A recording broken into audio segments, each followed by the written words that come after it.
Good morning and welcome to Day 2 of the 2023 Association Croquet World Championships. We're live from the Hurlingham Club in southwest London, where we will be live streaming 3 matches. First up, a Block F match, Harry Fisher against Paul Bennett, followed by a Block H match, Jose Riva against Mark van Loon, and then a Block F match, the second one from this block, featuring Brian Cumming and Aston Wade.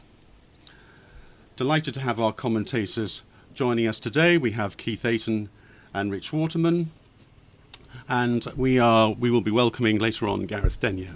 So, good morning, gentlemen. Right.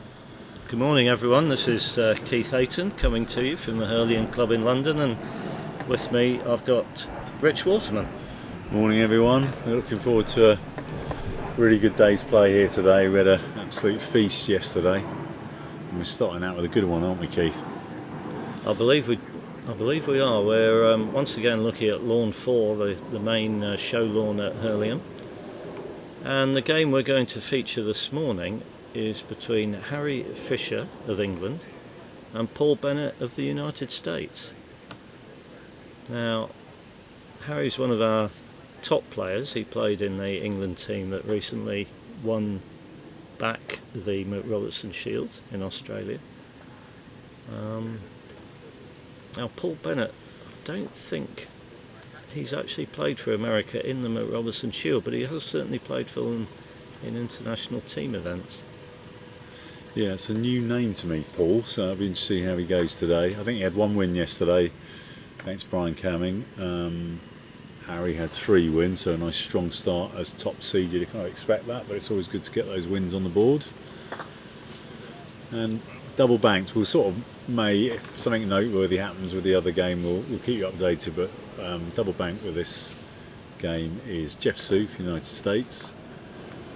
First game at Hurlingham, you told me that, Keith? Yes, right? He's just told me it's his very first game at Hurlingham. Yeah, Jeff's been around a while, so that's a nice treat for him. And he's playing Joakim Norback from Sweden. I know Joakim very well. We played in the World Team Championships Tier 2.1 last year at Budley, and I played Joakim at singles, and he took the first game out for me and I managed to pip him 2-1. But he's a good player. Didn't have any wins yesterday, but he will cause some upsets, I'm sure, along the way. Now you can see somebody's just marking a ball onto the lawn at corner 2, and that's Harry Fisher from England, who's just doing his warm-up, and he's practicing approach to hoop 2 from corner 2. One of the things I think most players would practice in their warm-up. Just a bit tight, but yeah, he didn't quite get the angle split correct there. So it looks like Paul's ready. He's waiting around. Harry's going to, I think, have another go at approaching hoop 2. Wasn't happy with that one. Maybe we'll have a chat about practice routines later on today, Keith. That players seem to have very, very individual needs, so you've got to feel like you're playing decent croquet. Well, I think the warm-up is partly simply to warm up, get the muscles loose. But also you should be doing a number of things. I think you should get a feel for the pace of the lawn, would be sensible.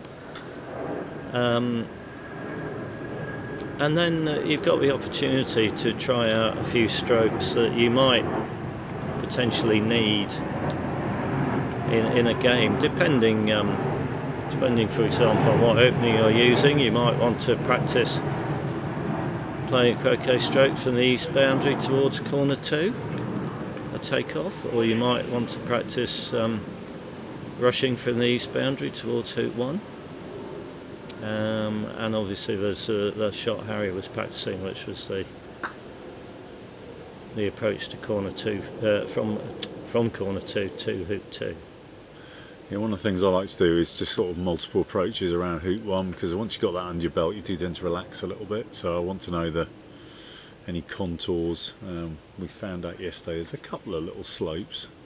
Yes, we did. Yes, there are some slopes. There's a bit of a slope if you're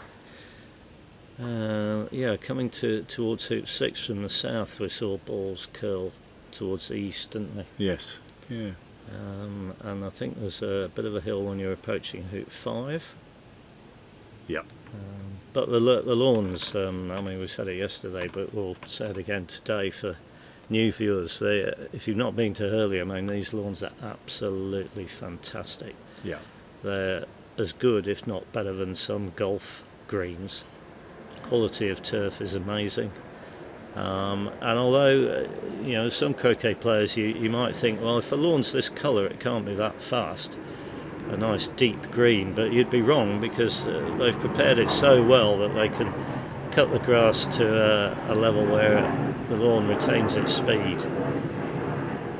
You don't have to have dry brown lawns to have speed. So I can see just off the north boundary, Harry and Paul are having the toss. Paul's tossing the coin, so presumably Harry's called.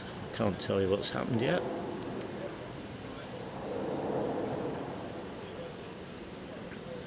Now shaking hands. Yeah, we'll see who's chosen what.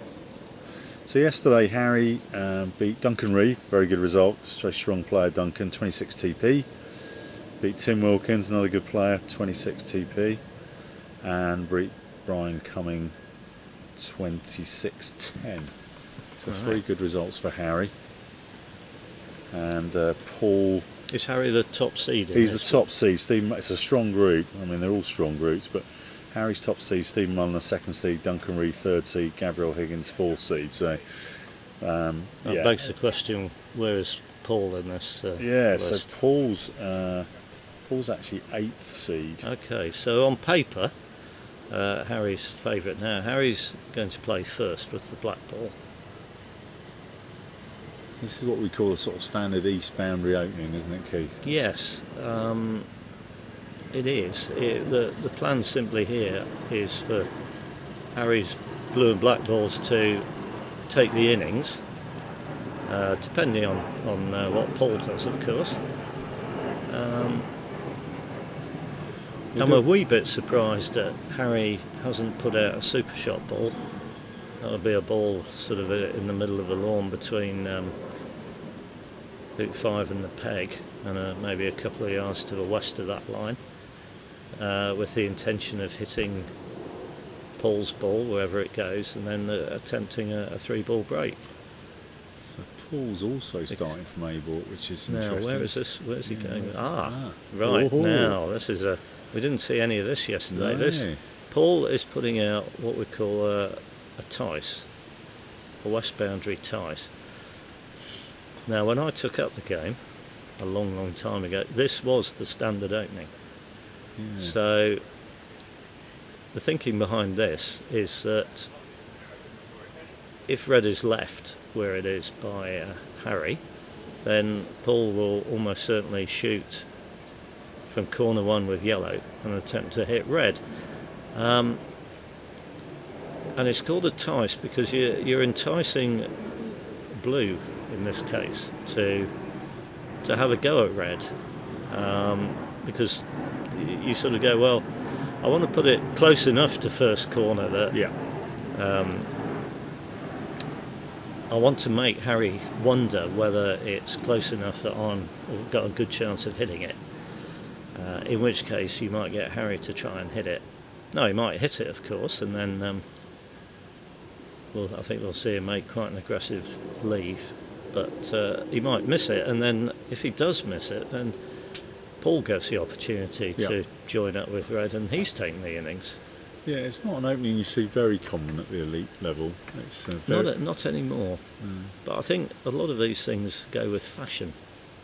I don't think it's necessarily nice hit. Unsound. But now the potential downside of Paul doing this is that because Harry's now hit it, he may choose to make what we call the dream leave, which is a leave you make third turn. And what he can do is he can do a sort of thick takeoff,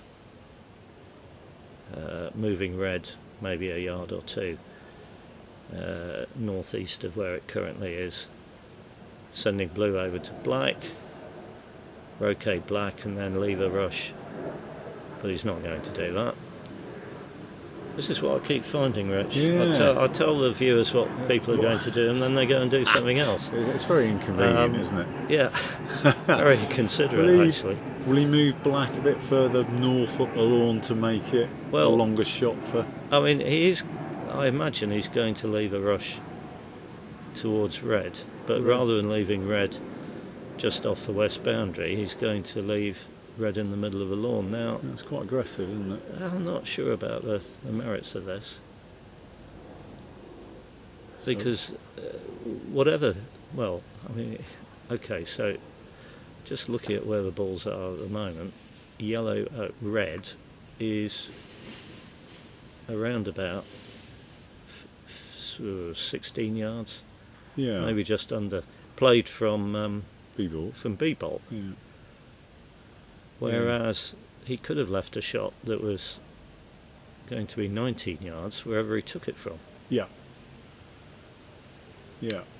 So I'm sure he's got reasons why he's done it this way, but it seemed very deliberate, didn't it? Wasn't there any? Oh no, I mean, his body language. He seemed fairly happy with where Reds ended up. Anyway, what do we know? Well, you know more than me, Keith. Well, he's moved both balls further up the so lawn to make that he's shot. sort of moved. Yeah, he's moved blue and black to the sort of position I thought he might do. Although, it's more or less what we call the maximum length position, which means that whether Paul shoots at blue and black from A bulk or B bulk, the length of shot he's got is about the same, and that's about 19 yards. Yeah. But as I say, yellow at red from B bulk is only about 16 yards. I don't think Paul's tice was particularly bad. You want it in a position where, you introduce an error of doubt. Should I shoot the tice or should I do something else? Probably shoot a partner. It was just a good shot by Harry. He hit that pretty central, so Harry will be fairly pleased with his shooting early on in the morning. The other game hasn't started yet. Generally, it's etiquette to let the first game just clear from the usual positions. Well, okay, so Paul is choosing not to take his shortest shot.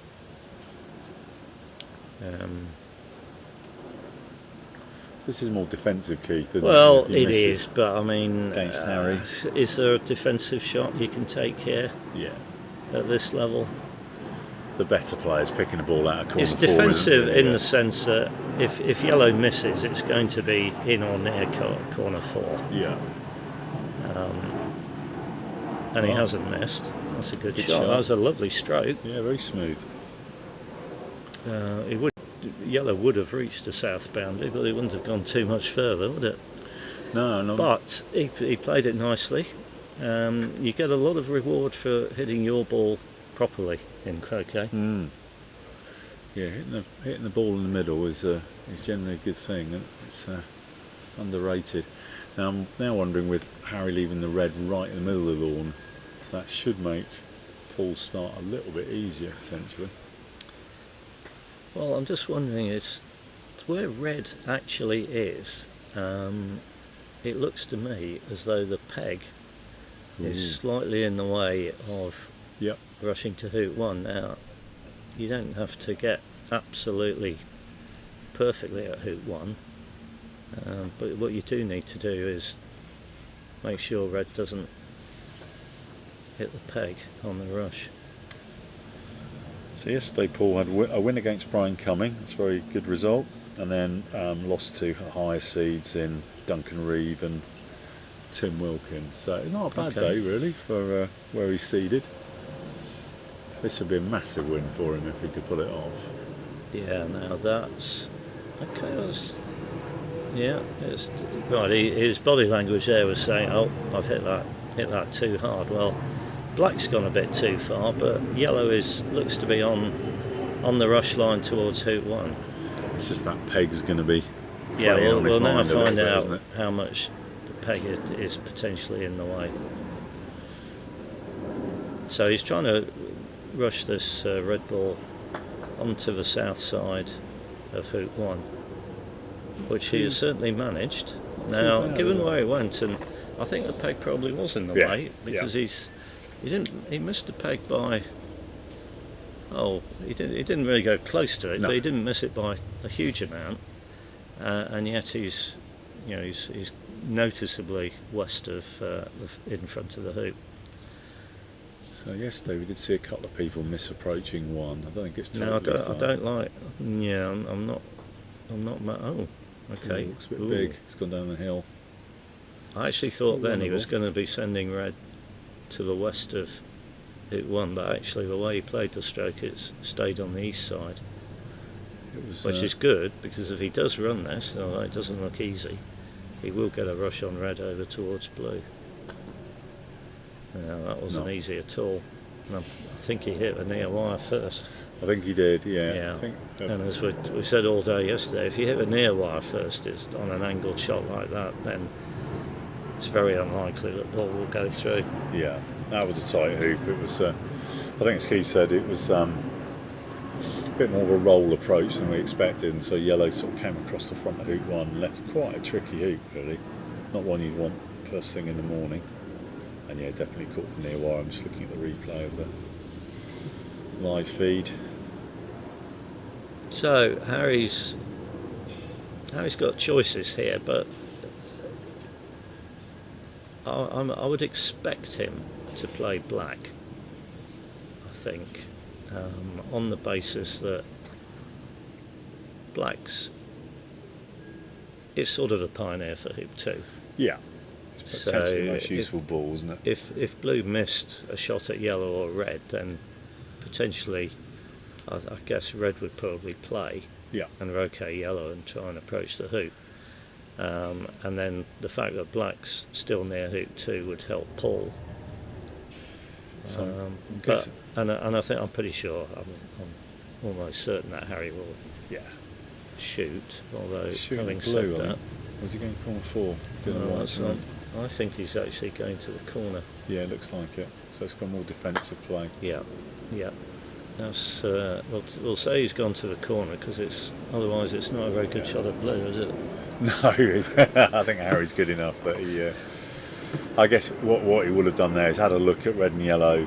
Yellow's fairly deep, so shooting at yellow and going off the south boundary, you're leaving black to be picked up by yellow, and quite an easy start. So only other option would be to shoot at blue, but I think given where Paul's starting from, you probably don't want black and blue too close together. Now, Paul's playing yellow here. Okay, so would you play yellow, or is he going to take off? What would you do here? Would he be right? Well, he's clearly decided I'm not going to try and approach the hoop, which is fair enough. Okay. And he is going to black. Okay. Would you do anything with red here? Well, just in case. This is a challenge. You don't really want to leave any hoops. Yeah, if you don't make any hoops, you don't really want red sticking out in the lawn there, do you? He's obviously going to go to black and then get the rush on blue. If he was going to do this, I'd have been tempted to play red, I think. I think I'd have gone red, make hoop 1, and then go over to black and blue. Or rush yellow to the south boundary. Yes. And go to black. Yeah. And presumably I'm guessing that his plan is to roquet black and send black to hoop 2, attempting to get a rush on blue back to hoop 1. Not that easy, is it? We've got a bit of space behind blue, but it's not an easy shot early on in the day. No. This takeoff isn't absolutely trivial, is it? I mean, no. if you're not confident you've got the pace of the lawn, and that is travelling. He was a bit concerned for a moment there that he'd hit that too hard. Now, it was actually a lovely shot, wasn't it? But, yes. It was going. Yeah. Anyway, he's got a very easy roquet on black, so we'll see what his plan is now. I'm expecting black to come back towards hoop 2.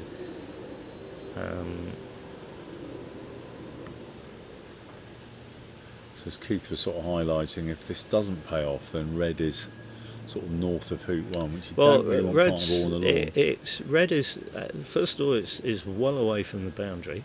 Yeah.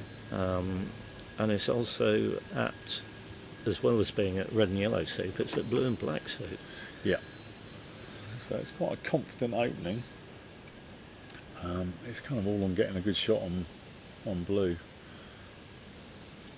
I mean, red could be useful, couldn't it? Because you could get in a situation where he doesn't get the perfect rush on blue, and ends up croqueting blue away from red somewhere and trying to approach the hoop in the croquet shot. And then if he gets it and he runs the hoop, he's got red as a reception ball. Yeah. It's got that going for it. Now he looks. Now we've got a bit of a double banking impasse here. Yeah. Do you want me to mark green for you, or can I mark blue for me? Which way around are we doing things? So Joachim Norback's playing green and brown. Jeff Sue's pink and white, and Joachim's got the innings after the opening. Just had a comment on YouTube from Marcus saying an alternative way of doing things would be black to 3 and then send blue deep to low 2. I guess the only issue I have with that is you're probably going to he's kind of all in on making one, really, because either it's going to be very difficult to leave, if he doesn't make one, to leave red and yellow in a position where Harry doesn't have a free shot through something.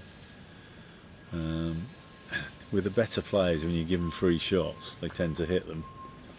But I see your point, Marcus. Yeah, it's different ways of doing it. I would be going, look, okay, let me. The advantage of sending black to 3 is obviously you're coming down a line where you might be able to rush blue. But it's all on getting a good rush on blue here, isn't it? Otherwise, you've got probably a suboptimal leave. Well, where red is. Given where he's currently got yellow placed, it does look as though black is coming towards hoop 3. Yeah, so Marcus, you called So it good there. call, Marcus.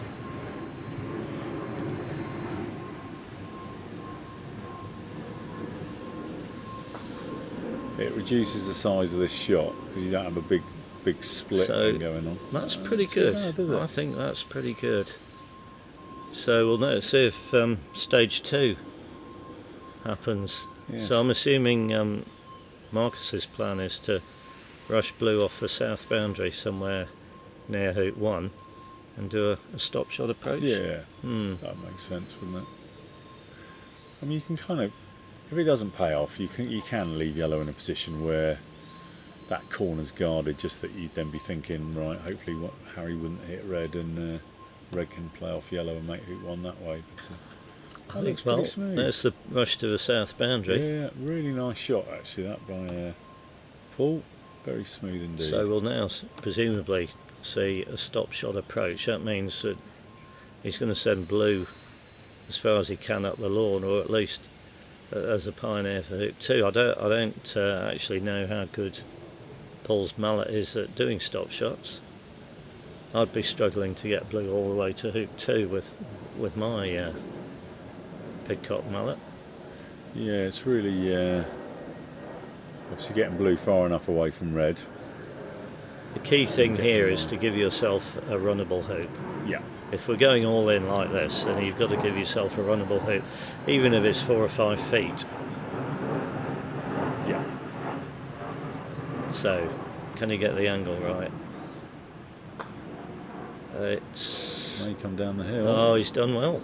He's done very well, that's I think. a beauty. Watch that on our monitor.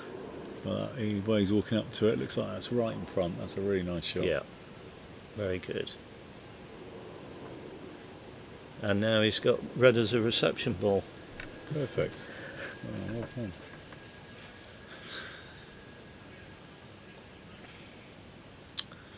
done. Well, I'd have to say he's now got a full ball break. Yeah, I mean, black's a bit north-east of 3, but it's nice. Blue's a nice pioneer for 2. He's played that very well. That drive shot early on in the day when you're playing in the World Championships is Not that easy a shot, but he played it really well. No, and he's overhit a couple of other shots, so it's nice to get one where you actually nailed it. And if you notice here, he's made sure he gets a rush to hoop 2, which is good. Okay, he's just cut that slightly, but he's moved blue a lot closer to the hoop before he plays the approach shot. Yeah. A little bit more side on than he'd like, but he's close enough. Should be fine. Now, where's he going with this? Ooh. Sure, he likes the roll approaches. Yeah, he does. He's got nice, smooth follow through there. Yeah. The key with these hoops we found yesterday is actually anything angled, just nice and smooth. Yeah. Yeah. Okay. Got that through. So, right, following the pattern, which I'm sure most of you are probably familiar with, but just to reiterate, because he's now made hoop 2, he wants to have a pioneer at hoop 4, so he'll be taking the opportunity to send blue there. And then he's got red as what we call a pivot ball, because he can use, but rather than going straight to black, which you would have to do on a 3-ball break, he's got the opportunity to go via red. And he's just let that get away from him slightly. I think there's a little bit of hill there, just drifted east. Now, this is why it's good, if you can do it, to get a rush on the pivot. Yeah. Because if you get a rush on the pivot like Paul's done, and he's rushed it all the way to corner 3 by the look of it, you get an opportunity to put out a better pioneer than blue. Yeah. And I think that's what he will be doing. That's what I would do. Yeah, a lot of beginners in association croquet tend to sort of leave the pivot somewhere in the middle. I think that's a mistake. You can play much shorter shots if you can. Well, they don't around. make the effort or appreciate the benefit of getting a rush on it. Yeah. Back beyond the pioneer, and end up just playing a takeoff, So this really, which is not as accurate, because you're playing a longer shot. You're moving your ball, yellow in this case, further, and you also give up options on what you can do with the pivot ball. So in this case, again, he's hit that slightly too hard, but he's now got 2 slightly dodgy pioneers at hoop 4, but that is better than having 1 dodgy pioneer. Yeah, exactly. Yeah, it's blue wasn't a great pioneer, so he used the pivot red to put in a second pioneer again. It was a bit slightly long. And it doesn't matter. It doesn't matter that he doesn't have a ball in the middle. No, as long as you can get a reasonable rush on black here, which I think he has. He's put black out nice and deep. Yes, I like that, because now you just smooth through this hoop. You don't have to run it particularly gently, and you should get a rush down the lawn. He's actually hit that slightly too hard, but again, he's already further down the lawn. Yeah, exactly. And he can just tap black quite gently. Contrast that with a situation, say black now was only 2 yards south of the hoop, he'd have a much longer roquet, and he'd be likely to hit it harder, and black would go even further north. Sort of compounding errors, aren't you? If you're not careful. It does seem like he's thinking well. He's doing sensible things here, because I think you'd see a lot of people here would play a roll stroke because they think, well, I've got to get black to hoop 5 because I've made hoop 3 using black. Yeah. But he has spotted that because of where blue and red are, he can go to blue and send blue to hoop 5. Now he's actually played quite a big, thick takeoff there. Don't think that was really necessary, but he's done it well enough that black is in a better position there than it would have been between hoops 3 and 4. So yeah, it's all fine, isn't it? It's fine. It's not super accurate. Yeah. But that's a much better pioneer. Nice. And blue. he's done 2 things there. He's got a good rush on red, and he's got a good pioneer.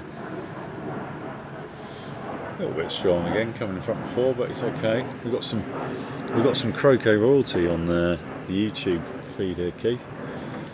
Paddy's on here, former world champion Jamie Birch, 100% record in the Mac. Yeah, never heard of them. I probably assume names. Jamie said last time I met Paul, he'd flown himself from Phoenix to Palm Springs. That's pretty cool, isn't it? I'm flying at the moment too. Good segue there, Paddy. There's a job for you in the booth anytime. Yeah, thanks for the comments about the coverage. Really enjoying it. I mean, the guys here under Stephen Allen's direction have just done a brilliant job with the cameras, and we've got replays and all sorts of things going on. So it makes our job easy. This is the best coverage we've had in this country for an event like this. I'm sure you're right, and it's a lot of that's been built on the background. A lot of hard work from Eugene Chang in particular, getting the technical stuff. And then building on that, and then people like Alison Morm organising commentators, and it's a real volunteer effort that's paying off. I think we've got a great setup now. Right, Nice. so this is looking good. I like red. That's a nice pioneer. Yeah, very tidy. Now you would prefer to get a rush after this hoop on blue probably up towards black. He's negotiated whatever hill there might be at hoop 5. I've noticed he does make sure of his hoops, doesn't he? If you watch somebody later in the week, we might get to see Reg Bamford in play, and he's very confident about just literally very gently stroking the ball through the hoop, maybe only running it by 2 or 3 feet. Yeah, that's hours of practice to have that level of confidence that you're not going to stick in the jaws. I'm still working on it. But most people have the tendency, there's something just goes off in the brain that I'm running a hoop though, so it might get some wire, so I better make sure. You give it a thump. And if that happens, then no matter how good your approaches are, you often run past the reception ball. A nice blue for one back as well. Yeah. Now we've talked yesterday about how often when you're making a leave, well, he's going to be making 9 hoops, and this is hoop number 6, and he won't want to make the 9th hoop off partner board. Yeah. Because that just makes it more difficult to get a good leave. So he's making 6 using red. Red will then go to 2 back, the 8th hoop. Yep. And that means it's not the pioneer at 3 back, the 9th hoop. Yeah. We don't yet know what leave Paul might be intending to make, but I'll be confident that he will already have his leave in mind. Yeah, it's not the sort of situation, you shouldn't really ever get in the situation where you end up making your 9 hoops and then go, what am I doing? What leave am I going to make? Yeah. Once you've got control of the break, which he definitely has now, then a top player would be thinking, right, this is the leave I want to make, and how am I going to go about doing it? And really, because they do these things hundreds of times, you know how to make the leave that you want to make. Yeah. You just have to cater for the balls not going exactly where you want them to go. I'm guessing the top players, if the conditions are fairly benign, will be walking onto a lawn thinking about the leave that they're going to make, assuming that everything's set up for the break. Or does it depend? I think you can think about the leave at any time. What you don't want to be doing is thinking about the leave while you're actually playing a stroke. I've never done that, Keith. Honest. Yes, that's definitely something I've fallen foul of. Okay, looks like he's doing a little takeoff to blue. But you do often see players, they have to hit in, so they hit in, and then they might play a few strokes, get the break established, and then take a noticeable pause. Yeah. And then think about the leave, how they're going to make it. I mean, lots of things govern the leave. which hoop your other ball is for. Yes. In this case, this is the first break, so all the other balls are for hoop one, and not only which hoop your other ball is for, but which hoops the opponent's balls are for. Yeah. So again, perhaps something for the up and coming, less experienced players when we talk about a leave, and that is that was a bad error really, because he didn't get the rush on blue. You could see he was annoyed that his takeoff from black went too far. Yeah. He didn't get the rush on blue. He had to do what we call the backward takeoff to get the position, and you tend to get a longer hoop. You tend to get a longer hoop position when you do that, and then he just lost confidence with his hoop stroke there and hit it into the wire. Yeah, it's a shame. So it's now Harry's go. He can play either blue or black, and there is no lift. Yeah. We're playing advanced rules, as we talked about yesterday, so had Paul run one back, then Harry would get a lift, so he could have played either ball from bulk as well as playing them, or as an alternative to playing them as they lie. Now he's forced to play them as they lie, and I'm guessing blue, because of what he's doing now, blue has not got any part of yellow to hit. Yeah. Yellow can't run one back, I don't think, but can't see blue, so blue at black makes the most Blue's sense. slightly A little bit. hampered by the hoop, maybe. A little bit, maybe. I'm expecting him to hit this. Yeah. As long as he keeps that smooth. Centre ball. Yeah, very nice. Now He he's made got a everything. good strike. He had good tempo there, if you it was noticed. very calm. And he wasn't put off by the hoop behind him. And he didn't try and hit that harder on the final swing.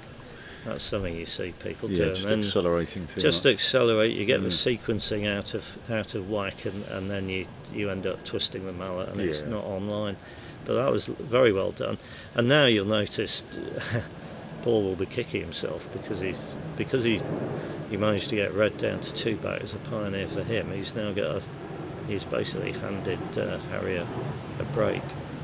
Was he eyeing up at sex with the O? Yeah, Paul's just come over and he's asked us, will he be eyeing up the sextuple on yellow? Well, I'm fairly confident that he won't be. But you never know. Yeah. He's on camera. If it was James Death... James Death would be all over it, well, wouldn't he? Yeah. So it's one of those unfortunate things when you break down at one back and opponent does hit in, you've left them everything. So Harry's got his own 4-ball break. It's the joys of croquet as well. So you've missed out on scoring an extra 3 hoops, but it's worse than that because you've probably given Harry 9 hoops as well. You'd expect Harry to be able to go round to. I would expect him. And he's going straight to red. Yeah, not even bothering with yellow. He's not. Yeah, it's interesting. I mean, he could come to yellow and actually improve yellow, but he would be further away from red, and he's going down what we call the rush line to red. Red needs to be rushed. Ideally, needs to be rushed in front of hoop 1, and to do that, he's come down the line of that rush. This is the start of a standard 4-ball break. Red's at 1, making 1 off red. He's got black in the middle, is what we call the pivot ball, and yellow's at 2 as a pioneer for his next hoop. So all looking good for Harry at the moment. I don't want to curse him with the commentators' words of encouragement.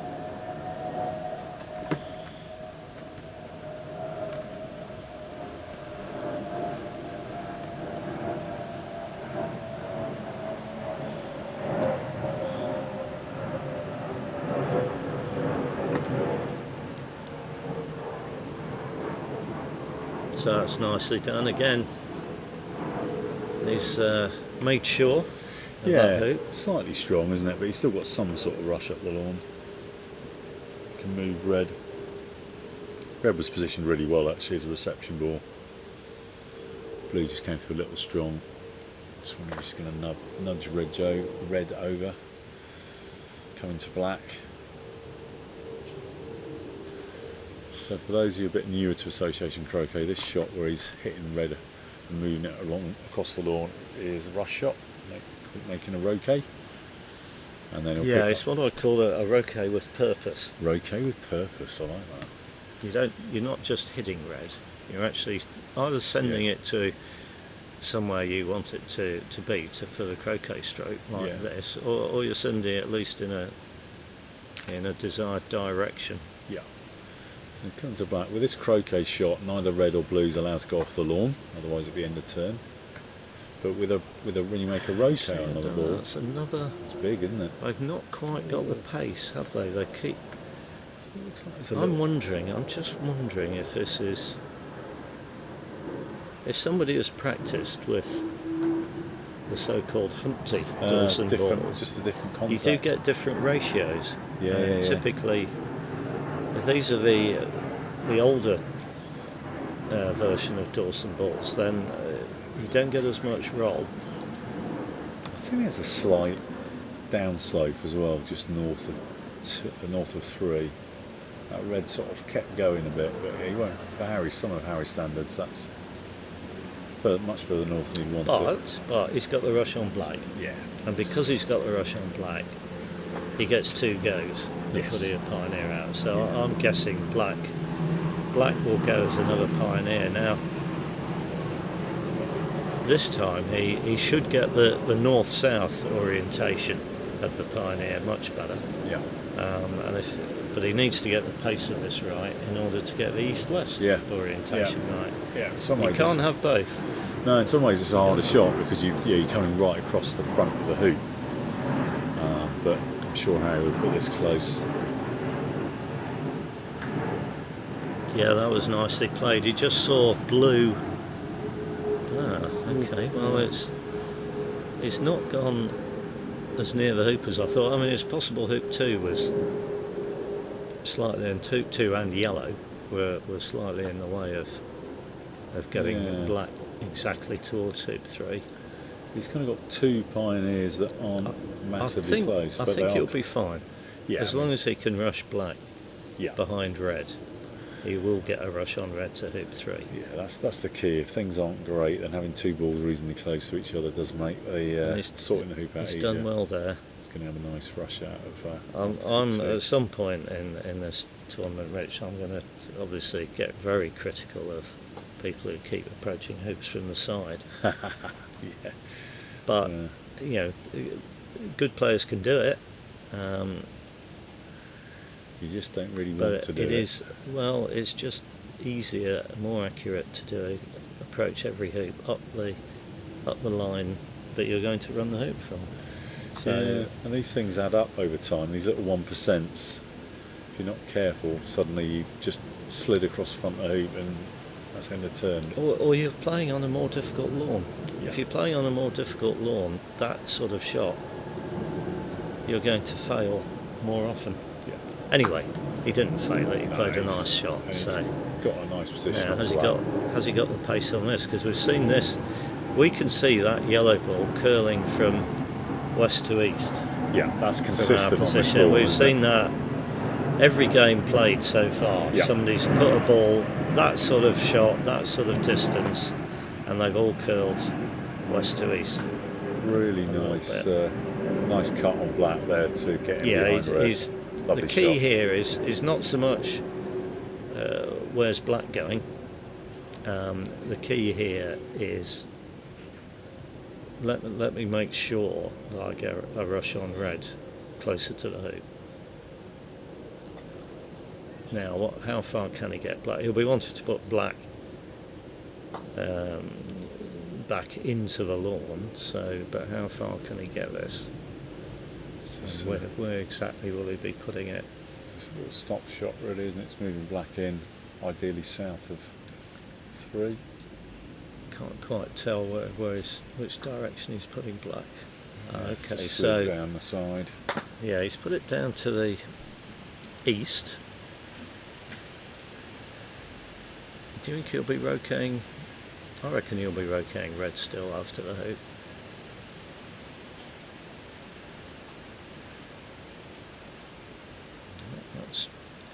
That's pretty good.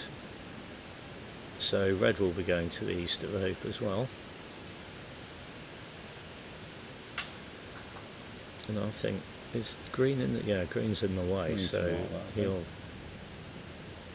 what he should do is, and that's what he has done. He's asked the player from the other game, in this case Jeff, if he can mark green. Yeah, and Nice etiquette. Jeff said yes.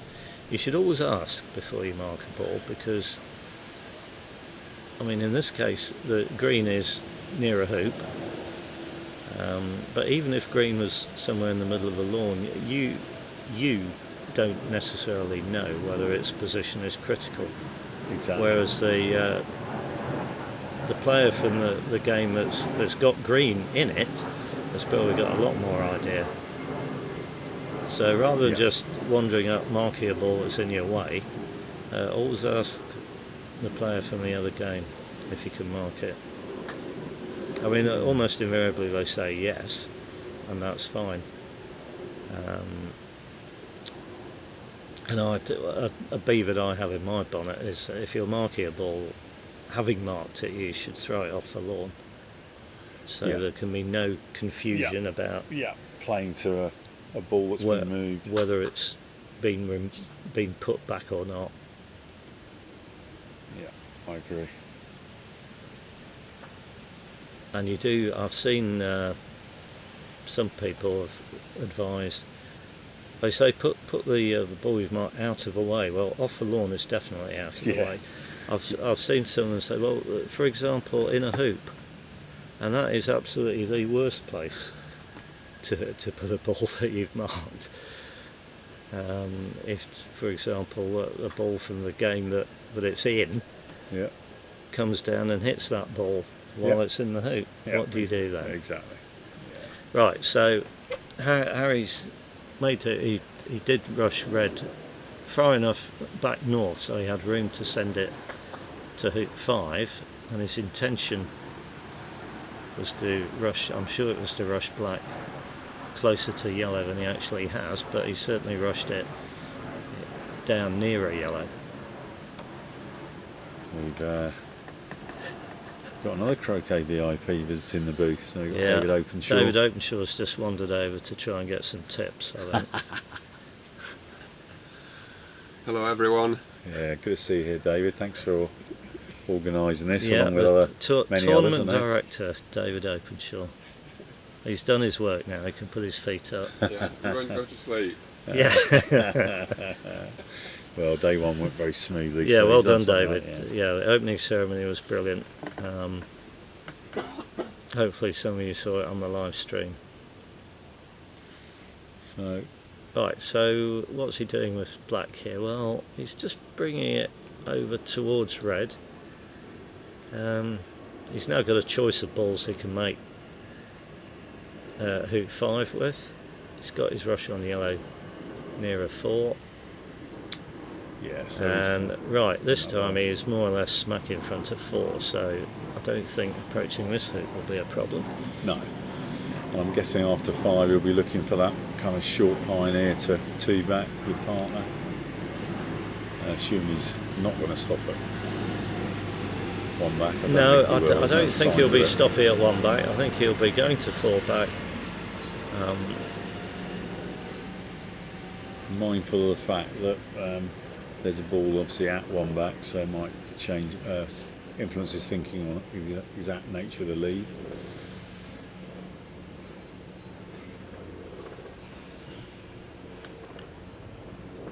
So what I'm expecting him to do, obviously you can see that he's sending yellow to hoop 6, and again just slightly too hard. It's a little bit north. I think the isn't it? players are just struggling to get their head round. They get their heads around how fast these lawns are. Yeah, they look slower than they are. Yeah. As you said, the grass is so well cut that actually in the green they're decently quick. And I'm also now expecting him, after making 5, that black will go as a pioneer to 2 back.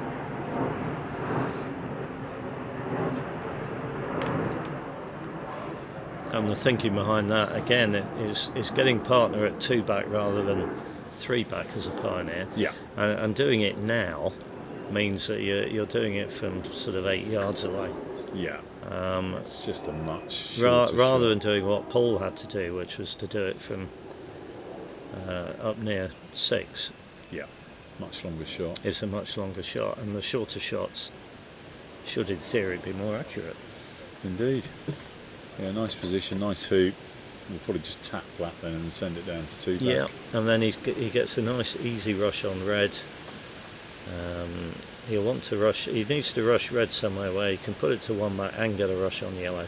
Yeah, yellow's just and a that little probably means coming north of Yeah. 6, north and east of 6. Yeah. I would think. Yeah.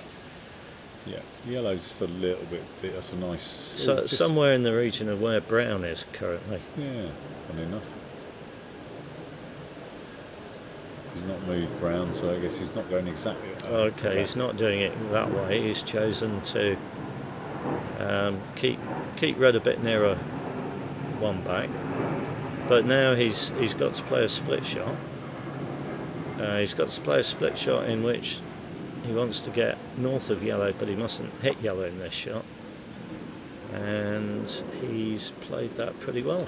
Yeah, it looked like it was going to be short initially. It did. Well, you see, just- the speed of the lawn's fooling us as Yeah, well. I thought the same. I thought blue was struggling to get past yellow there, and it's absolutely perfect. Yeah, really nice shot that. Got a good view of Harry's swing. Harry's got a very straight swing based on that shot. Yeah, exactly. Yeah, I played Harry many years ago and into club game. That was him and Christian were kind of the up and comers at the time, and I got narrowly beaten in both. Since then, they both kicked on massively, and both Harry Fisher and Christian Carter are members of the successful Robertson Shield team at the end of last year. Harry's really improved massively over the last few years, hasn't he? Yeah, he's a very talented sportsman, and he does have a claim to fame. Yeah, we've had James Death has just walked in front of our commentary booth to tell us that he's already won his game 24 TP. James is certainly one of our quicker players. Yeah, he Prides himself on that. doesn't hang about, does he? We'll break the news to him that he's potentially not a featured game I'll let later on. you do that, Rich. Well, let's not tell him that. But No. We'll he keep him can guessing. find out if he ever watches the live stream later. Right, so Harry is carrying on with his 4-ball break. So one thing we can definitely say from this is that he won't be making a leave where he leaves the ball on hoop 2. Yeah, he won't want to leave particularly. Because if he was going to do that, he would have brought yellow near the hoop before he made the hoop off red. I mean, you definitely don't be leaving red as a nice pioneer for. No, he yellow won't be. at I sea. don't think he'll be leaving red at yellow. So he will be leaving yellow there. Yeah. Question is, what's he actually got in mind here? If he was making a diagonal spread, I think he'd certainly want to get red near the peg at this stage. So say he is trying to make a diagonal spread. So I think red would go near the peg now. Yeah. He'd then get Just onto yellow, and then he would croquet yellow as the pioneer for 3 back. Yeah, anyway, in and around peg, ideally east, is helpful for the lead, but he's got plenty of time to come to this after 2 back. Tidy red up. Yeah, and then he gets another go if he needs it after Yeah. 3 back. I think I've learned from experience not having to move the peg ball too much after 3 back is a good thing. But yeah, Harry's just eyeing this up. This is why it's worth just spending a little bit more time over this one to get an accurate red, and it just makes his job a lot easier on after the next 2 hoops. So a lot of players probably rush this shot a little bit. Well, So. no, that's going to 3 3 back. back, isn't it? Okay, right. Okay, do you think All bets are off NSL? now. All bets are off. So yeah, it could be, could well be. So the other leave Harry might be considering making is what we call the New Standard Leave, or NSL, and that involves having a ball close to hoop 4, so it's hidden from the end of A bolt. You lay up north on the east boundary, say level with hoop 5 or maybe a bit north of that, so that the ball at the hoop can't hit you. And then the 4th ball, the other oppo ball, is somewhere well to the south and west of hoop 2, near the west boundary. I'm intrigued. Yeah, now yellow's gone to the peg. So if he was intending to make a diagonal spread, that would mean yellow was at the peg, and red would then be coming over, which is not ideal. Somewhere near 1 back, which is yellow's hoop. Maybe. Yeah, it'd be interesting to see what he ends up with here, because I was fairly strongly thinking it was a new standard leave, and now no, you probably wouldn't put yellow there if it. Let's see where he goes.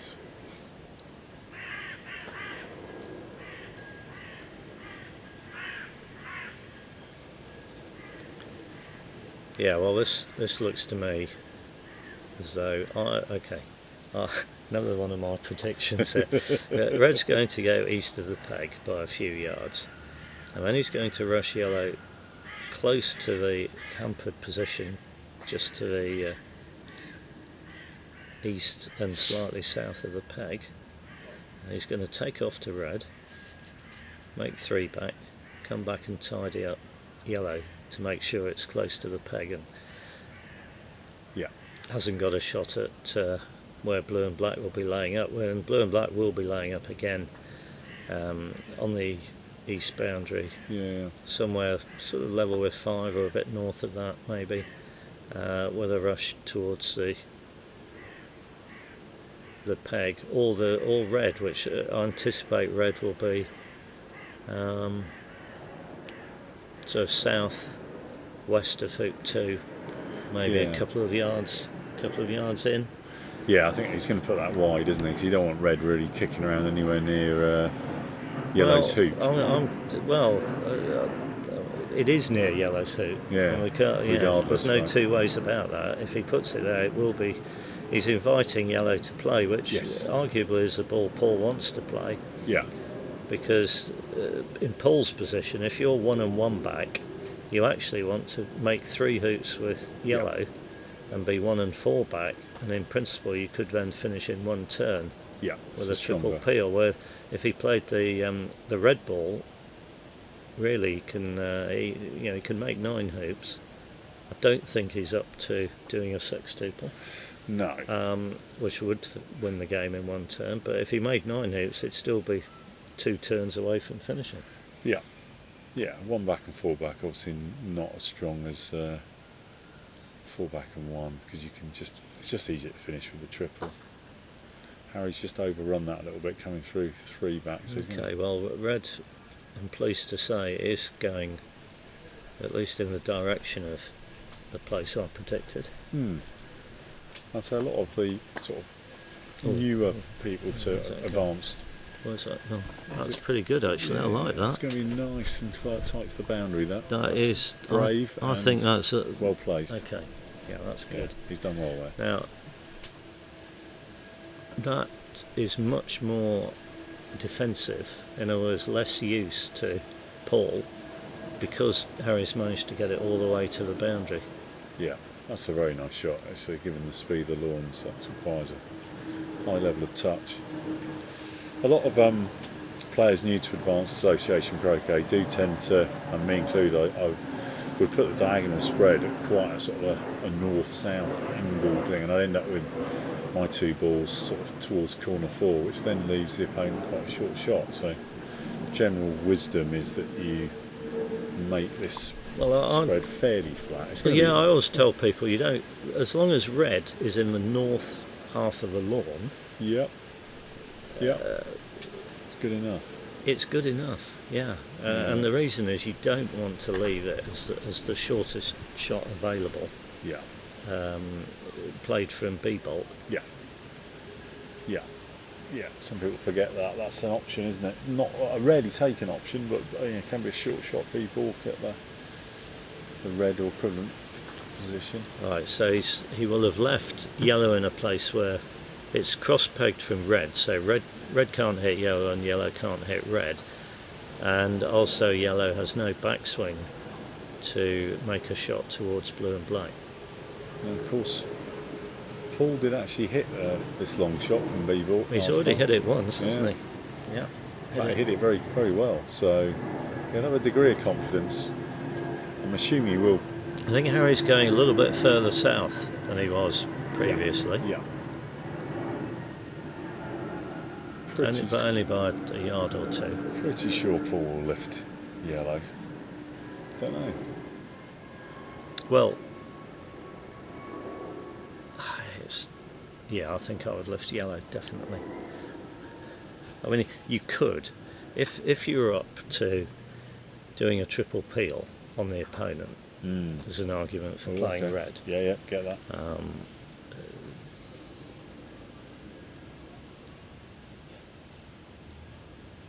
So that when we talk about a triple peel, that's not only making all the hoops with your own striker's ball, but you make another ball, run its last 3 hoops and get pegged out. Yeah. So as predicted, Harry went around 9 hoops, nice leave. Yeah. You can see that as actually the last few years he's sort of building this identity, very confident player. But he's coming to join us briefly. Welcome, Harry. That's my opponent conceded. Yeah, opponents temporarily disappeared after that excellent break. Not sure about excellent. Anyway, We'll sort it. An honest appraisal from Harry about his own. He knows how good he can play. So Self-awareness. It's good to see, Rich, isn't it? Yeah. He's a player that over the last few years has definitely set himself very high standards. Very open to feedback. Very open to coaching, and it's noticeable actually. He's definitely one of the strongest players in England now. Well, before he took up croquet, he was a very good swimmer. Oh, okay. Didn't know that.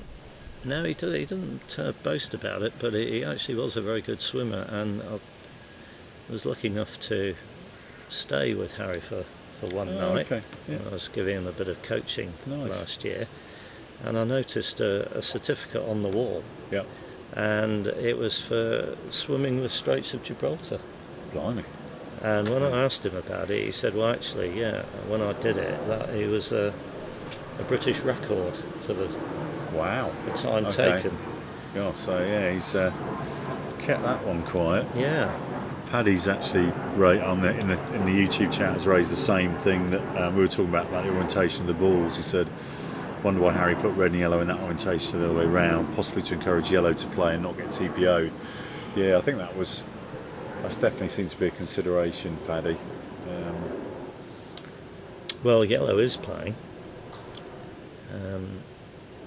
Sorry, no, red is. Red's playing, so it's hoop one ball. He's playing with his hoop one ball. No marks for attention there. Yeah, so red is playing. So okay. I mean, I would say the only reason for playing red is that once you've hit, you're intending to do a TPO. Or a sextuple, but I'm not expecting a sextuple. A TPO. I haven't got Paul's statistics committed to memory. Has he at any stage ever done a sextuple? Has he done TPOs as well?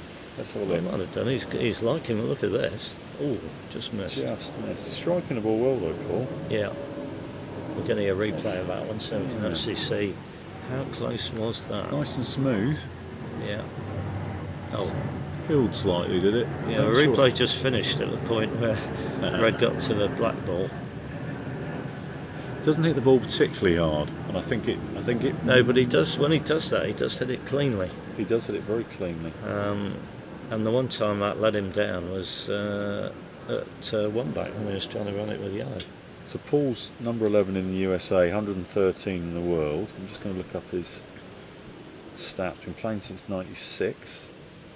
Done 174 TPs. Okay. Only 3 TPOs. Right.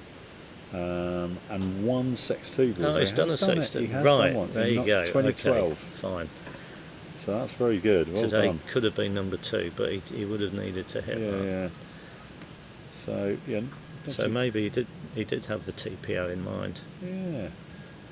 We've done a sextuple. That gives you a certain amount of confidence about what you could do. I've spotted a third commentator in the vicinity. Keith, so I might go and grab Is him Paul going to come over and ask whether Harry's conceded? As he's now disappeared. We're having a high level of player interaction today, which is always good fun. The things I like about croquet is that players are very approachable and enjoy interacting with various commentators and officials and whatever else around. So what are we looking forward to on the weather front today, Well, Rich? I don't think we're in for the dramas of yesterday. It was absolute carnage on Lawn 4. A few days ago, today didn't look great, but actually now we've got about 18 or 19% chance of rain in the sort of the afternoon, so that's not particularly high. Apart from that, sunshine, bit of cloud, around about 20 degrees centigrade, so it should be a nice day. Wind isn't particularly strong today, is it? It's a bit of a blow, but Right, Harry's on his way back. yeah. So one thing I will note, just from a performance perspective, is I notice Harry's very, very good at keeping himself hydrated.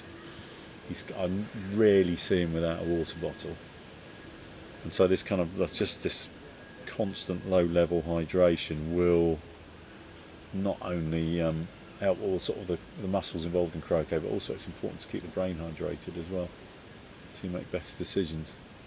So even though it's not massively hot today, just that kind of constant little sips of water every once in a while over the day will make a difference to performance.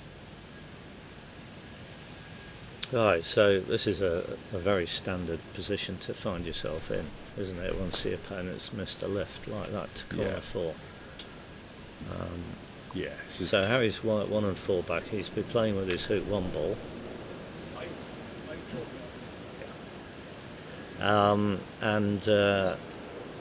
He'll be hoping to win the game in this turn, won't he, Rich? Yeah, it's probably going to be a delayed triple peel, but yeah, this is the sort of thing that I practice when I'm down at my club. Just it's a good way to learn control. So you're probably going to pick up red usually after you've made hoop 3. But it'd be a position that Harry's very, very used to. I'd certainly, a man of his skill and ability, I'd be backing him to finish from here. But it's the World Championships, and there's a... Well, what I'm expecting him to do is, as you say, collect red after hoop 3, but he could collect it after hoop 1. Do a bit. I think you're talking the Hogan roll again. It's one of my favourite shots to play. I'm not so good at them, but I enjoy them. There's a few lines of play. Yeah. Because you could... Right, so he's going to rush yellow to hoop 1 now, and if you made it with enough control, you could rush yellow to corner 4 and you might get a cannon. Ah, right, yeah. If you didn't get a cannon, and he's actually rushed yellow north of the hoop there, so it's going to be difficult to make this hoop with control.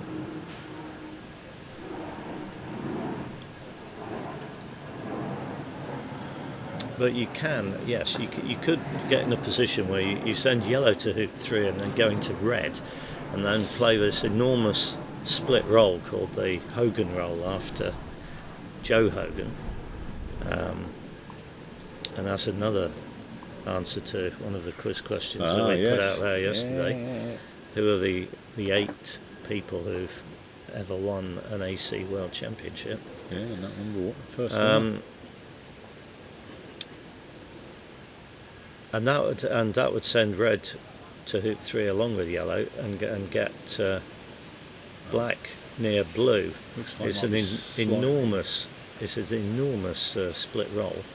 But if it's successful, then you get the opportunity to begin what we call a standard triple, and the standard triple is where you peel 4 back immediately after you've made hoop 3. So he looks a little bit hampered after one. I don't think it's any. Oh no, it's no big deal. I'm not sure what it was. Maybe it was a.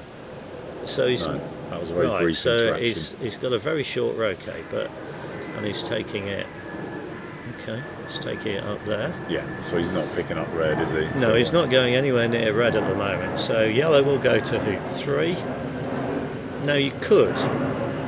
I don't think he will do this, but you could put yellow to 3, and then you've got the control at hoop 2 that you could rush blue over to hoop 3 as well and set up the peel after making 3, and then rush yellow maybe 2 to 3 yards west of red on the south boundary. Right. Take off behind red and rush red to the east side of hoop 4. Right. Such that you can do a stop shot approach, sending red to hoop 5 as a pioneer. Yeah, run gotcha. the hoop, pick up yellow, Yeah. and you've already got a peel done. I like that. And you would actually be back on track for a standard TP. Makes things a bit easier, doesn't it? I don't think he's going to do that though. The other way of doing it is what we call the delayed TP, and in that case you don't try and peel 4 back after hoop 3. You just continue to pick the break up, in which case blue will go to hoop 4. Yeah. So he'll be making, for the delayed TP, you're usually doing the full back peel, going to a skateboard that then rushes to 6, aren't you? Well, yes. Usually. You do have the possibility, as Chris pointed out to me yesterday, that if you make hoop 4 under good control, it's blue you're making it off, and you could rush back up the lawn and peel 4 back if you left an escape ball there. We had a question on YouTube, Keith, from Hammy. When peeling, is there a set formula to take into consideration the pull? I'm going to give a brief answer, then Keith will tell you what the real answer is. It does depend a lot. Depends on balls, depends on conditions. Obviously, the more that you're playing into the 2 balls, the more pull you're going to get. So a very thin. Well, peel speaking of pull, that's gone right. So we've had it's very deep. it's not great. What's happened to blue? It's kind of a bit, So bit of one and a bit of other. The isn't issue it? there is he wanted blue to be maybe level with hoop 4, maybe a yard to the east, maybe slightly south, something of that nature.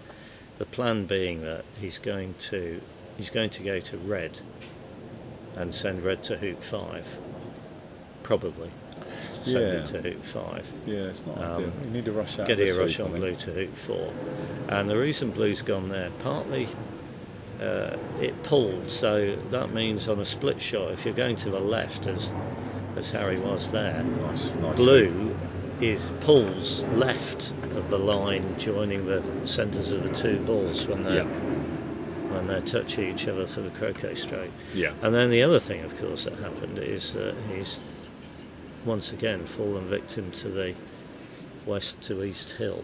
Yes. That we've noticed before on shots coming down that sort of line from sort of somewhere around the hoop 6, hoop 2 area going down to hoop 4. Just goes off, doesn't it? Now that was actually a really nice hoop 3 from Harry. He was under control. Now he's got options here. Got to rush down the lawn. He could rush somewhere where he could send yellow to 5, going to red. Yeah. He could just tap it and take off to red. Yeah. He could rush yellow and closer to red and just take off to red and send red to 5. Or he could do this. And sort of nearest to red, isn't it? okay, he's gone quite near red. Now, what's his plan here? Because I don't think. Do you think he's going to leave yellow there and pick it up after 4? To be honest, no, I don't. I'm not quite sure what his plan is. It's a tricky position, isn't it? We'll come back to the peeling when we probably get back into. Harry. Yeah, it's a good question. There's an English player called David Harrison Wood who actually does have a formula for calculating the amount of pull. Unfortunately, although he did explain it to me, I can't remember exactly what it is. Roger Mills did a book for kind of early stage triple peelers who were sort of looking to and he had a magic peeling shot, and I've forgotten that one as well. But there's certain positions where you can. We'll come back to the pull on peeling in a moment. So he has put out a reception ball. He's put out a reception ball. So red is definitely going to hoop 5. Yeah. Or at least that's the plan. Yeah. Get a rush on blue to 4. Mate 4. And then get a rush on blue to 4. But he won't approach 4 in sort of the normal way, will he? He'll be putting blue somewhere there where he runs the hoop to yellow. He wants to send yellow up towards 4 back. Yeah. Onto the sort of west side of 4 back, and that is actually his hoop 6 pioneer. Yeah. And then he will, in one way or another, he will get blue in front of 4 back before he makes hoop 5. Yeah. I think so I'd encourage him to croquet blue up there from south of red, but he may choose to rush blue up there. Red's not too bad, is it? Red's not great. I'm not a fan of red. You'd rather it probably be. I'd rather it was on the east side rather than the west side.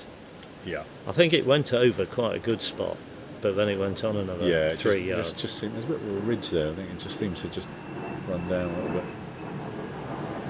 So we'll probably chip in with your peeling thoughts. Obviously, he's peeling straight. There's no pull. If you're peeling with one ball going at 90 degrees the other, you get virtually no pull. 45 degrees, you're going to get a lot of pull. But it does depend a lot on the balls. It depends on the balls. It depends on the lawn, and it very much depends on the type of split shot that you're playing. That's a really good point on there. What's that? I suppose that the lawn markings do move about a bit. Why do lawns not have a spot of paint to indicate where corner balls should go? So yeah, well, that'd make things a bit quicker, wouldn't it?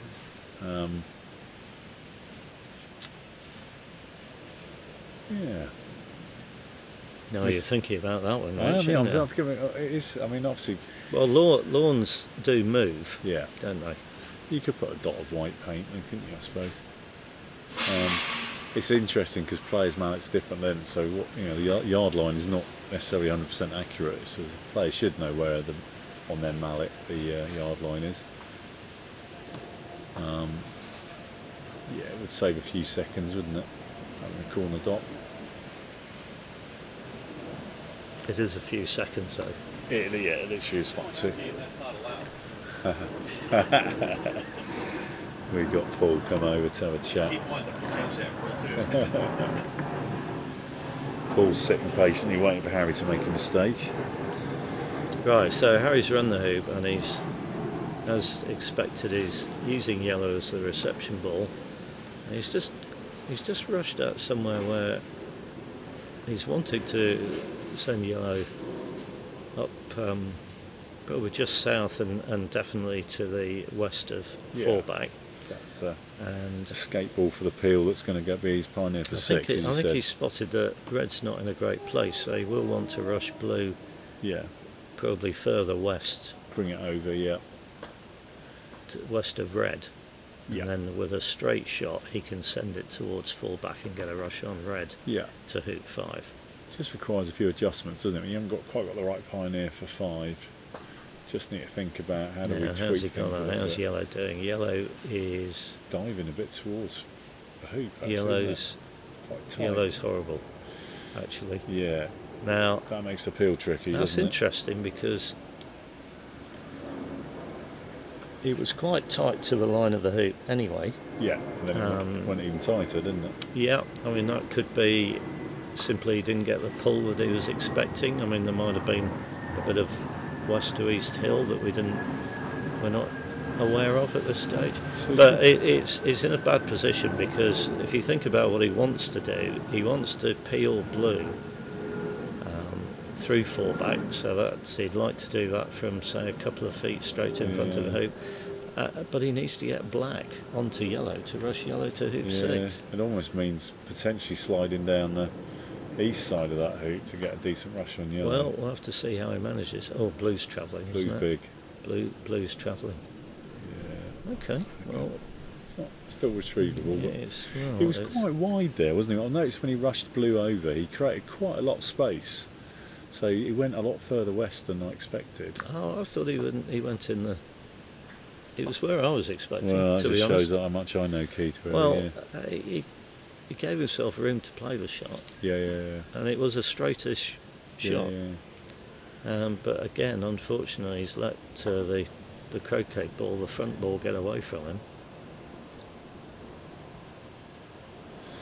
Oh, so we've got to follow up on the Middlesbrough do have a dot of white paint where a corner is, and then someone else thinking that it's remembers reading somewhere that explicitly not allowed. Oh, I said absolute failure. Oh, Yeah. there's me reading the YouTube commentary, and unexpectedly Harry's stuck in 5, leaving blue and yellow very close together. And red and black. Yeah. He's not going to be overjoyed with that one. No, he's not. He's Just going to see if I can find our third commentator, Keith. Oh yeah. Right, so Rich is just abandoning me for a little while. I'm sure we'll be fine. So first things first, Paul doesn't have a lift because Harry did not get as far as making one back. And he's got choices. Red can hit black pretty easily, and yellow can hit blue. And he'll be thinking, how can I make a hoop? And with which ball do I want to play? And I would say he probably wants to play with yellow. I still think he wants to play with yellow and make 3 hoops and be on 1 and 4 back.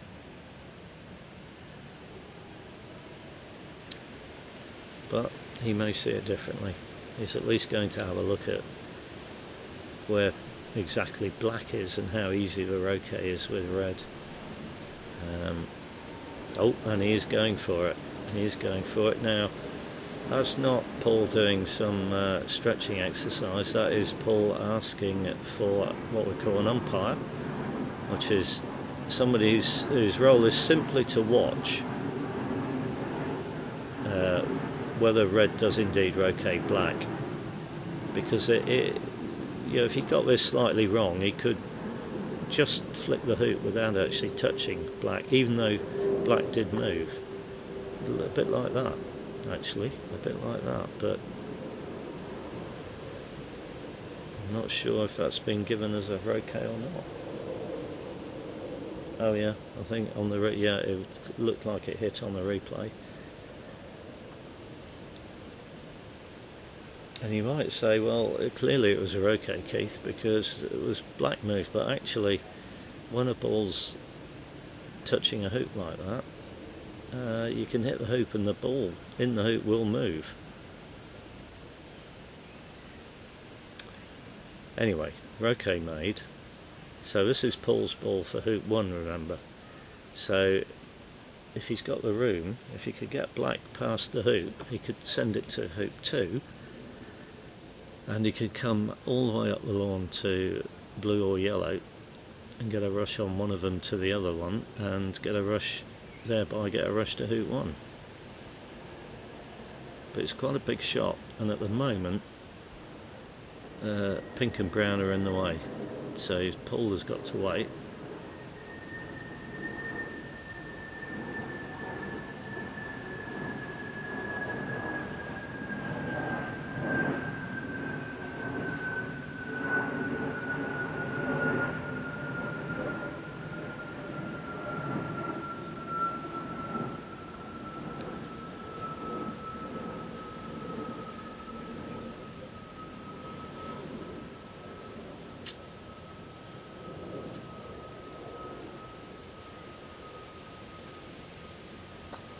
Now, while we're just waiting for the other game to get out of the way, I see we've been asked, do they mow the lawns every day? Well, I think they give the lawns a mow and a roll and a lot of TLC every day.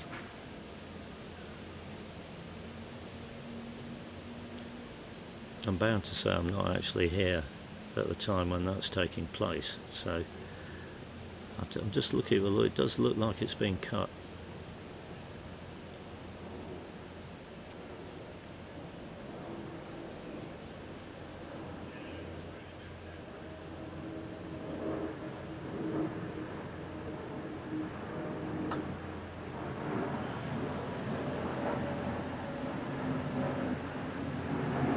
So Paul's ready now.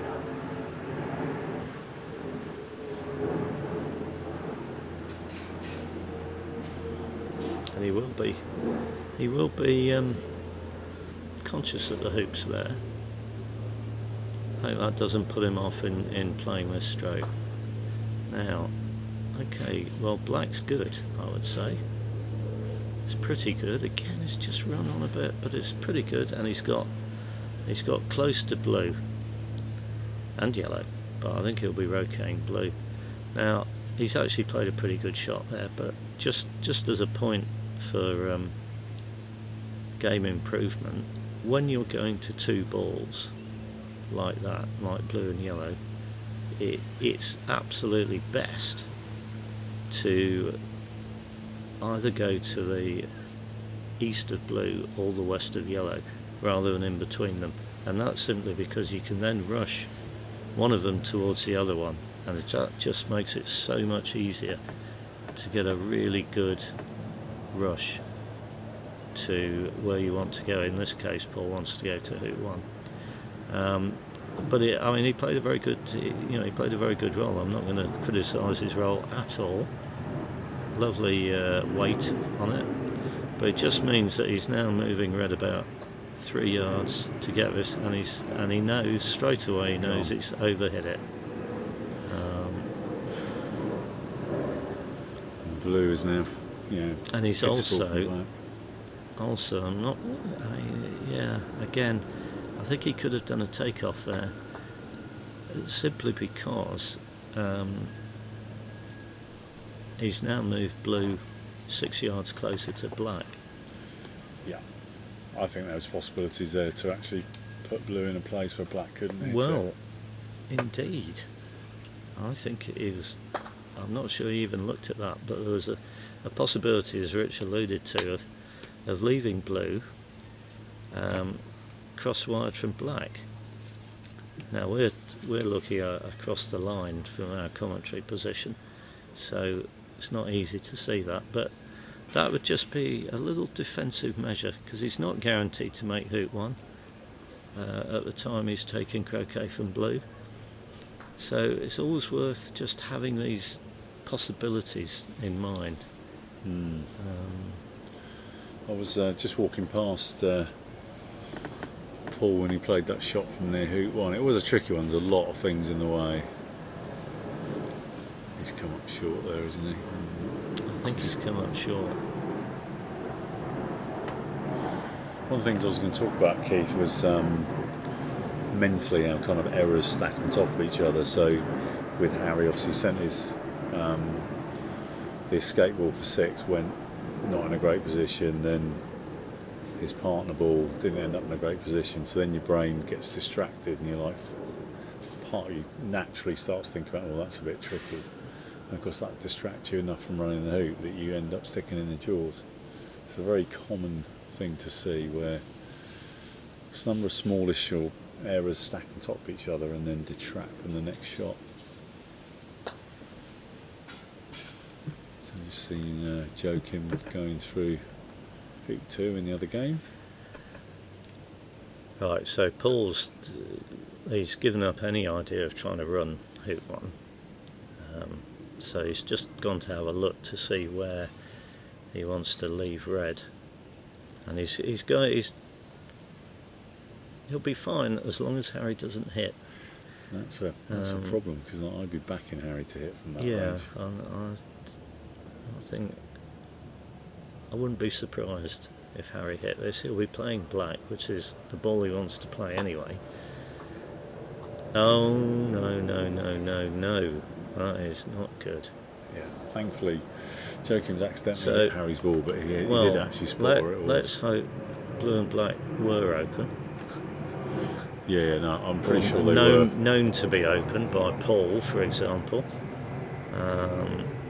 Because if they're now cross-wired, I mean, Harry's going to go absolutely ballistic. In croquet terms. No, Harry is going to go absolutely ballistic, and he'd have every right to. Are we safe, Keith? That's the question.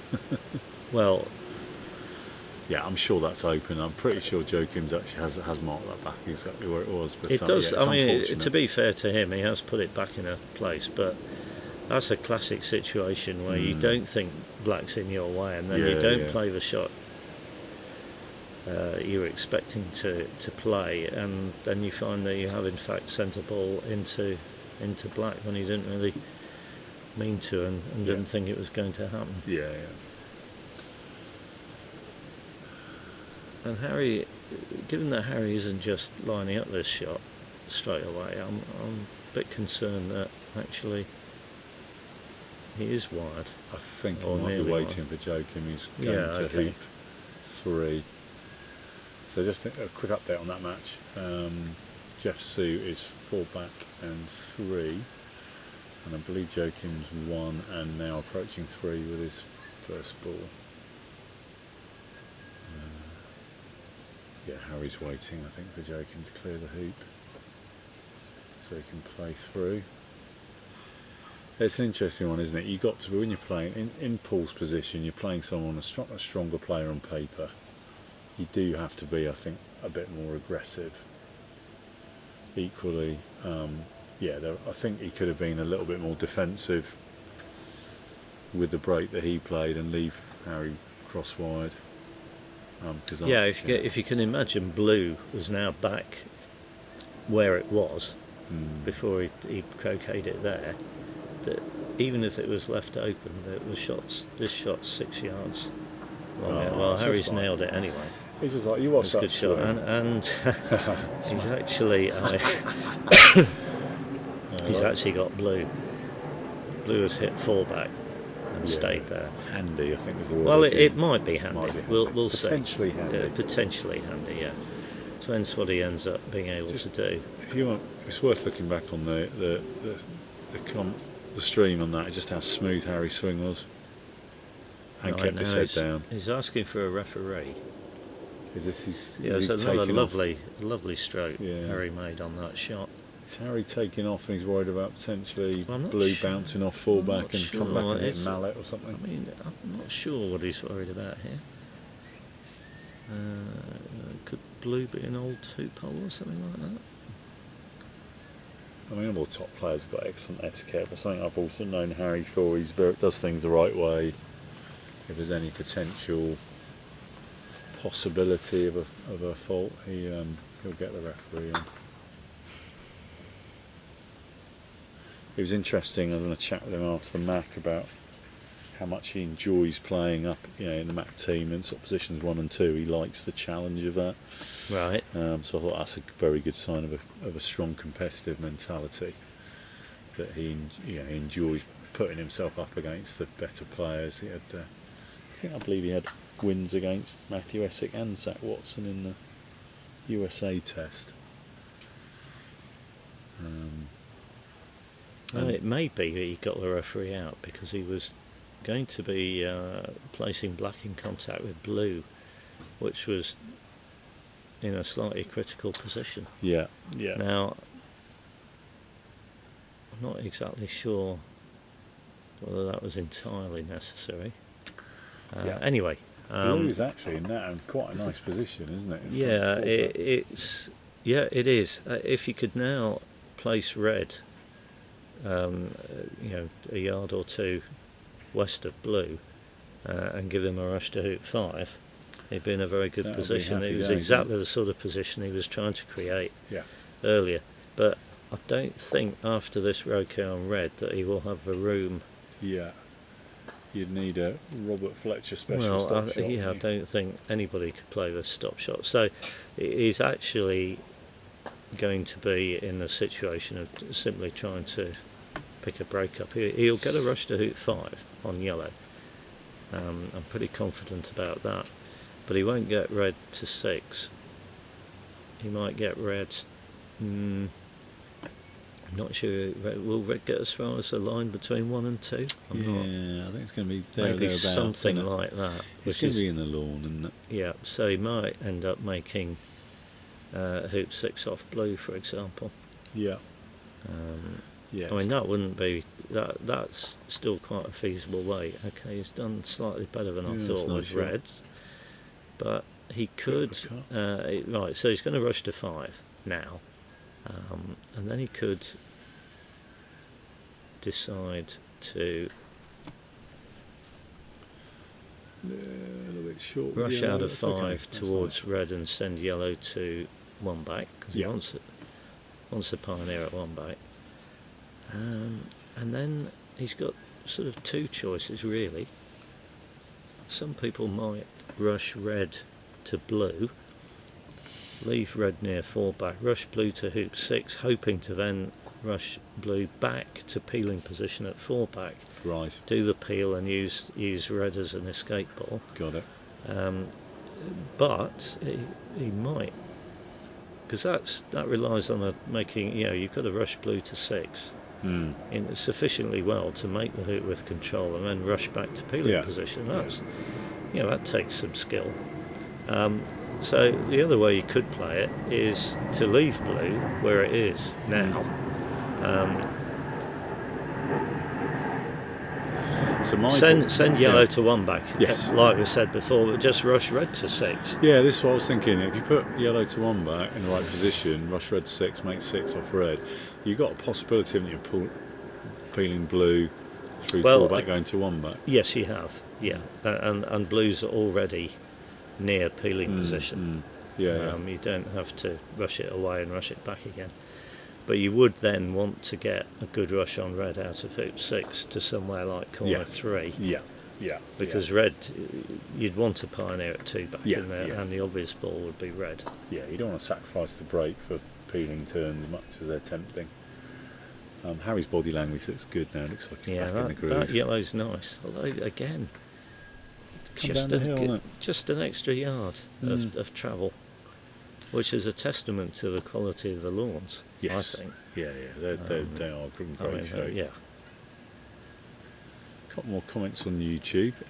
Corner spots at Middlesbrough work very well. I think there was a letter in the Gazette a couple of years ago suggesting it. However, some responses suggest the laws did not allow it. I don't know. I don't know the laws well enough, to be honest. Marcus has made the point about Paul using a lot of rolls for the close positional shots, and that he thinks the flat mallet shots would actually work more consistently. So it's interesting. I got pulled up on this by Keith quite rightly a few years ago at the Northerns, and that I was consistently playing hooper shots with kind of like a half rolly thing when it wasn't needed.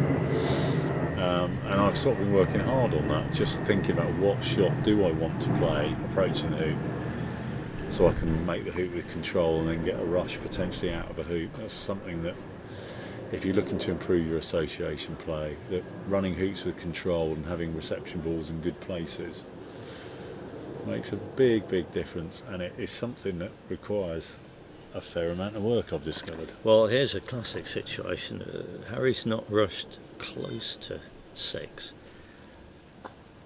so he's sent red quite deep. He's played a very good approach anyway, so he can run the 2 with control, but if he had just been a little bit further away or somewhere where he felt he had to make sure of the hoop, he's put red deep so that it can receive pretty much any hoop shot. He's actually then underhit the hoop shot or had a bit too much wire, so he's got a longer OK than he wanted. I'm not sure that this red's going to be somewhere in. Maybe could he send it to 2 back? It's going to be. He could send it towards 2 back. But I'm not convinced it's going to get all the way there. It's going to be if he's intending to try the peel. Going to 1 back. I think he's going to go for this. I think he is. He's right. Well, first thing he spotted is that green's in the way.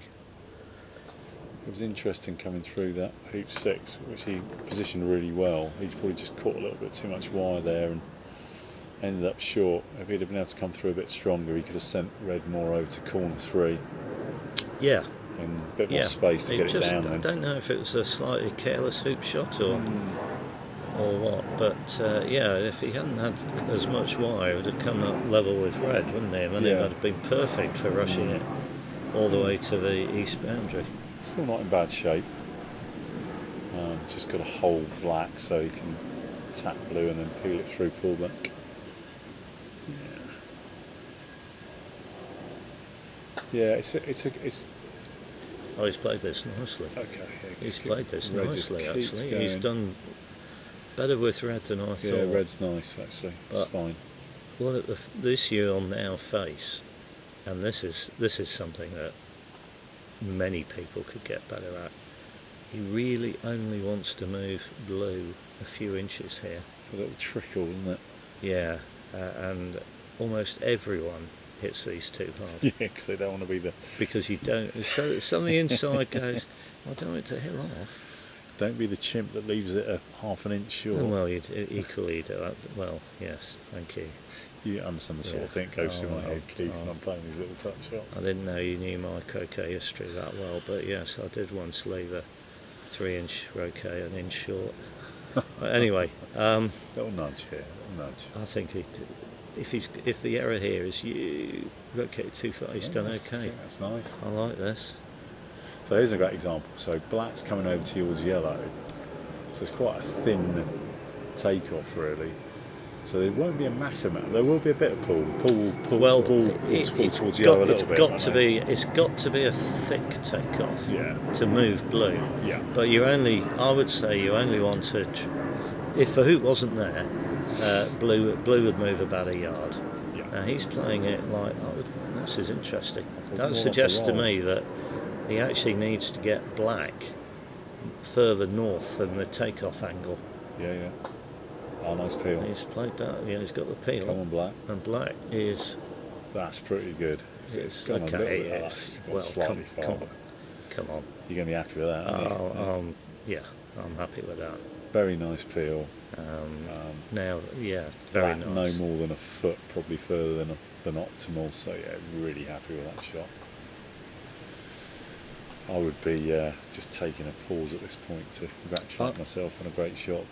I think Harry would expect to have that sort of accuracy. Well, yeah, the pause to take here is having got here. How are we progressing?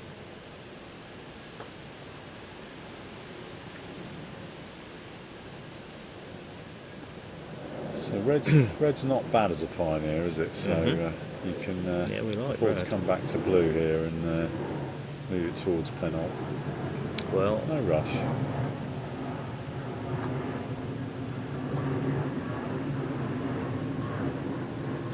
I think the priority here is to get yellow to 3 back.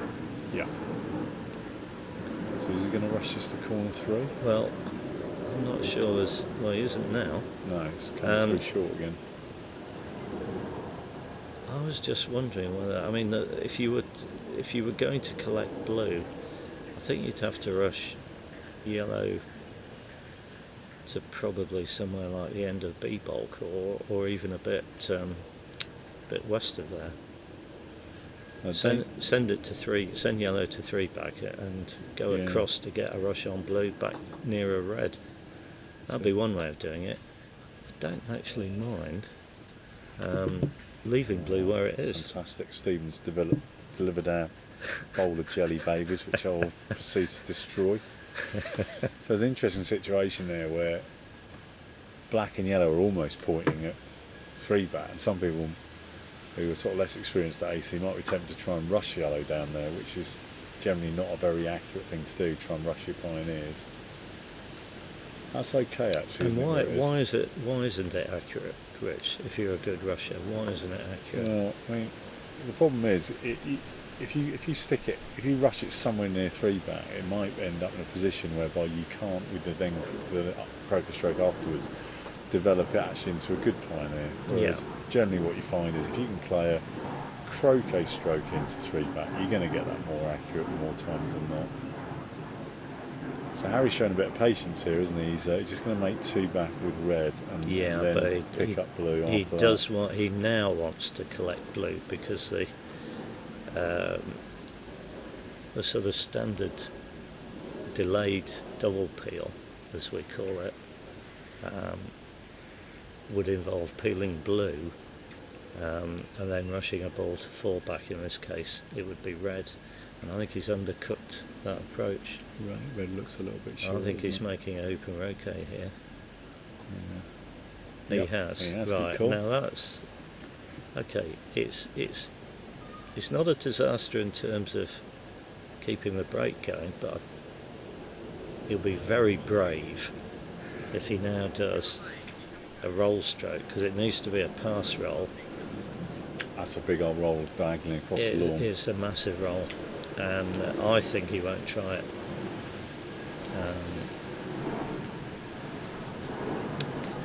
So if he's now in a situation where he's going to have to give up the attempt to peel penalt before four back, then his last option for finishing is to do a straight double peel, isn't it, Roach? Yeah, which is actually... Which is perfectly doable. Yeah, I found them actually easier than I first thought they would be. Right. Not ideal. So he's actually, so he's sending Right, red so down the full back. Red is, going to yellow. again, it's... There's definitely a bit of a slope Dart's gone 5 yards too far. Yeah. And he's had several of those, because black's perfect for pace. Can't quite tell the line of a rush, but I mean it looks pretty good. Yeah. I think we'll get a good shot. I mean he might have said, well, black's actually gone a couple of feet too far, but that doesn't explain red going 5 yards too far. I think there's if I start to look at it now, there's a notable slope kind of in that corner three. You've got to be careful. We're at Hurlingham, Rich, so you know. I mean by slope I mean a minor gentle yeah, roll. Exactly. Yeah, Thank it's not. Yeah. In the grand scheme of things, it's not a big deviation away from a totally flat lawn, but very subtle. That the slope will just grab it slightly and just send it north of 3, and as we said, east of 4. Now he's taking his time here, because if he's still got ideas of finishing, then getting a rush north is essential here, and he's done that well. He's done that well. I don't know exactly how far up the lawn he can rush yellow, but he'll be trying to get it somewhere like the I was going to say east boundary level with full back. I mean he's done well there. Yeah, that's good. Be happy with that. So, okay, so the plan, and it will need some good shots. Yellow, not super critical. It'll go over towards penalt. I would expect it not to go as far as penalt. Yeah. There's quite a big leaf just a couple of yards to east of penalt. I reckon somewhere around about there. He will go beyond blue, so west of blue, rush blue back. Yeah. Somewhere near yellow, where yellow is now. Yeah. A bit north of there probably. Somewhere he's got a sight of penalt, the front of penalt, the peeling position. Yeah. So he's just gone to walk to where he wants black to go in this stroke. But then he needs a good shot, because he needs blue pretty close. Yeah. You don't want to be moving that very far. To peeling position at penalt. Right, so I'm not bothered about yellow. Bit tight to penalt. Yeah, yellow going even yellow going in the jaws of the hoop. Then we could cope with that actually. And okay, it's gone further than I think would have been ideal, but only because he's going to so he's going to roquet blue, and then he's going to use red to make four back, and then the order of roquets after four back will be red first, then he'll go to yellow. Yeah. So it doesn't really matter where yellow is, as long as it's reasonably near. It's just that the east side of penalt is near a four back. Yeah. That's all. The only reason I said leave it on the east side. It makes it a bit easier, doesn't it? You're going to yellow first, and then you want to get the absolutely perfect rush on blue. He needs into peeling He needs a position. reasonable stop shot here, doesn't But he? well, Just to send blue over. I'm not. Well, is it a stop shot? I don't know, but he certainly needs. Just to stay beside. This is one of those croquet strokes where actually blue is way more important than black. Yeah, yeah. I mean, it's one of he those can unusual play ones, if he isn't it? gets a 2-foot rush on red, a 4-foot rush on red. Yeah, he can He make it doesn't work, care, can't he? but It's all about blue. a 2-foot difference in where blue goes is actually quite Blue important. looks pretty. I think blue is good. yeah, blue's That's fine, fine. isn't it? Yeah, He from can there, nudge that across, from can't there, he? that is pretty good. Nice rush on red as well. Yeah, So he'll be happy with those. I think this Yeah. definitely gives him a chance of this straight double. yeah.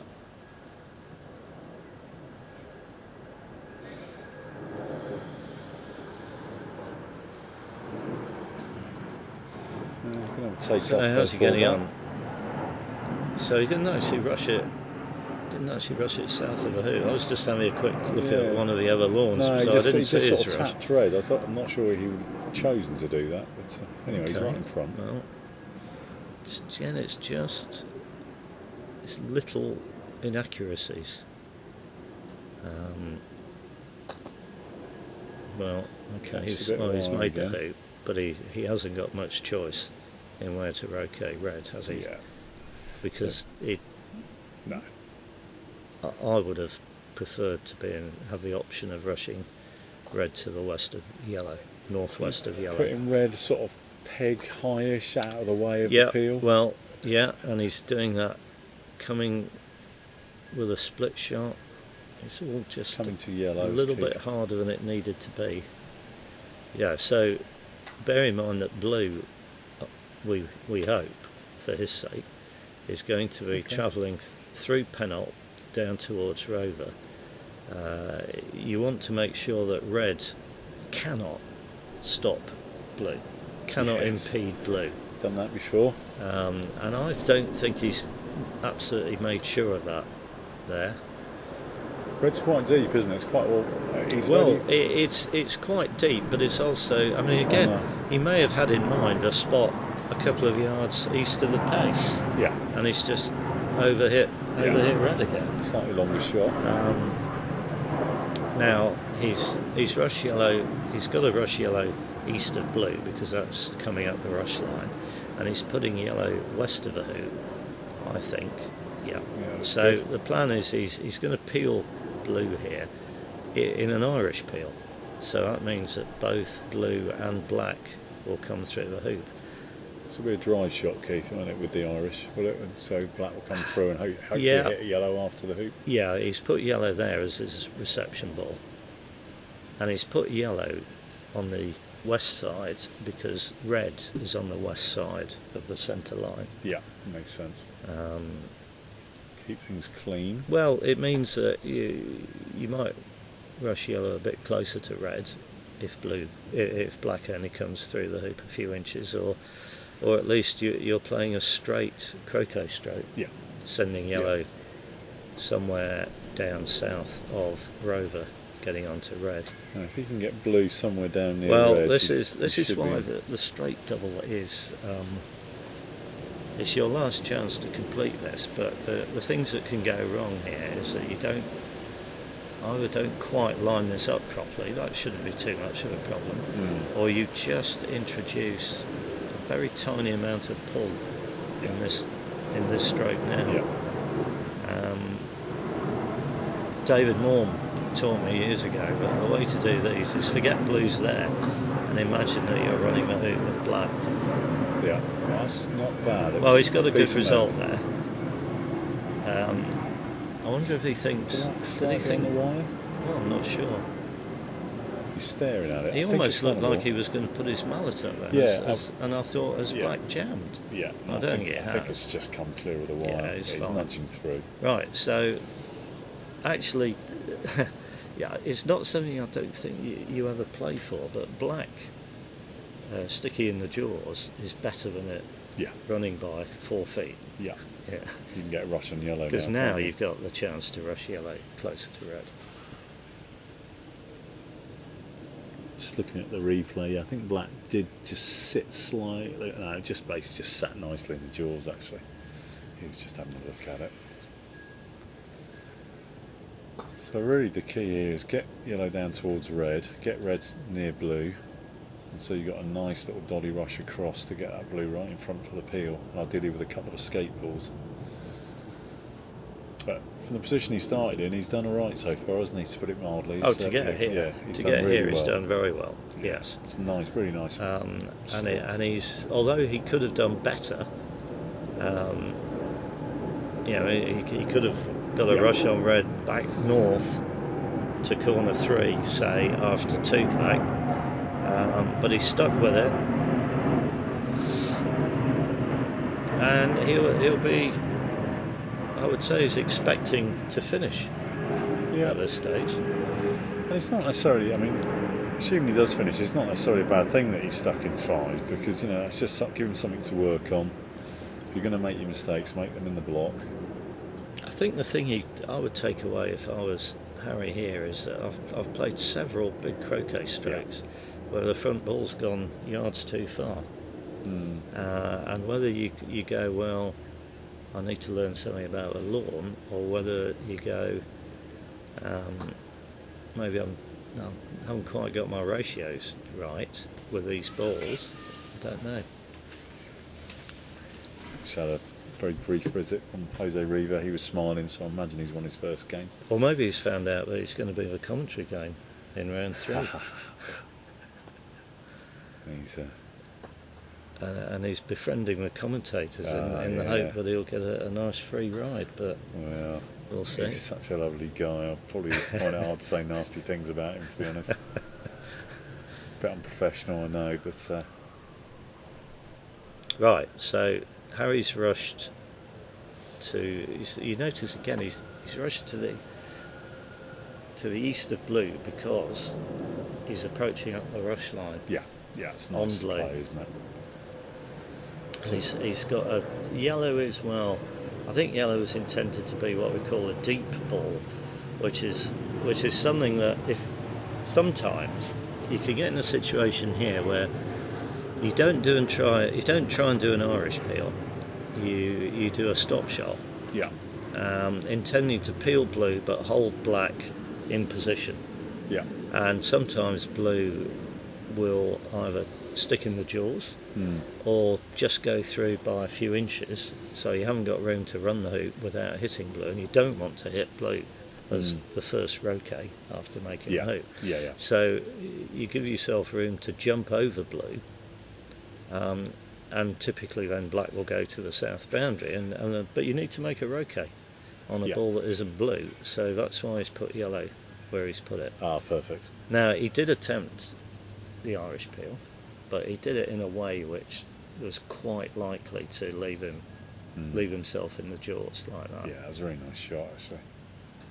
Very smooth again, so it's a very straight swing of the mallet, which meant that striker's ball went exactly where it should. Striker's ball's trying to run the hoop, right? So in the end, it sticks in the jaws perfect. Really, anything can go wrong here, Keith. It's rushing blue into the back of Rover, isn't it? Well, yes. He's going to nudge it out. Yeah, no, he's done well there. We need to give him credit for that, because he's. If you watch the really top players, they don't relax at this stage and go, well, I've finished. All I've got to do is peg out. Yeah. They organise a rush.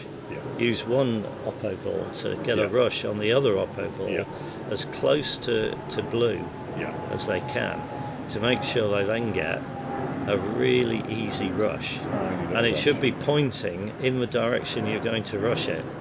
And he's going, from his point of view, the right of hoop 5, and he's played that really nicely. Nicely. Yeah, not on the line of the peg, just slightly to the side, so you don't have any danger of rushing blue onto the peg. So he's done really well here. That was a very tidy finish, actually, to be fair. There's a lot of positives here for Harry. He's taken full advantage. If you remember, when he hit in, blue hit hoop 3, didn't it, and stayed nearby, and he's taken full advantage of that. He's done a really nice finish from there. Yeah, really well played. And he's pegged both balls out in the same stroke. So I always like to see that myself. Yeah. Because I think when you peg out, aiming the to hit with the front ball shouldn't really be a problem, provided you also hit your ball directly at the peg. Yeah. And the point then is you don't introduce any unnecessary pull. Yep. 26 TP to 6, I believe. I think you're spot on, Rich. Your arithmetic is impeccable. Yeah, that makes a change. Yeah, well done, Harry. That was really nice to see. He said, yeah, not perfect, but I say, yeah, even we were looking at Alan and Rob yesterday, they weren't perfect either, but you can just see that level of control that the really, really top players have exhibited. It's markedly above some of the other players who are admittedly excellent, but it was good. It was good. Yeah, he was happy with that. Well, his control of his ball was probably better than his control of the croquet ball. Yeah, for some of the time. So whether he'll be 100% content with his performance, I don't know. But obviously the result is. We just congratulate him as he comes off. I've just given him a thumbs up and he's pulled a face, which tells me that he's probably not 100% content with that. He's obviously, yeah, he's not. Did you buy this extra peel out on the opponent? I mean, you did. So Paul's just asking, was Harry tempted by the sextuple peel out on there? No, I don't think he was. It's a no. I think from Harry's reaction, he's probably happy to get the win. Many good things. He's very honest with his own performance. I think he'll know there's some things to work on. So if I dip out for a few minutes, are you happy to keep the viewers entertained? You go for it, Keith. Yep, we've been sat there all morning. Thanks very much. I'll see you in a bit. Be back shortly. So I probably guess we'll keep the cameras on Lawn 4. The secondaries are Jeff Sue playing pink and white against Joachim Norbeck on brown and green. Jeff's currently in play. Looks like Jeff is still 4-3 with pink, which he's approaching now, and 4 back with white. And looks like that Joachim's gone to 4 back with brown, with green on 1. So I'll just try and keep you updated verbally on the score, so we can track that. Just see Jeff just in the corner of our shot there. A couple of things from yesterday that I just wanted to make a point of. Omid Hallam is a good mate of mine in croquet. He got his first win for Iran, so first win ever for Iran in a World Championship, which is brilliant. Omid put a lot of work into getting Iran into the WCF, so that's brilliant to see him not only playing in the World Championships but also getting his first win. And the other noteworthy thing, I think, really, is someone that played extremely well in the qualifiers, and this year has really, his croquet, from an association perspective, has improved dramatically. And he's just walking past me now, actually. It's Ewan Burridge. Ewan won 3 out of 3 in his block yesterday against some very strong opponents. I think he's won another one. He was giving Keith a fist bump. So, yeah, really good to see. Obviously, I know Ewan's dad very well, Ian Burridge, president of WCF. He was obviously at the opening ceremony, captain of Wales croquet teams, particularly in the association, and was also international performance director a few years ago when I came through the ranks and was part of that squad. So I've learned a lot of croquet from Ian Burridge, amongst others. Cliff Jones, I give a shout out to Cliff Jones, Alison's dad. Was another major mentor of mine. And then at Colchester I had Rob Fulford and Jack Wicks, so it's very, very lucky to have all these top players. One of the things I love about croquet is that so many top players are willing to give their advice and input. So Jeff's laid up on the west boundary near hoop 2. Joachim's having a shot with green. Across the lawn, just misses to the right. So Jeff will be back in now, and aiming to approach hoop 2 again. So he's got Jokin's balls next to him. He's got a brown in sort of nearish to corner 4. So I would say that Jeff's got a pretty decent chance of getting a break going here. The balls are reasonably well placed to get going. In the meantime, I'll just have a quick look on Croquet scores because players are definitely finishing.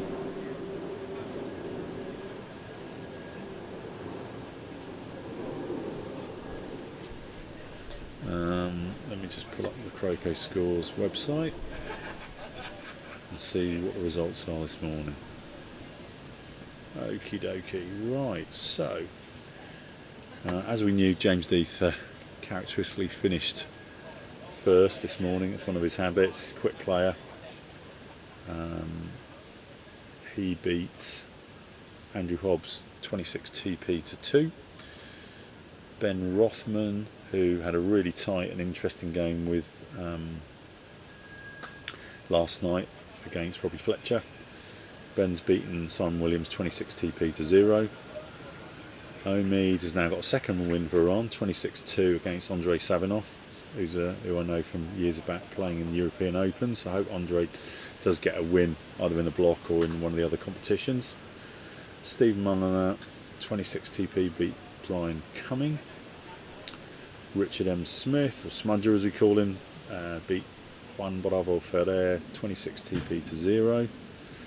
Mark Avery continues his winning form, beating Peter Philby 26-2.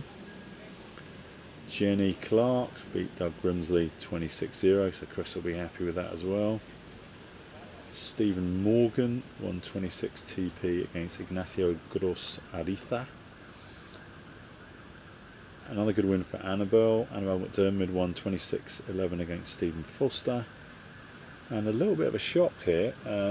Dennis Bullock has beaten Matthew Essick 26-20. So Matthew's actually had a couple of defeats. He's got 50% at the moment. I'm sure he'll come good. Very, very good player. But that block E is wide open. You've got some really strong players, strength and depth. You've got Matthew Essick as top seed, Christian Carter second seed, Andrew Johnson, who's twice a semi-finalist, I believe, in the world's third seed. Robin Brown, excellent player. Ed Duckworth, another great player. Kevin Beard, another strong player. Tom Coles, another strong player. So Dennis Bullock just got that win against Matthew Essick, which you'll be super happy with. And then even down to the last two seeds, Robert Wilkinson, former England international, excellent player, did very well in the qualifiers. And finally we've got David Druitt from Canada as well. So that's a good blocky. So I'm just going to go back to the current game. Jeff's having a little look. I think here's misapproached 3. I'm trying to read out the scores and concentrate on the game as well. Jeff's misapproached 3. So what he's doing is he's looking at green. Will be tempted to shoot at white and pink because it's quite a short shot. But what he'll do is he'll put pink on the boundary, the east boundary, so that if Joachim misses, he'll end up somewhere near pink, so Jeff can use that ball. So that might deter Joachim from shooting, but I'd say it's a relatively short shot. It's probably, I'm thinking about 14 yards, something like that, across the lawn. So I'm pretty sure Joachim likes to play positive croquet, so I would think he'll consider shooting green at white, regardless of pink lurking there. But he might. The other alternative would be to shoot in towards corner 4 where his brown ball is. I think he's just having a look now. The other possibility, of course, is because green is behind the break, as it were. It's near hoop 2 and Jeff's trying to make hoop 3. And maybe he'll just leave green there and he's going over towards, have a look at brown, see what shots he's got with brown. Brown at green's not horrendous, I think, from here. It's a long shot, but it doesn't leave as much. And I think that's the shot he's going to take.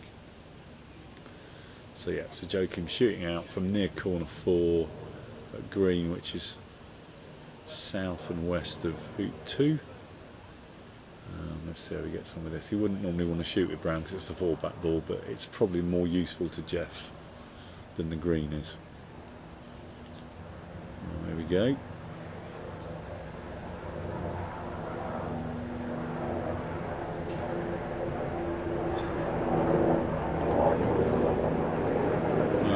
just slightly right. Decent shot though.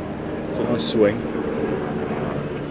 Joking's been playing both association croquet and golf croquet for quite a few years now, and he's I can see a distinct improvement in the quality of his play. I said last year in the World Team Championships, level 2.1, he gave me some really good best of 3 game. Won the first one playing extremely well, and then I managed to thankfully win the next 2 to keep my singles record intact. But yeah, he's you don't want to give him too many chances. He's a good player. So Jeff back in with pink. We're looking to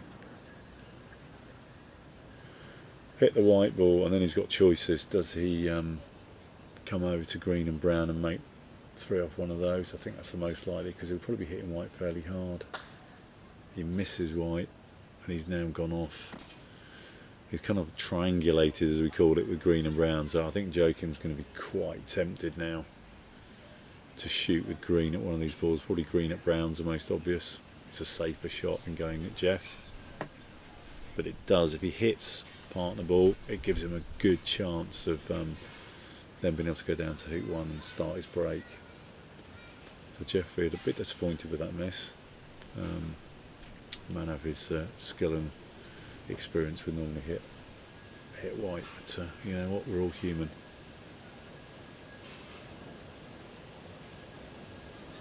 Yeah, Omi's won 2 games. Someone's pointed out in the chat. Yeah, really pleased for him. Lovely guy. Great fun. Oh, okay. This is quite bold, I would say. He's taking the shorter shot, which is green at pink. It's more aggressive. You don't want to miss this, because it will give Jeff a decent break. But hopefully he'll hit this and can get going. Yeah, sensible from Jokim. Very nice. It does make the hoop 1 approach a bit longer and a bit more tricky, but equally if you're making hoop 1 off partner ball, which isn't a bad thing. Missing pink in that circumstance would have been pretty dire, because that's the ball that Jeff wants to make hoop 3 with, but he didn't. Really nice shot from Jokim.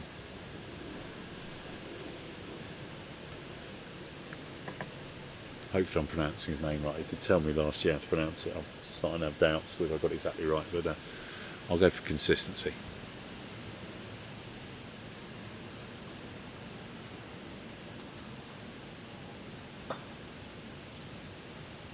Okay, so he's sending pink to 2, trying to get green in behind brown. He's been unlucky. It was a nice pace, and he's just nudged into brown. So what I'll now be thinking is, are pink and white far enough apart for him to be comfortable with that shot? They're probably, I'm thinking 14, maybe 14 and a bit yards apart. So Jeff could hit for sure. I think there's a temptation here potentially to send brown down to maybe towards 1, ready for the next break, and then come over to white, move it further away from pink. That'd be more defensive. If he's happy with the distance between them, he might just roll green and brown down towards his hoop 1, and just do a guarded leave. I can see the famous Hurlingham barbecue in full. Well, there's a lot of smoke anyway at the moment, so I'm sure I'll enjoy that in an hour and a half. Just such a lovely venue here, so peaceful. Great lawns, great setting, lovely food, drink. Yeah, somewhere I could spend many hours just relaxing, but enjoying doing the commentary here in the World Championships.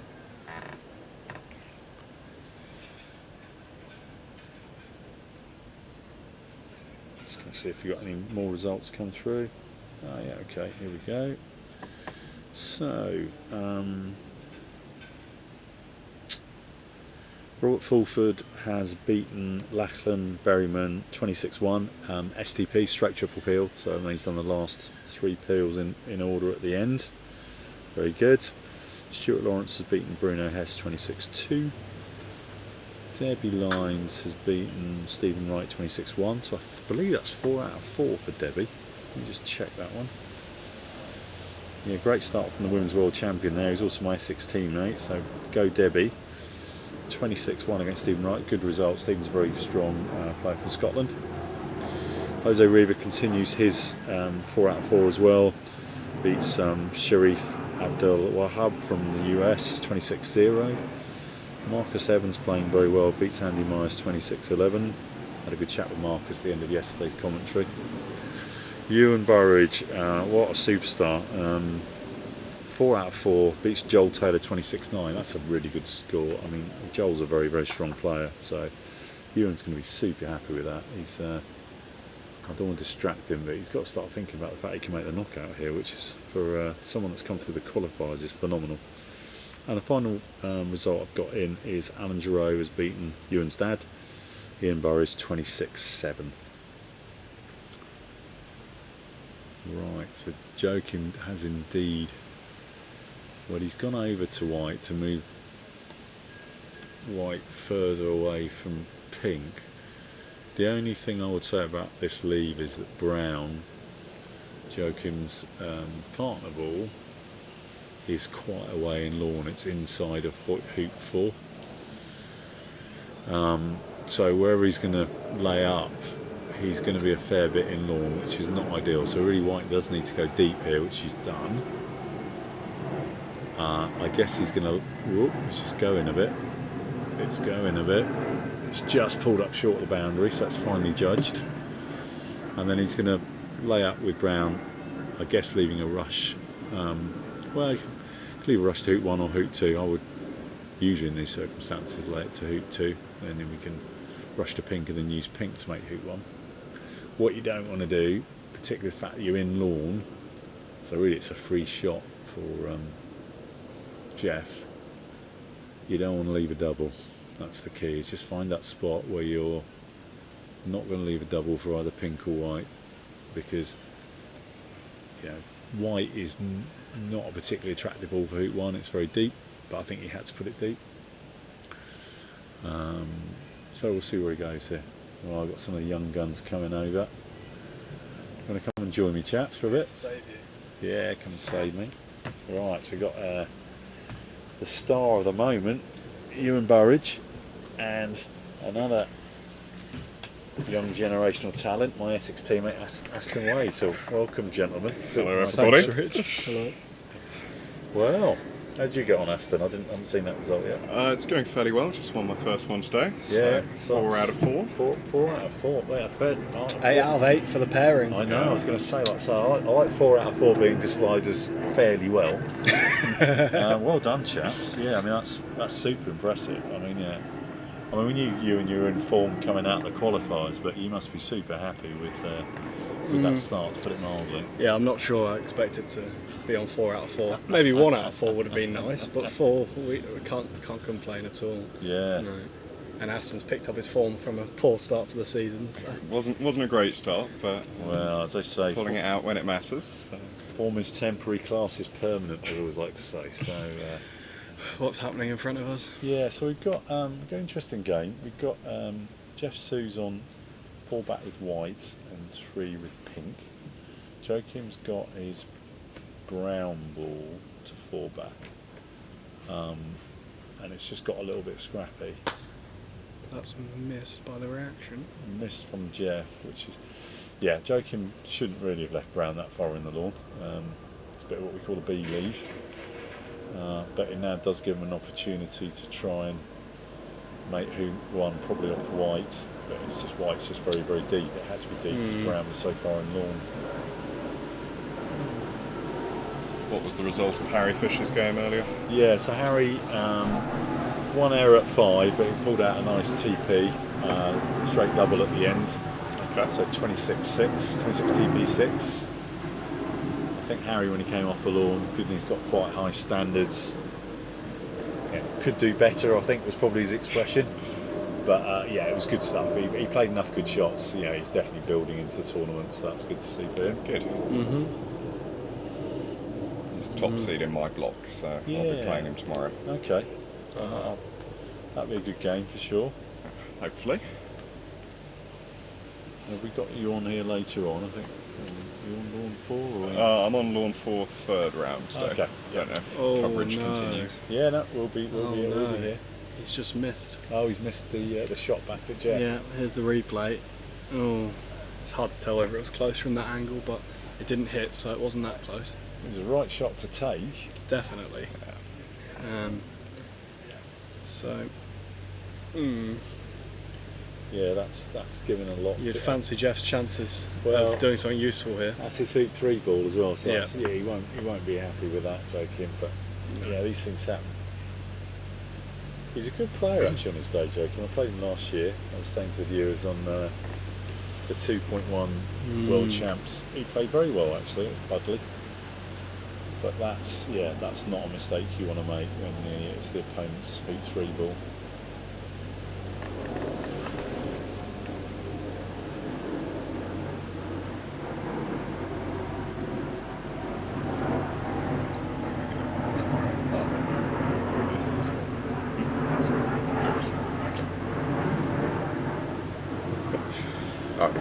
Tim Crowdy has just put a message in the chat congratulating you and I, so thank you, Tim, for that. Glad to have you watching. Yeah, thanks, Tim. He's one of the really nice guys at Croquet, Tim, and a very good golf croquet player, improving all the time.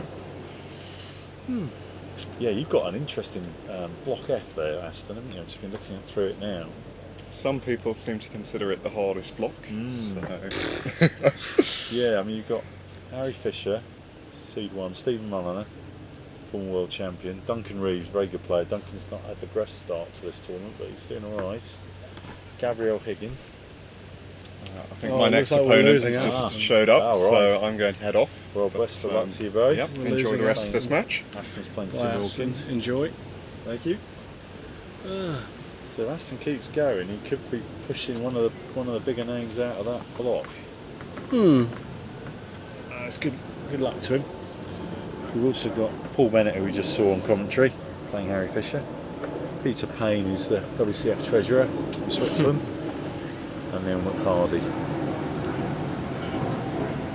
I have to say, I haven't actually been watching, but I'm a bit surprised that Jeff's having to approach hoop 3 from here. Yeah, I have to admit, we were both guilty a bit of interacting with other things. But yeah, from where he was, you'd expect them to be pretty much in front of 3, wouldn't you? Yeah. Is this short? It looks short. Yeah. Yes, it's short. So he'll be retreating to partner in corner 1 now, I think. Brown and Green a fair distance apart. I think he'll be disappointed with that. Yeah, from where he was starting from, he at least should have been probably peg and fall back. Pick up the break, go around to peg, and potentially even some of Jeff's standard, potentially even think about getting a few peels in as well. So what do you think's changed, Ewan? Obviously you've got a lot more confidence in your association. Obviously you've got a very, very, for those who don't know Ewan, he's got an extremely strong golf croquet background, England international. But this year your association croquet's just rocketed, isn't it? Well, I actually know how to put a break together now, which helps, rather than just... Quite useful. Yeah, I actually struggled this morning. The lawns are quite a bit quicker here, so putting pioneers out, I mean, 50% of them almost went off the lawn, which wasn't ideal, but no, I think just, and once I've got a break, not making a mistake and actually getting around to fallback is pretty key as well, whereas before, well, even literally last week, it would be maybe 3 goes to get around to fallback. But yeah, it makes a big difference. This level you can't really afford to give other players that many goes. I'm finding the conditions pretty easy as well. Yeah. I mean, the hoops are gettable from everywhere, really. So it's someone of your calibre from GC, you're good at running hoops, aren't you? Good at shooting. yeah, well, sometimes. Right, Jeff has... Oh, he's on a speculative Oh my takeoff in gosh. front of. This is dangerous now. So you go back to What do you partner, then you do a speculative takeoff back in front of 3, and he's sort of in front of 3, but a bit long. But how much closer is he expecting to ever get? Well, do you know what I mean? I don't know. And also, the ball that's near 3 is brown, which is Joachim's 4-bat ball. So he might be a bit more comfortable having a pop at this. I don't think he's going to, but No. I think in more foolhardy moments I'll probably be having a go at this and saying I've got the break. But Yeah, it's yeah, he's probably right to come back to partner. Got some more results in. We've got Did I read out the Tim Wilkins result? I'll read it again if not. Tim Wilkins beat Neil McCarley 26 TP3, so Tim's actually playing Aston Wade next. Robert Fletcher 26 TP0 against Lorna Dewar. Alison Morm's got her first win, so good for her. 26-14 against Pete Trimmer. That's a very good result actually. Pete's a good player. Reg probably showing the strongest early form of any of the big contenders. Did a sextuple yesterday, quad today, so 26 QP 21 against Blake Fields. A close match. Blake's a very, very talented young American player over with his dad. Jeff's now looking at Hoop 3. It's calling to him. I can't see any way that he takes this on. If he was playing against someone very strong, and so you're not going to get that many chances, I could argue for going for it. But given that he's nominally on paper a significantly stronger player, he shouldn't really be taking unnecessary risks against Joachim, so I think it's the right thing to do. Come back to. And I don't think he's left a double there, so. Yeah, he needs to be aware that obviously that's Green's hoop. Some refereeing drama going on the next lawn. What's happening there? There's a ball around the peg and a referee on the lawn with a book out, which isn't. Oof. I think I might know what the problem is. Well, when I was just watching Aston play on that lawn, Yes. the peg was virtually bent in half. Oh, right. And presumably Dave Kibble is complaining that he can't make a swing because the peg's not straight. I don't know. That's just my hunch. That could well be it. Because it really was bent. Yeah, I don't know the law on that actually. How perpendicular the peg has to be, or whether that's even defined. I think you can take the top out like Dave's done. A few more results. Dave Morm continues 100%, 26-1 against Callum Highland. Robin Brown beat Robert Wilkinson 26-22. Robin's playing very well at the moment. And then the final result, Mark Van Loon 26-9 against my Welsh compatriot Rick Hardy. So well done to Mark. Dave Kibble hits, and I think he's now got a fairly regulation peg out to beat Logan, who is his #1 seed, so that will be a decent result for him. Very good result. Logan's not quite hit his strap so far this tournament, but quality player, so I'm sure he'll come good. Dave Kibble, very dangerous opponent. He's nominally he's in your group, isn't he? Of course. Yeah, I'm playing him next. Yeah. So when he finishes this, I might have to You're depart off. you as well. I'll be abandoned. I'm sure Keith will find his way back to you at some point. Yeah. Where are we? What's going on? Okay, so Joachim's considering options here. So obviously he's got a ball there, Brown, at Jeff's hoop 3. So he probably should be thinking about moving that. There's a temptation with green because pink and white are near hoop 1, which is green's hoop. So he's basically deciding to, yeah, it looks like he's going to leave Brown near Jeff's hoop and shoot at Jeff. Jeff's very tight to the boundary, so he can't really develop green out of there very easily. No. But it will leave him a 3-ball break, which someone of Jeff's ability he should be able to get around off that. I don't know, I'm not sure about this one.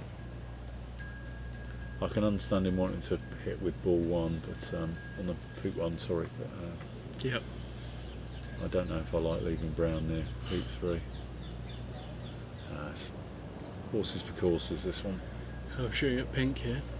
Yeah.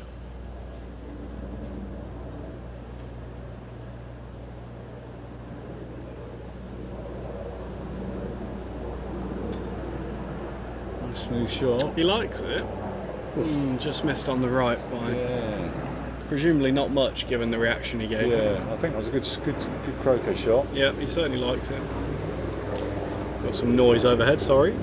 Yeah, one of the joys of Hurlingham, we not only get planes going overhead, but now we've got a big old helicopter by the sound of it. Yeah. I don't know where that's come to. Does that come to drop your KFC in? No KFC today. I did think about going to KFC yesterday, but there was none within 8 miles of my club. That's shocking. Disgraceful. That is shocking. Ewan's, well, hopefully get some sort of sponsorship deal knocked up, but he's a big fan of KFC. Always got to get that joke in as often as we can. Oh, yeah. Right then. So, Moving forward with your AC improving rapidly now, does that give you a little bit of a time dilemma in terms of making sure you can keep both the AC and the GC going on, or you? I don't think so. For now, certainly until the Open Shore Shield, I'll be focusing on GC, but we will reassess after that, I think. Yeah, of course, that's the big one for you guys, and Yeah. wish you luck getting into that team. Thank you. Certainly one of the big contenders. We've got Keith rejoining us. Really? No, you guys crack on. Keith and Ewan being a formidable doubles pairing in the Counties Association Croquet for Nottingham. Not so much this year. Yeah, that was my fault though. Yeah. Not yours. Well, yeah. Right. I'm going to have to go soon. My opponent is pegging out. Okay. But who knows? It might be lunchtime. There's lots of people walking over towards the barbecue. So Jeff has managed to rush his partner. Oh, it's a bit of a tempting Just keeps position going. now. Just keeps going. Yeah, he's gone a little bit north of Hoop 3. I think I would be rolling these into the lawn and getting a rush back on Brown and getting a bit closer to Hoop 3. Yeah. He's had a few challenges getting close. There we go. So he's played. Yeah, he's played Joking into the lawn. Just seeing Dave's peg out on the screen at the moment. Yep, successful. So that's. Right. Well, I wish you all the best of luck against Mr. Kibble. Thank you. I'll wait a few minutes till he comes and finds me, but Yeah. that's putting our block into a bit of a mess. Yeah, it's all to play for, isn't it? So as predicted, Jeff Sue sent white down towards 4 and run pink past Brown, so we can now rush it back towards 3. So I keep on saying it, but I'm fairly confident Jeff should get going here.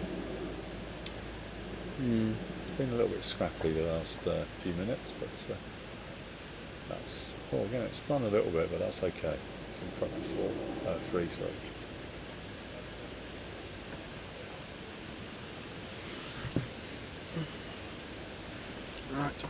Right, best of luck, See you later. Ewan. He's off to play Dave Kibble.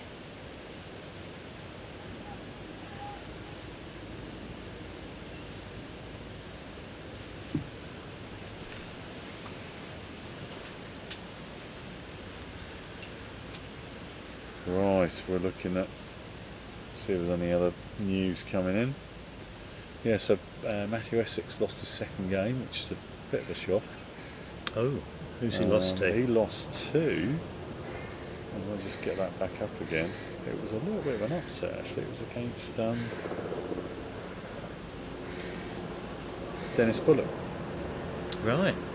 Okay, So well, that's 2 losses. For Dennis has a World Championship bronze medal from 2001, I I was believe. going to say, so it's a name that I'm familiar with, but I just didn't know a lot about Dennis, so I'm glad you stepped in there, Keith. Just going to see what other info we got available.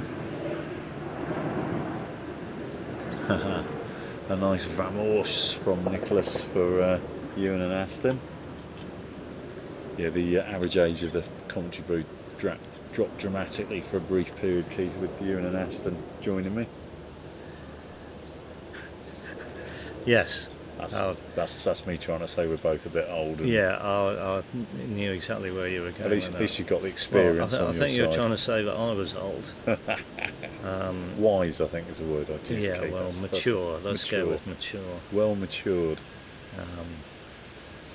Right. So Jeff's picking up Brown.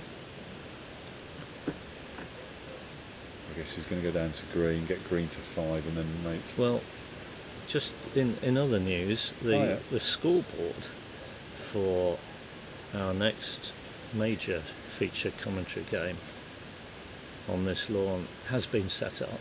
Oh. But I can't actually see either of the players. No, I haven't seen. Although I'm pretty sure that both of them have finished their morning games. Yeah.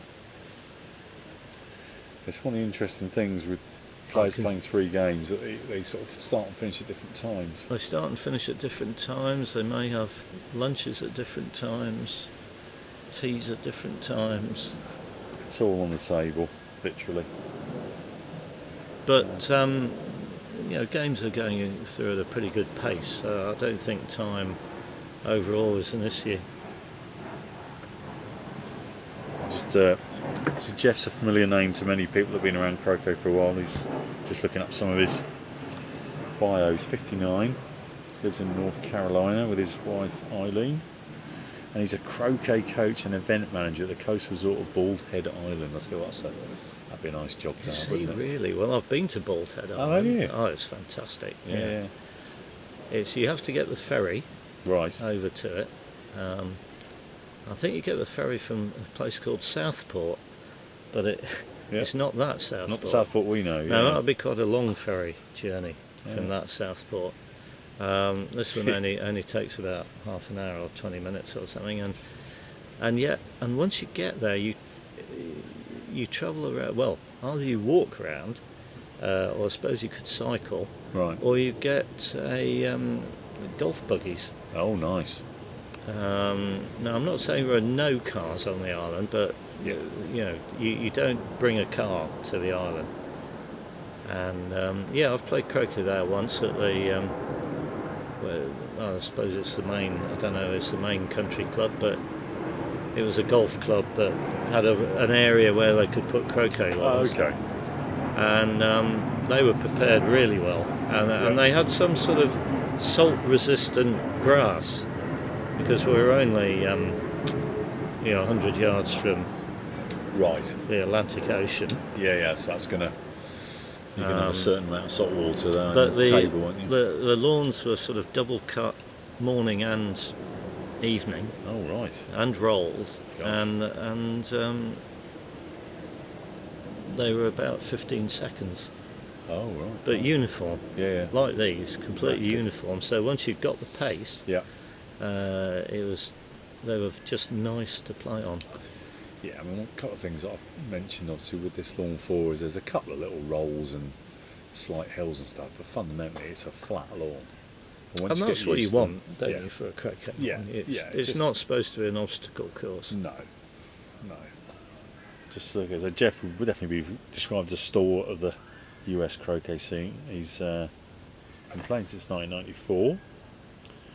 He's been the Solomon Trophy, which is Great Britain against USA, 8 times.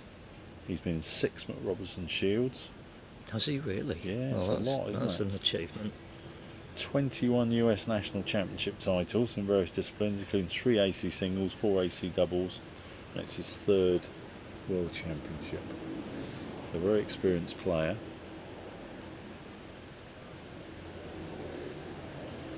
Joachim grew up in Eskilstuna in Sweden, which was where Anders has built 4 really good lawns. We played European Championships there. Joachim started the Croquet Club along with some friends in '92. Went to US to attend college, and then in 2007 he started croquet again in Sweden. So he's won the Swedish Championships in AC and GC. He's won the World Team Championships Tier 2.2 with Sweden. So that was I was going to interrupt that. Jeff just tried a fairly longish peel with white, and it looks like it's stuck on the wire, I think. Yeah, it has. Yeah, it's not a great position for it, but you can come back and try and sort that out later. Positions that you don't really want white to go, that will be one of them. It means you've got to get fairly close to it to flick it off the wire later on. And Joachim lives in Stockholm, where he's a risk manager at the NASDAQ, which I say stock exchange, tech stock exchange in the US. But obviously you can access the NASDAQ from all around the world. And he likes a bit of long distance running, downhill skiing, watching ice hockey and travelling. I got to know him really well summer last year and played for Sweden. Lovely guy, really, really nice guy. So Jeff is going to send green as a reception ball for 6, trying to peel white after he's made 5. Green's found itself in a nice position there, it's a really nice shot. He'll clip brown in front of 5, try and get a rush out down towards white and green. Because of where white is, he wants to be fairly close to white after he comes out of 5. He's definitely clipped that far enough south that he can probably get a rush out of 5 and start his triple peel. Putting green there. Green's a really good position for the escape ball. Having a good escape ball just makes things a lot easier for peeling white and making 6. Right, fairly critical shot here. Getting pink in front of 5, which he's done. Brown is nicely down the lawn, so he should get a really nice rush here out of 5. Take brown towards white and green, and then flick white off that wire and then peel it. Have a look, see what Jeff's TPs. I would imagine he's done quite a few, would be my guess. Let's have a quick look on the excellent website that Chris Williams maintains.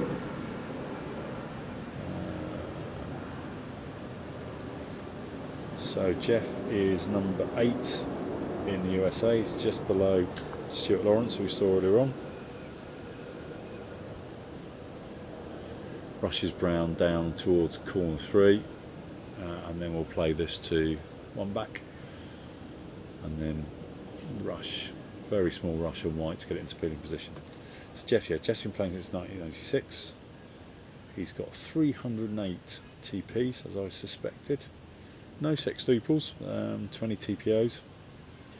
So he knows what he's doing. He's out of 774 wins, 308 have been TPs. So that's a very high percentage. So yeah, I'd kind of expect Jeff to have a good old go at this. If he can get white peeled successfully, which I think he will, then he'll be in very good shape. Brown's a little bit short, but it's fine. Pink's in a good position to nudge white into peeling position, which he's done very well. Well done, Jeff. So now he'll peel white and then get a rush on green to make 6. After that, there's a number of passages of play, so we'll see what transpires, but it kind of depends what rush he gets at after coming out of 6. But he's done well there. He really, what made this easier for him was getting a really nice rush out of 5, because white was stuck on the wire, which is not easy. He'll take his time here, make sure that he gets this peel, makes things a lot easier for the triple.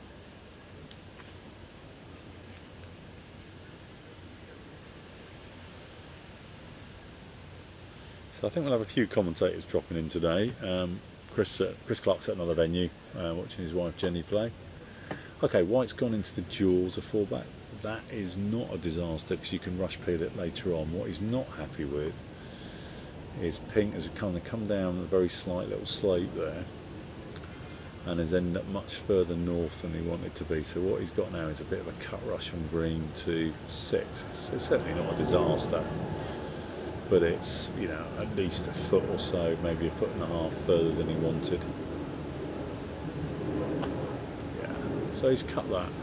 I'd say call that a safe cut rush, so he's not trying to overcut it, which can sometimes mean you miss the ball. But he's got a longer approach to 6 than he would have ideally liked. Jeff's just taking his time here, just looking at the positions of the balls. White's fine, he can rush that through at a later time.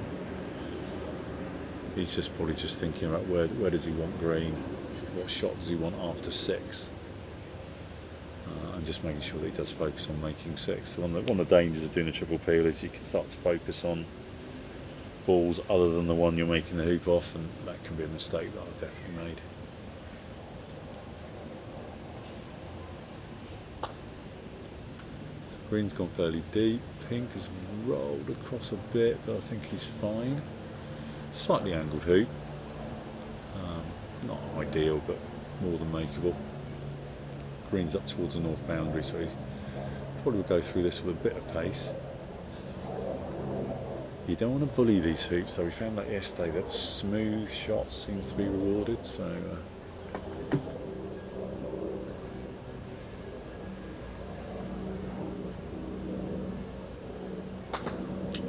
rejected by 6. They're sometimes going a little bit firmer at an angle. These hoops, the ultras, don't particularly like that. He'll be frustrated with that. Green and brown have got a short shot at each other. The only thing I would say, if Joachim, is that he's got a ball in jaws of, or just probably just in front of the jaws of 6, another ball in the jaws of 4 back. It's not going to be the easiest start to the break. He might be thinking, let me just get on the lawn, get the break back, maybe do a leave and develop himself back into the game. I don't think there's an obvious break starting opportunity here, not an easy one anyway. That's why he's having a bit of a think. He'll also be thinking now, where can these balls run through to? I'm pretty sure pink can run 6. I'm pretty sure white can run 4 back as well. But I'm even more sure of that. So I think Joachim's choosing to shoot brown at green. He's got a ball obviously stuck in the jaws of brown's hoop. He might be tempted to make a few hoops with brown and then go all in on potentially even going to rover or peg to then sort of threaten to finish with green in one turn. That's probably on his mind.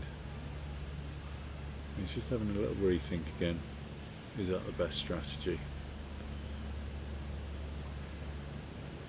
No, he's changed his mind. He's gone to green, which is his ball, a hoop 1 ball. So he's going to try and develop that. He'll do well to get going from here. He's probably thinking more about putting Jeff balls in a position on the lawn where he can do a leave and start next turn, assuming Jeff misses.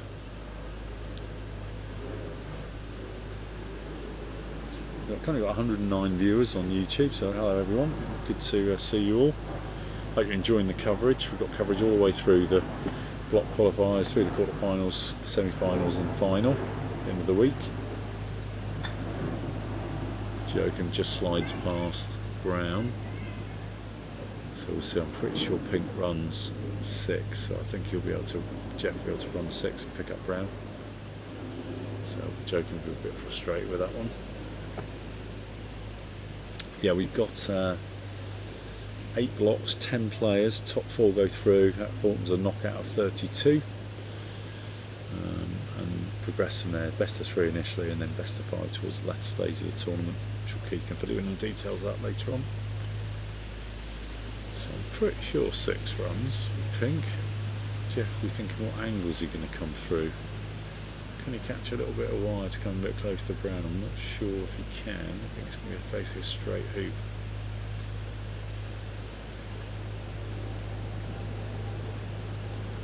Just trickles through.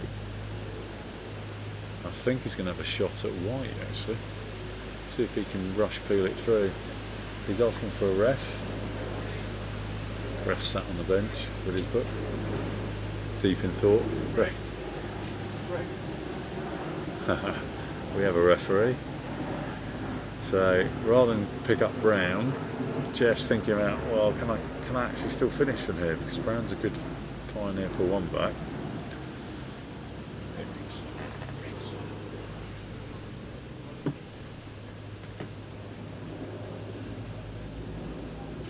This is Greg Solomon, the referee.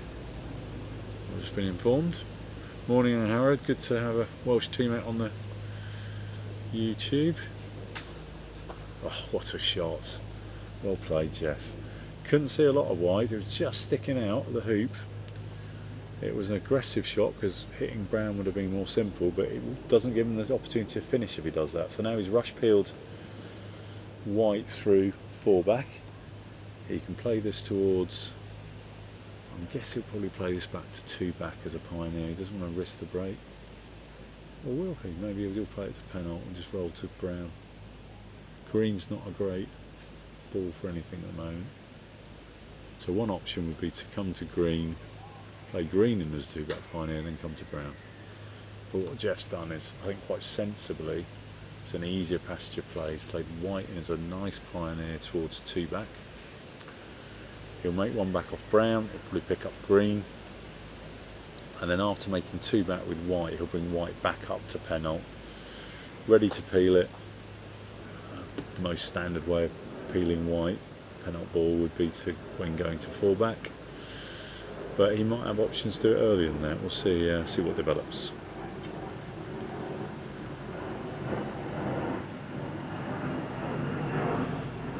So yeah, we've got Angharad Walters on our YouTube chat.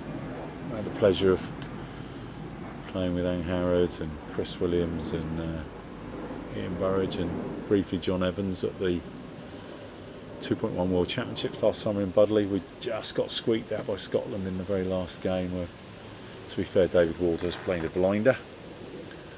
I lost my singles as well. Ian narrowly lost his singles. It was anyway, Scotland played well. We'll not talk about that any further. Okay, so the question in here, who's playing, why is there no scoreboard displayed? The reason there's no scoreboard is because this is actually our secondary game, so we get all the tech set up for the 3 primary games on this lawn, and the primary game, excuse me, I've just got a message come through, 1 second. Yeah, the primary game is finished. That was Harry Fisher against Paul from USA. So that was our primary game. This is a secondary game. It's kind of a bonus game. So this is Jeff Sue, who's on the lawn currently from the USA. Jeff is playing Joakim Norback from Sweden. So just an update. So Joakim is on 1 with green and 4 back with brown. And Jeff has just peeled his white through 4 back. So white is now on penalt. He's in the middle of a triple peel. And he's going around with pink. So hopefully that updates everyone. So Jeff is he sent his peelie, his partner ball down to 2 back. He'll bring that back up to penalt to peel it later on, hopefully, if all things goes well. He's playing brown in as kind of an early, what I would call a skate ball when he peels penalt.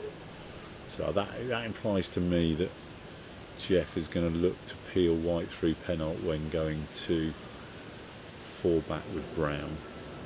Green's going to go down to 3 back, I'm guessing.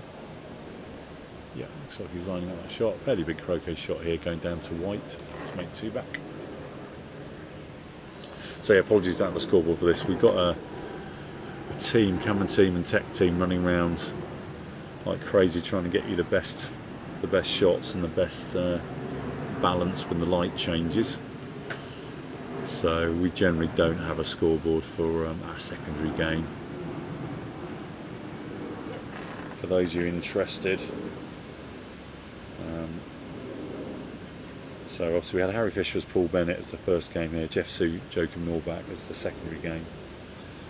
Next on this lawn we're meant to have James Death and Thomas Spalding, and Jose Riva against Mark Van Loon. I think we'll try and cover both. We'll probably focus a little bit more on Jose and Mark Van Loon. They don't tend to get as much camera time as James Death, so we'll probably try and cover both, but also yeah, it'd be nice to see Jose play against Mark Van Loon. It should be a very good game. Okay, so Jeff just having a look about where things are.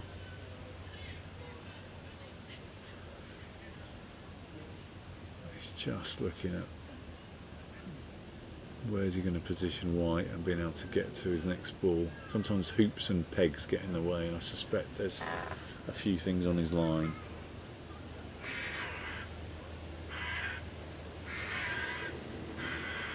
Just playing white out to the side, pink in front, slightly angled, that's fine. He hit white a bit harder probably than he would have liked to, just moved it out of position a bit.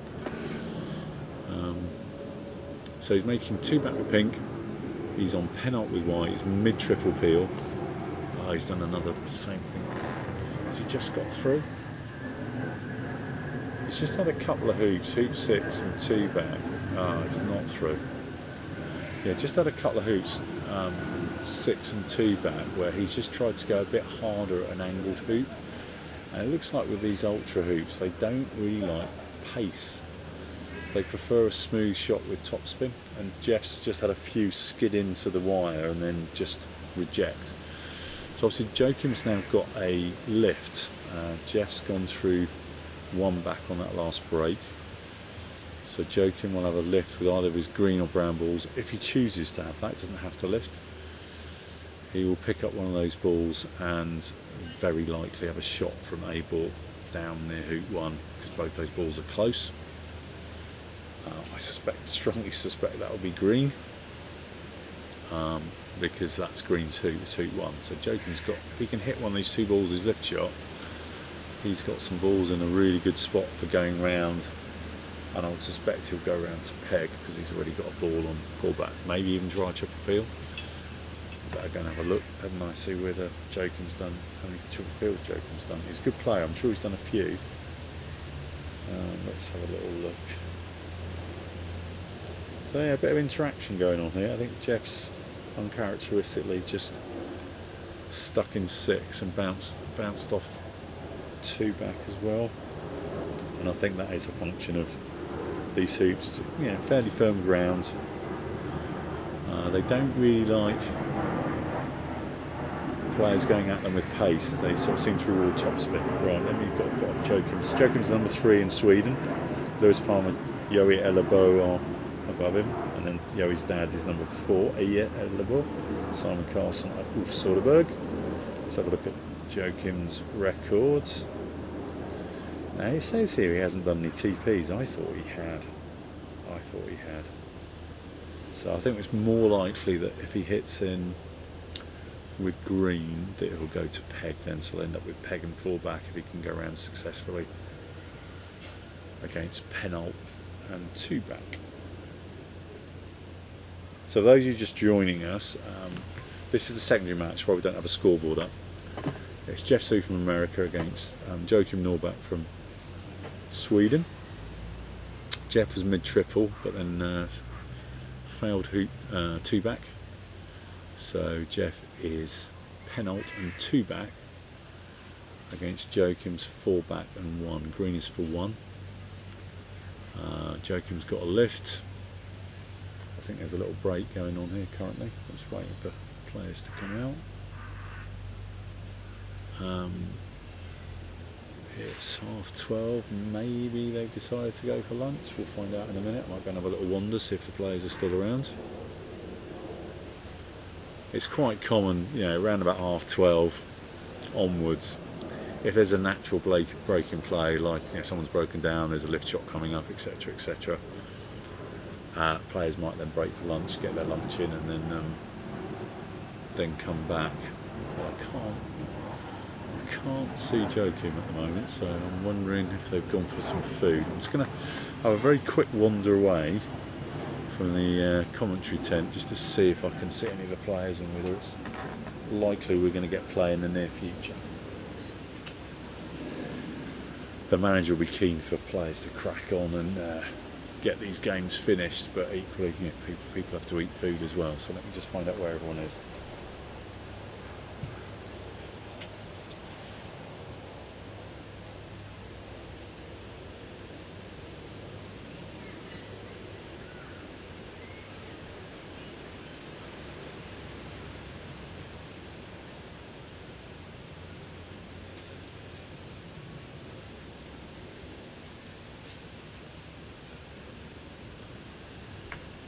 Right, a bit of scouting done. Jeff Sue's calmly sitting in the tent near the lawn waiting for Joachim to reappear, so I'm guessing that Joachim's had a comfort break and we'll be back shortly. And we're definitely not on lunch yet, so stand by.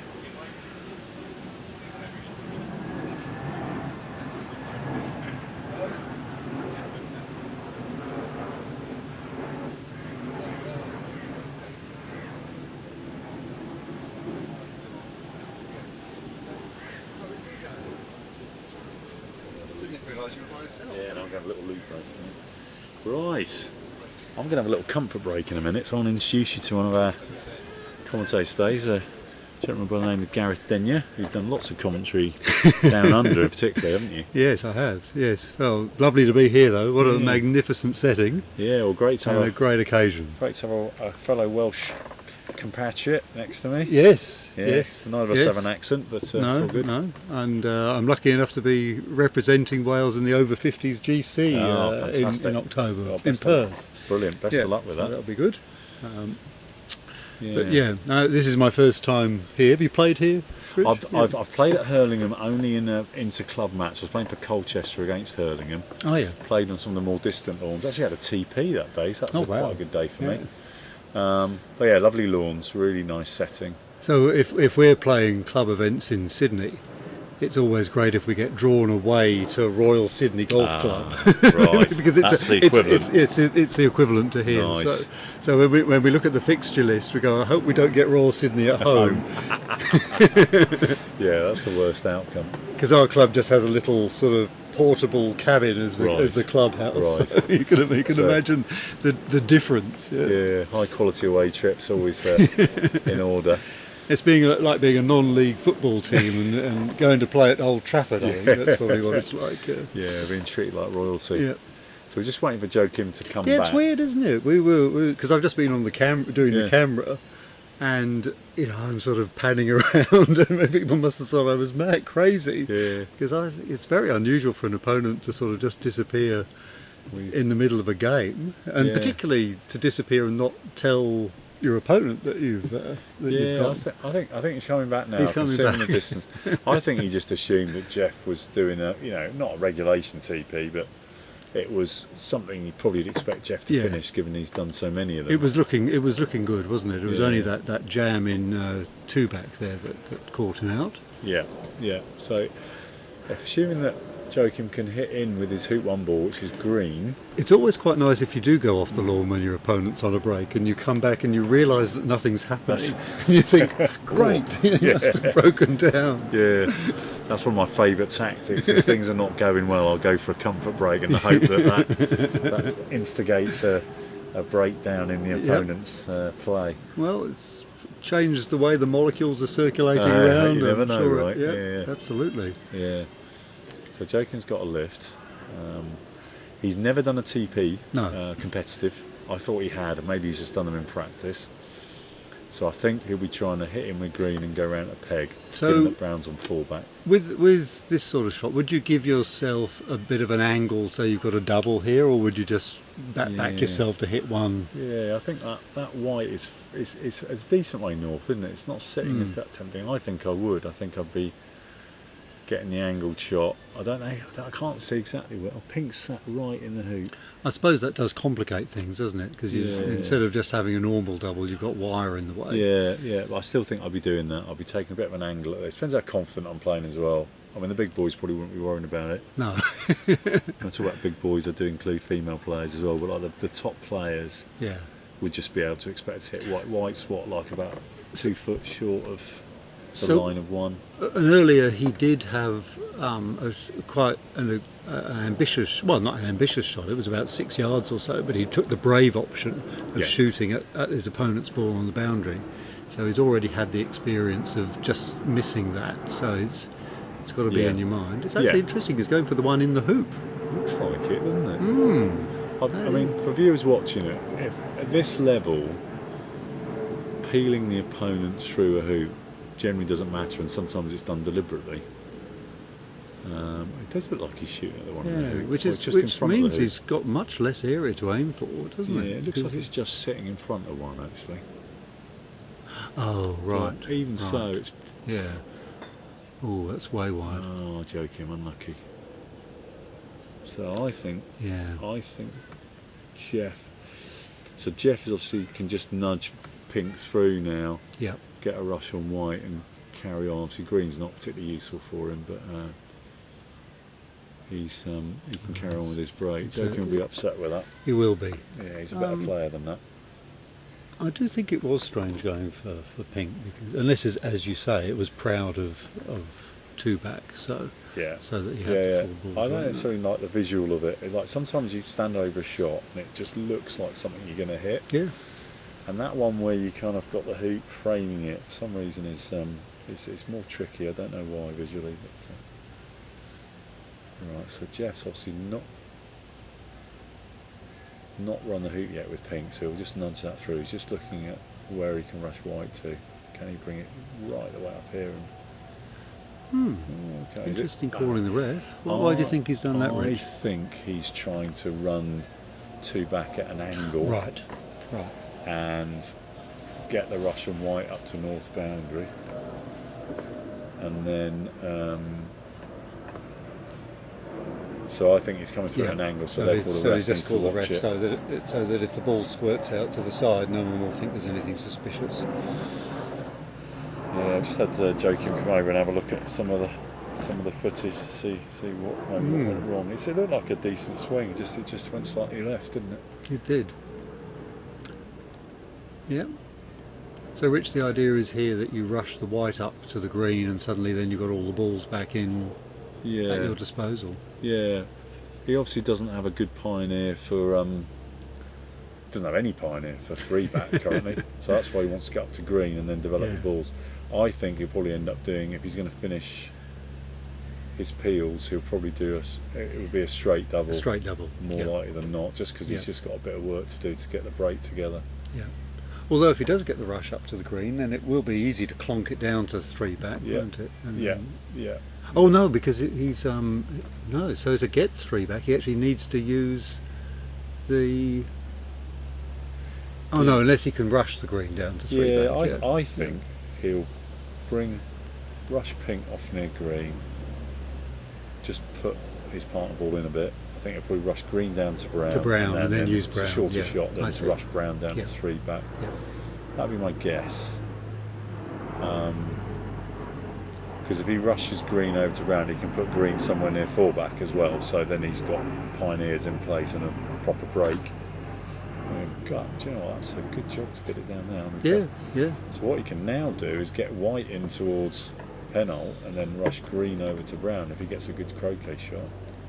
So, Rich, what are the lawns running at? For Australian viewers, these lawns would look lush, and I'd imagine they'd be running at sort of 8 or something. But clearly they're not. They're not at all.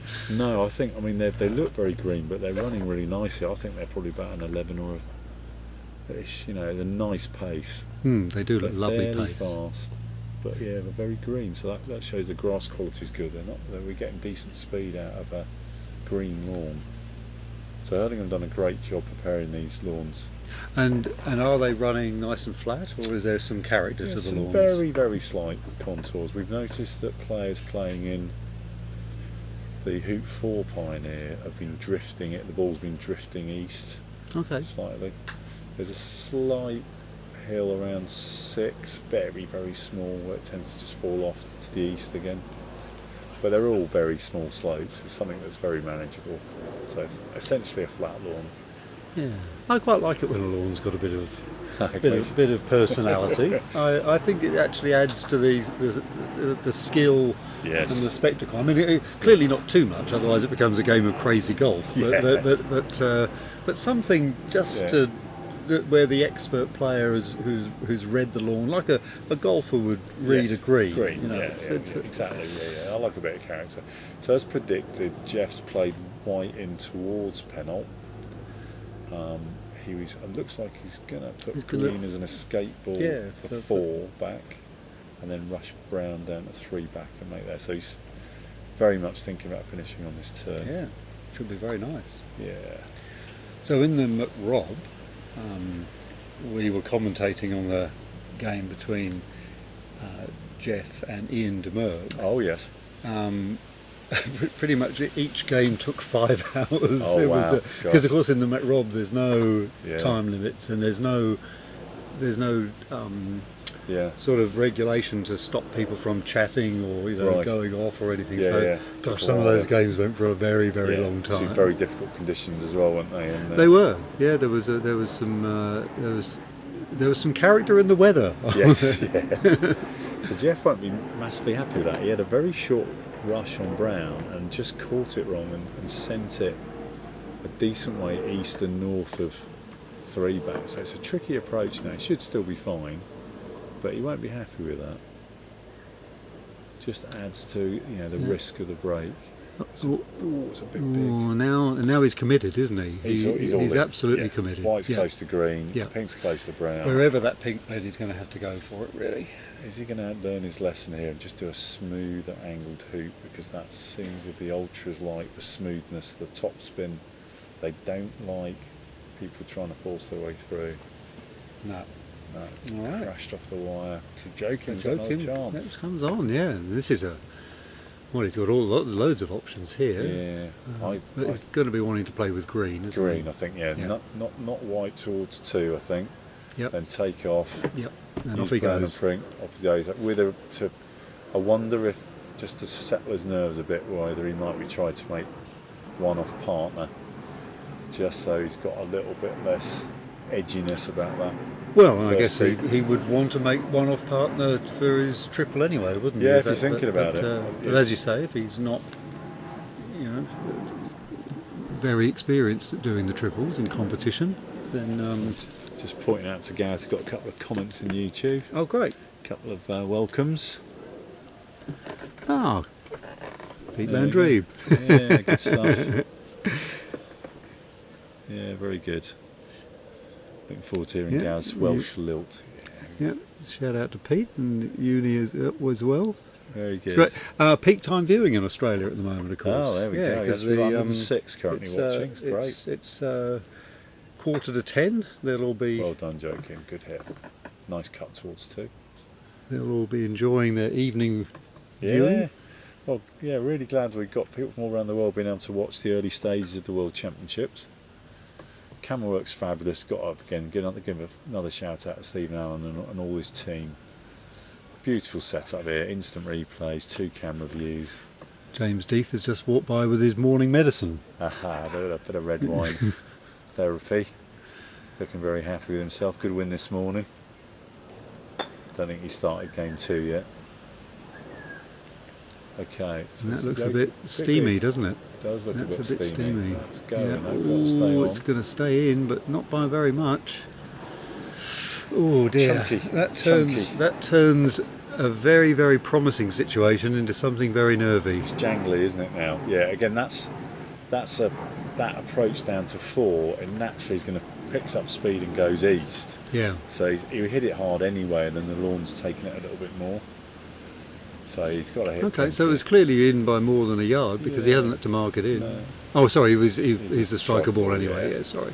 But he's pretty close to the boundary, isn't he? He's with his feet up. So just nice, easy shot on pink here. Okay. Joking. Nice and Let's smooth. get going. And then. Don't want to give yourself a 5-yarder at this stage. Yeah, you don't really want this sort of stuff, do you? And he just clips it, but unfortunately he had to go for his own pink. Oh no, he's. Yeah, he's moved the pink a little bit away from the brown, hasn't he? Yeah. But he can make a hoop one off partner now, which hopefully will settle him down a bit. He just needs a good rush here. That's it. Take your time, work out where you want to play it from like this. Just settle things down. He's going to feel, he's not got a win yet in the block, so he just wants to just calm things down. Nice and easy. White's a decent pioneer for 2, so if he can get 1, he'll be off. That's right. One good rush on the brown, and off we go. So I have to say, Gareth, that a lot of the innovations and developments we've had in the commentary and coverage here in the UK is a big part of actually what you guys have been doing down under. It's been really impressive to see how things have developed, and the excellent coverage of the Robertson Shield, which we're all up until the early hours. Well, we're all learning off each other, aren't we? I yes. mean, I think we were all very inspired by what we saw from you guys, and then we try a couple of things, and like with all of these things, you learn from your mistakes, and I think one of the things that we were very pleased to be able to do for the Mac Rob was have the commentators from England coming in the early sessions because of the time differences. So we were able to it's great to sort of have people coming in remotely, and not just from England, but also from other states in Australia. Fantastic. Too. So. Of course, by the end of the day, you've got all the players that have finished their games all queuing up to come on. So Joachim had a slightly longer rush than he'd like, but he's rushed kind of northeast of 1, so a bit Similar of a to what tricky Jeff had just a moment ago, It is, isn't very it? much that way. With that long takeoff. one. I'm going to move over actually. Keith, you want to join us here? We've got a triple threat here with. We've got Keith Ayton back with us as well. So Jacob's taken off in front of 1. Bit of an angle. Needs to be smooth. This. All about the top spin. The wind unsettling him there.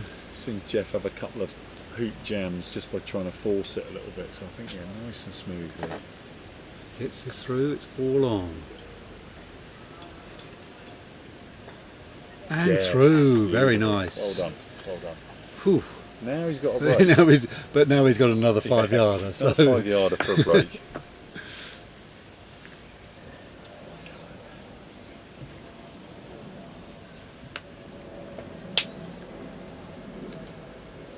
Right, so you have to bring me up to speed with this game.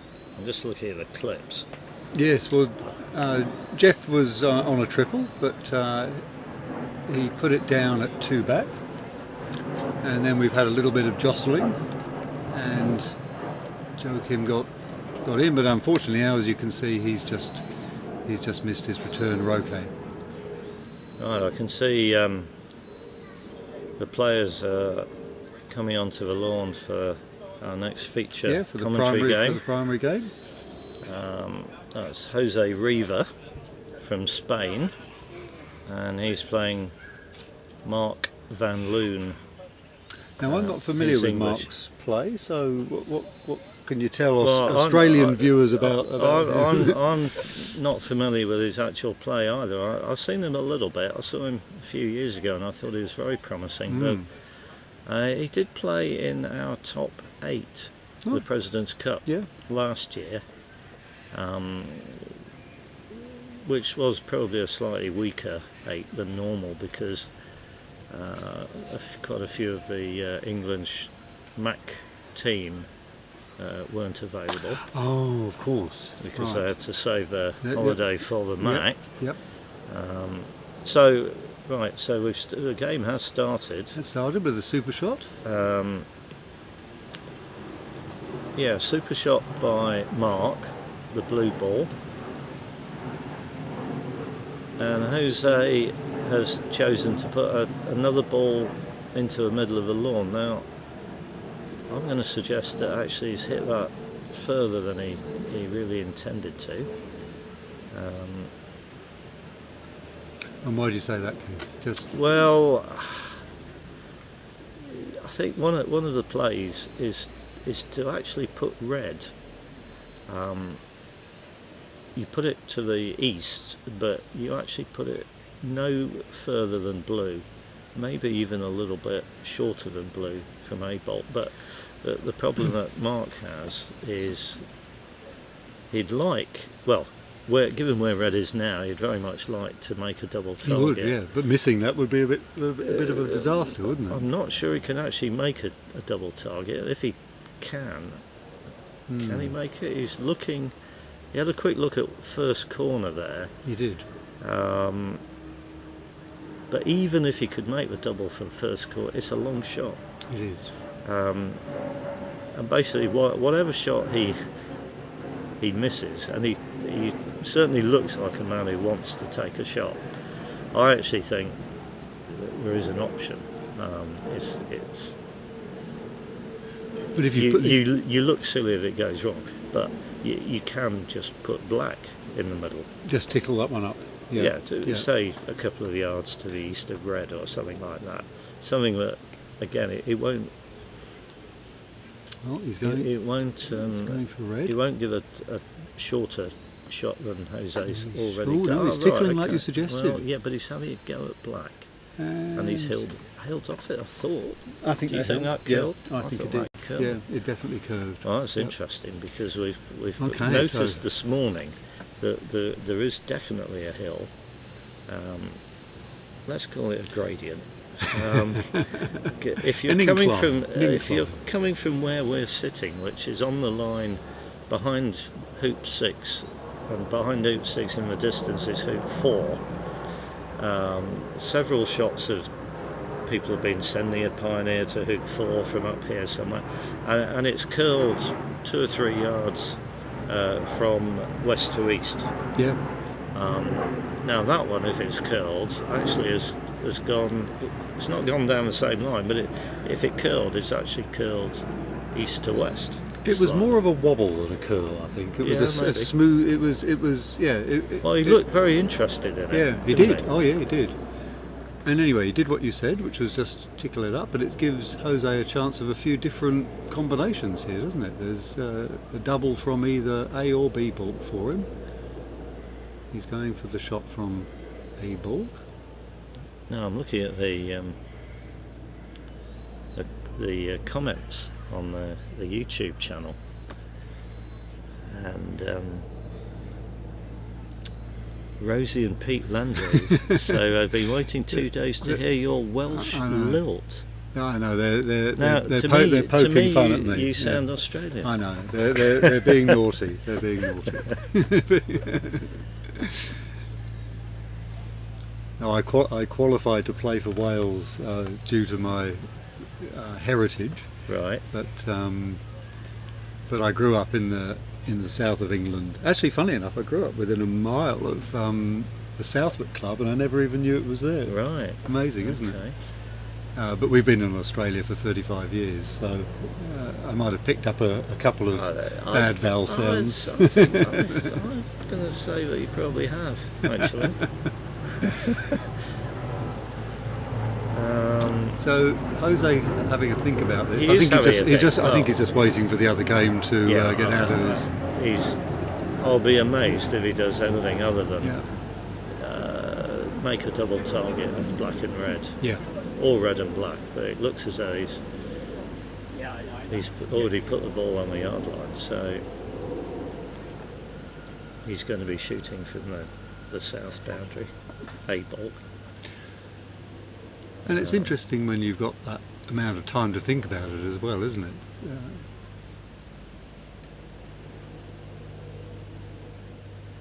Yeah, and I think he's decided I don't want to think about it any longer. So I think he was basically put his mouth up there. He did say, I'm having this go. Yeah, he wasn't calling a referee. No, he was saying, I'm going now. I'm playing. Okay, here we go. Shoots and hits. Yeah, well, yes, he's beautiful. Jose has done. He's modelled himself, and I hope he won't mind me saying this, but I think he's modelled himself to some extent on Reg Bamford. Oh yeah. And he's That's also not a bad role model, is it? No, it isn't, Gareth. It's a very good role model.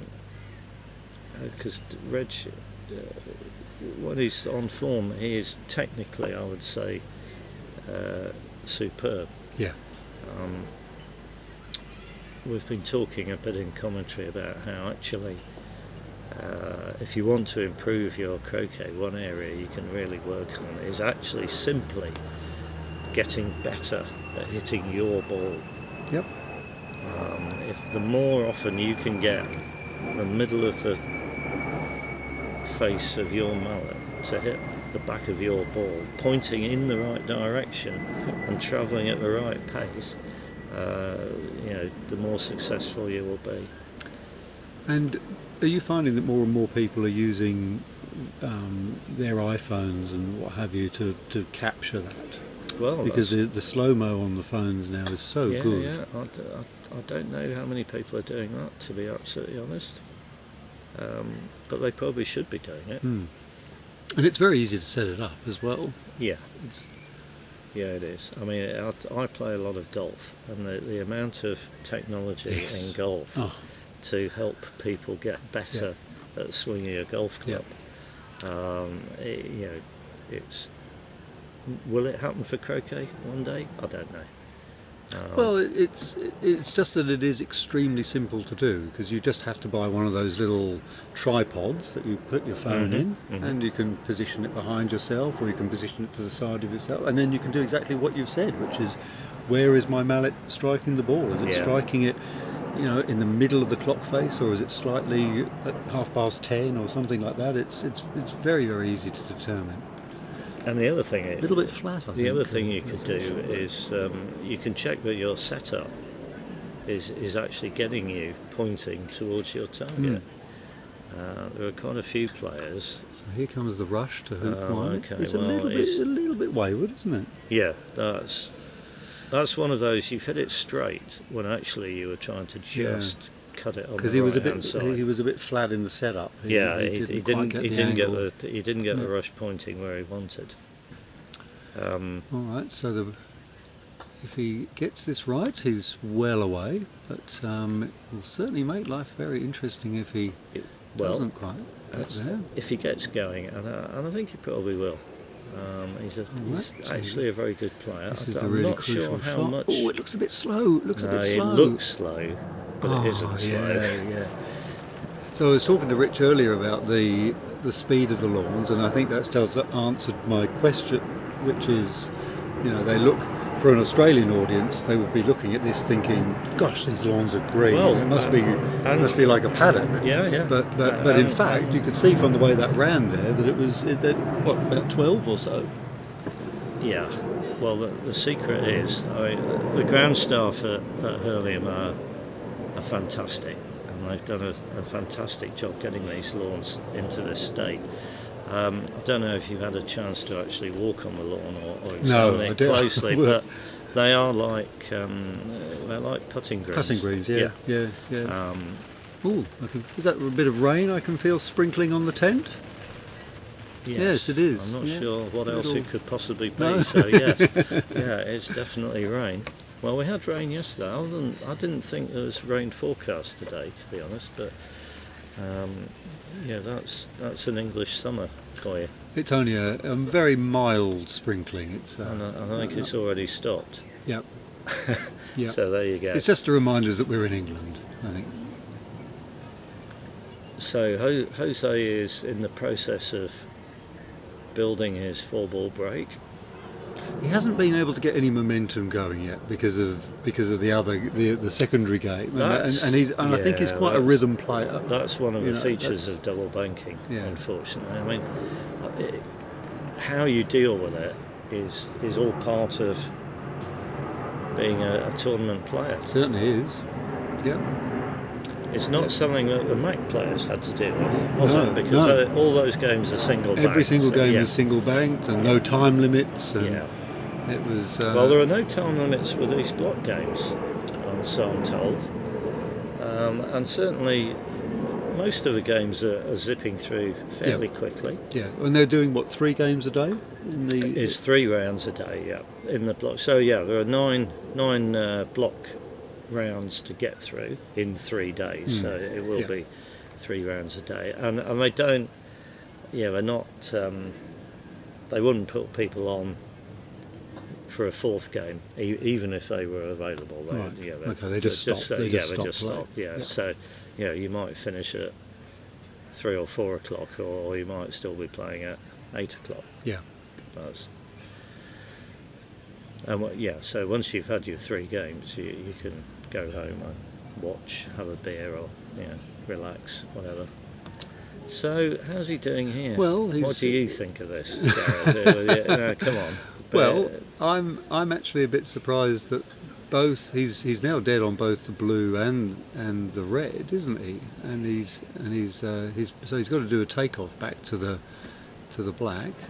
So it's fine, isn't it? I mean, it's not a bad setup, and these players are so good they would be able to make anything of this. All the balls are in that central rectangle. Well, so that's the thing, isn't it? It's fine. Yeah, it's fine. And in fact, the better the player, the more times you'll see things that are just fine. Even if, for me, they would be a bit challenging.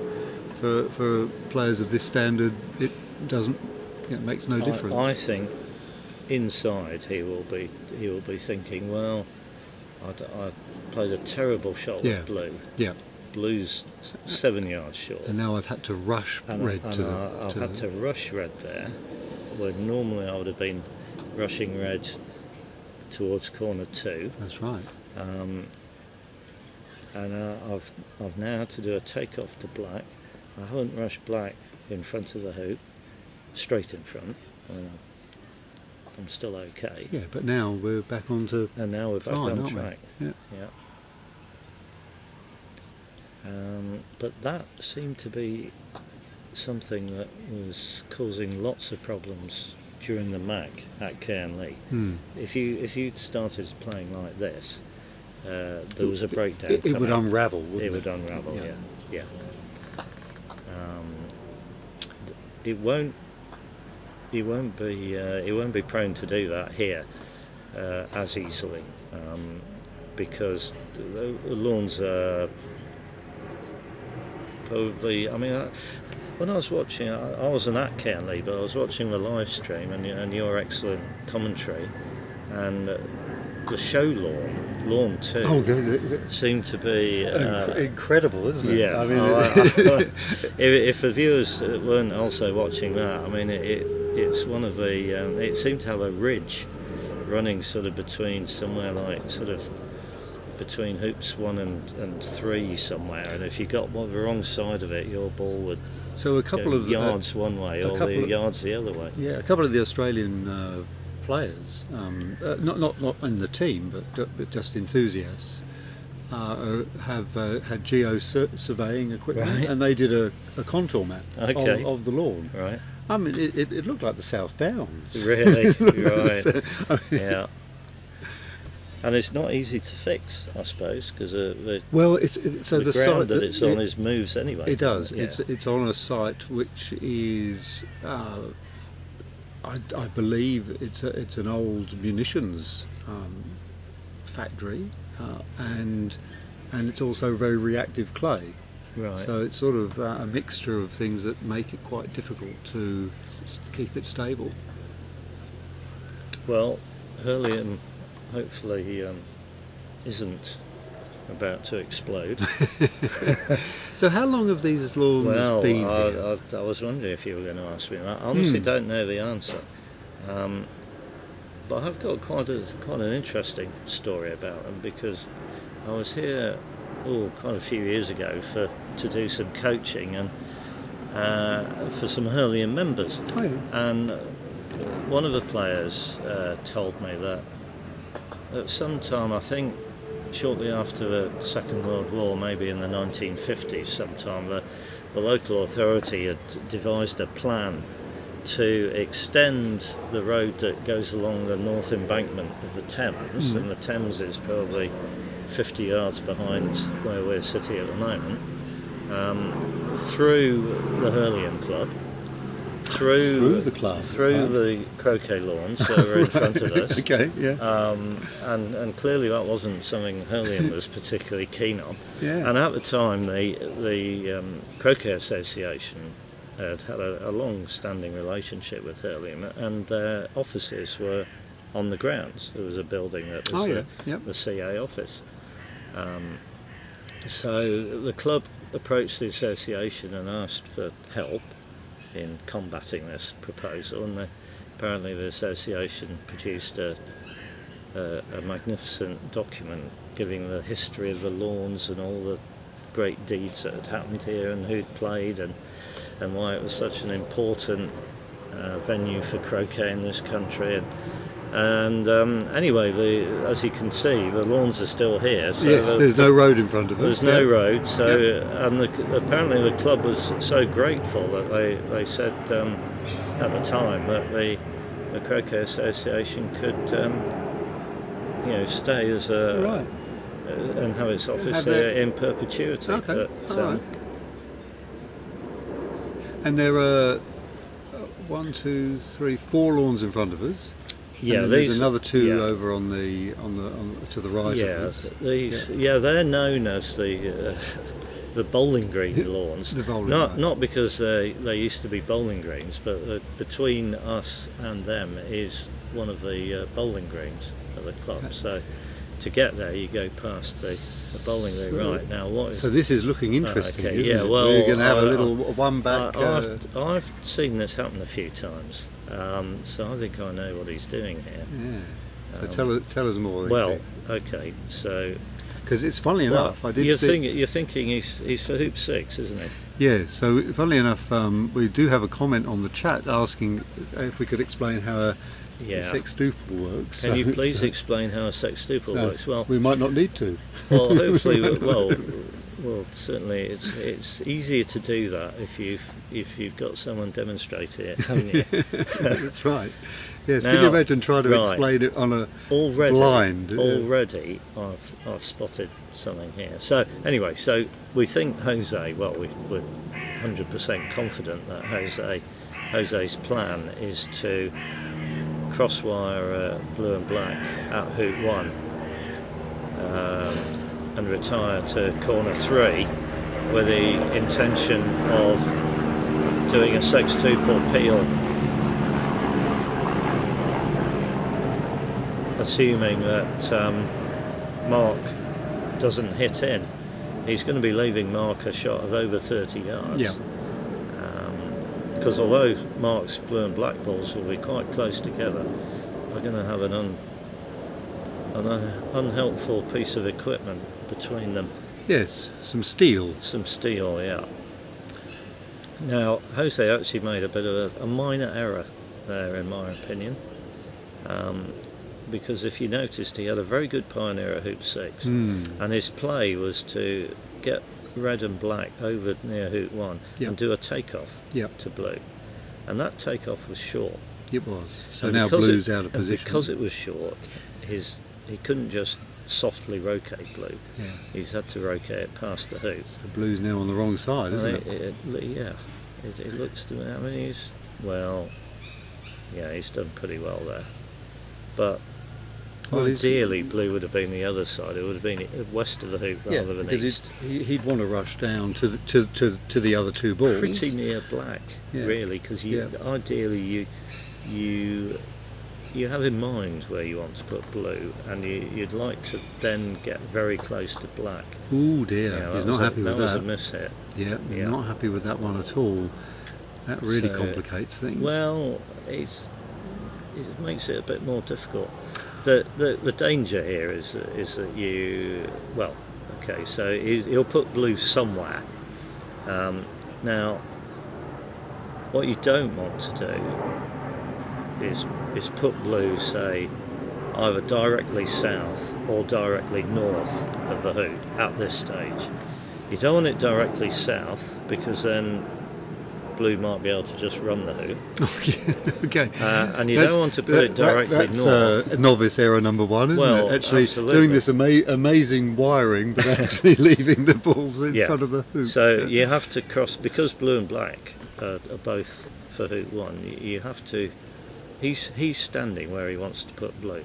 So the crosswire will be sort of diagonally across the hoop. With as much wire as possible. Well, yeah, you want a decent amount of wire, but you don't want to leave a runnable hoop. So you can't put blue directly south, but equally you can't put blue directly north, because then the crosswire line has black directly south. Yeah. So he's got to do a little bit better than simply rolling blue over there. Yep.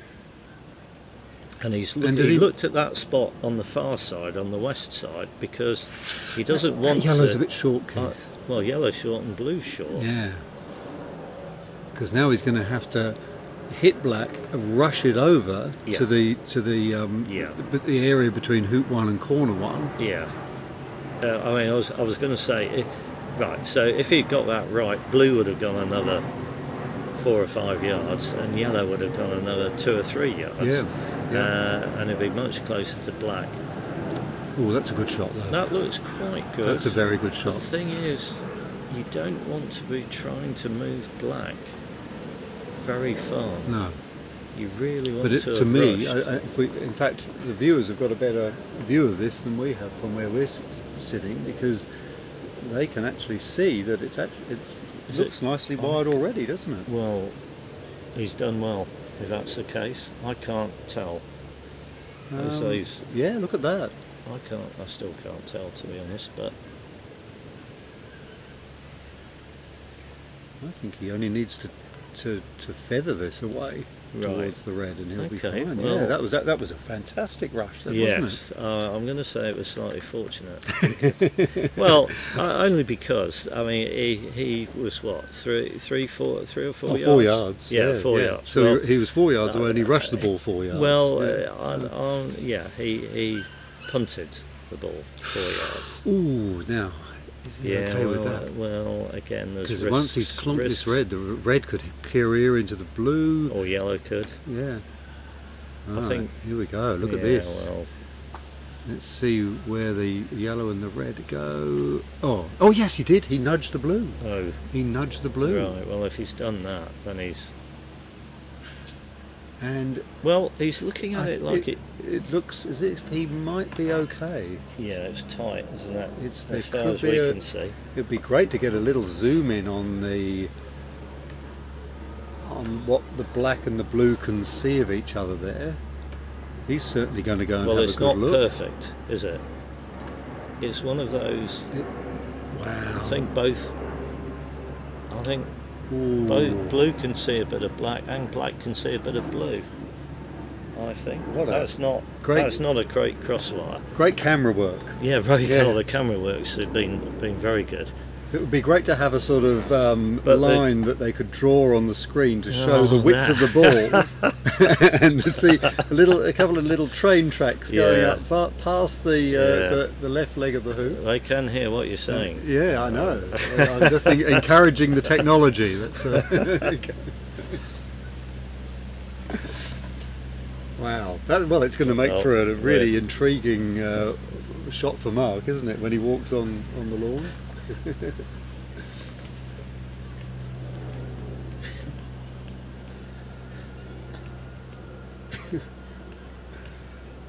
And Jose rolls up to corner 3. Yeah, again, And he's not. Ideally, you would probably roll. I mean, you wouldn't roll. Ideally, you would rush. Yeah. Because you don't want to do a 20-yard roll to try and get accurate position. So I'm going to stick my neck out here, Gareth, and say that based on current form, Jose's not playing well enough to actually get this sextuple Right. done. Yeah. So yeah. No, that's not to say that he can't kick into form, because I know he's a very good player, but the way that turn ended, we had the short take off to the Pioneer at 6, we had the miss hit rush after 6, we had the under hit roll, then we had the nice punt into wiring position, and then we had the unintended flick on blue. Yep.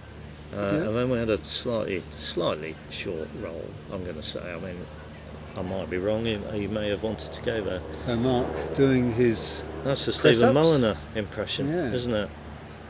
Now he's going to decide either to go for the little edge of one of those two balls, Well, or I to mean, hit it all the way up. The calculation you make, I suppose, is what's the bigger target?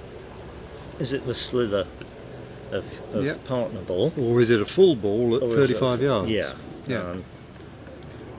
Only he can make that call. The thing about So again, it would be great to have a little display of showing the angle of error for those two options, wouldn't it? You know, so angle for the trust slither me, versus angle. You don't want to know, because the Well, here we go with the big shot. the angular deviation to miss is so small. Yeah. You wonder how you do it, don't that you? as a Here comes the blue, and it's going to just miss the red. It's pretty close. Yes, no, it's remarkable. So when you actually do the calculations and you work out, what error you have to have to hit something at 14 yards, you think, how can I do that? Because I can't even. my hands over my ears, Gareth. I really don't need to. You know don't that. want to know. No, I'm like the bumblebee that doesn't need to be told that it can't fly. Well, one degree is enough to miss a shot, Oh, well. which is Yeah. you would think would be reasonably regulation. So I'm just in awe of the fact that we can do it, because I can't judge 1 degree. No, it's all right. So we will now get an answer to the YouTube question, and we will see whether or not you were right in your assertion that Jose maybe hasn't quite got the measure yet to be able to complete this, but we'll. Well, but if you were looking at form, what would you say, Gareth? Well, I'm going to agree with you on the immediately recent form, which is what I saw in the closing stages of making the 6 hoops. Well, not just the closing stages. Let's face it. I mean, remember the beginning, woefully short pioneer at hoop 3, and but that's just getting settled. I think it is, and there is perhaps a sense of. I'm doing a sextuple now, so I need to get my act together. And this is nice. There's a rush here. There's 2 versions of nice here. One is you would actually try and rush to peeling position. I'm not sure and it's not going to get well, he there. clearly intended to do that. Yeah. So he's played a nice cut rush there, but he wouldn't have wanted a cut rush. No. But look, both the balls are up there, and what he would have wanted, I think, was to try and get the peel before hoop 1. Yeah. Yes, I mean that's the textbook thing. But it's worth getting if you can get it. But the other thing he may want to do is actually get the peel, this 1 back peel, before he makes hoop 2. Yep. The sort of. No, I'm slightly surprised he hasn't moved that's yellow. A bit short. And look at the curve. Look at the curve. Yeah. Look, it's gone off about 2 yards. Yeah. That's incredible. And now he's going to be hitting about 4 yard, 3 yard shot. His bigger worry is that it didn't go far enough. It didn't.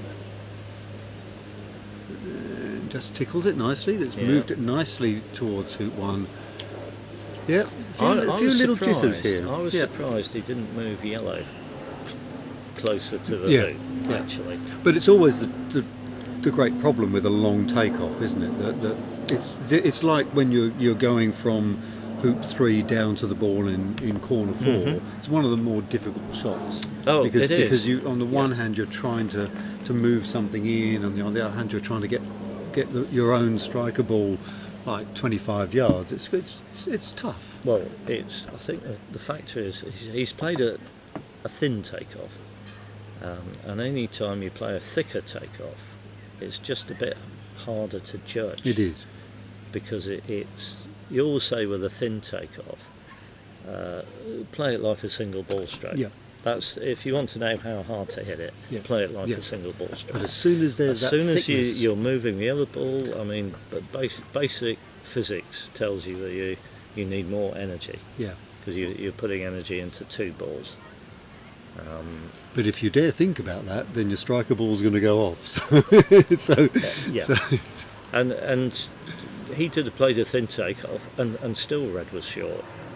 So I think he's still struggling with the pace of the lawn. Yep, and the red is making it up here, but not as assertively as it might have done. That's better than his effort when he was playing his first break.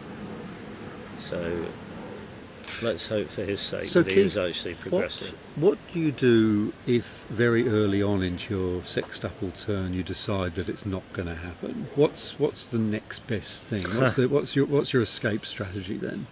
Well, okay, that's a good question. Personally, one thing is say don't decide that it's not going well. Just plough on. Plough on regardless. But perhaps a more serious answer is I think it's perfectly viable to get as many peels as you can, and that might only be 2, say, and go to the peg and make a contact leave. Yep. And go, look, I'm now 1 and 3, 3 back and peg. You've got contact, but I'm only 1 turn away from finishing. Yeah. I think that is preferable, Right. So to going to 4 back, only conceding a lift and being perhaps 2 back and 4 back, because you're not 1 turn away from finishing. Oh, okay. You're 2 turns away. Okay. So But I'm still hopeful that we're going to see this turn go pretty deep, actually.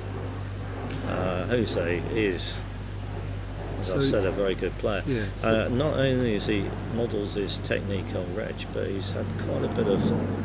He's consulted Chris Clark for coaching quite a bit. And if you can put into practice the stuff Chris tells you, then that will definitely improve your play.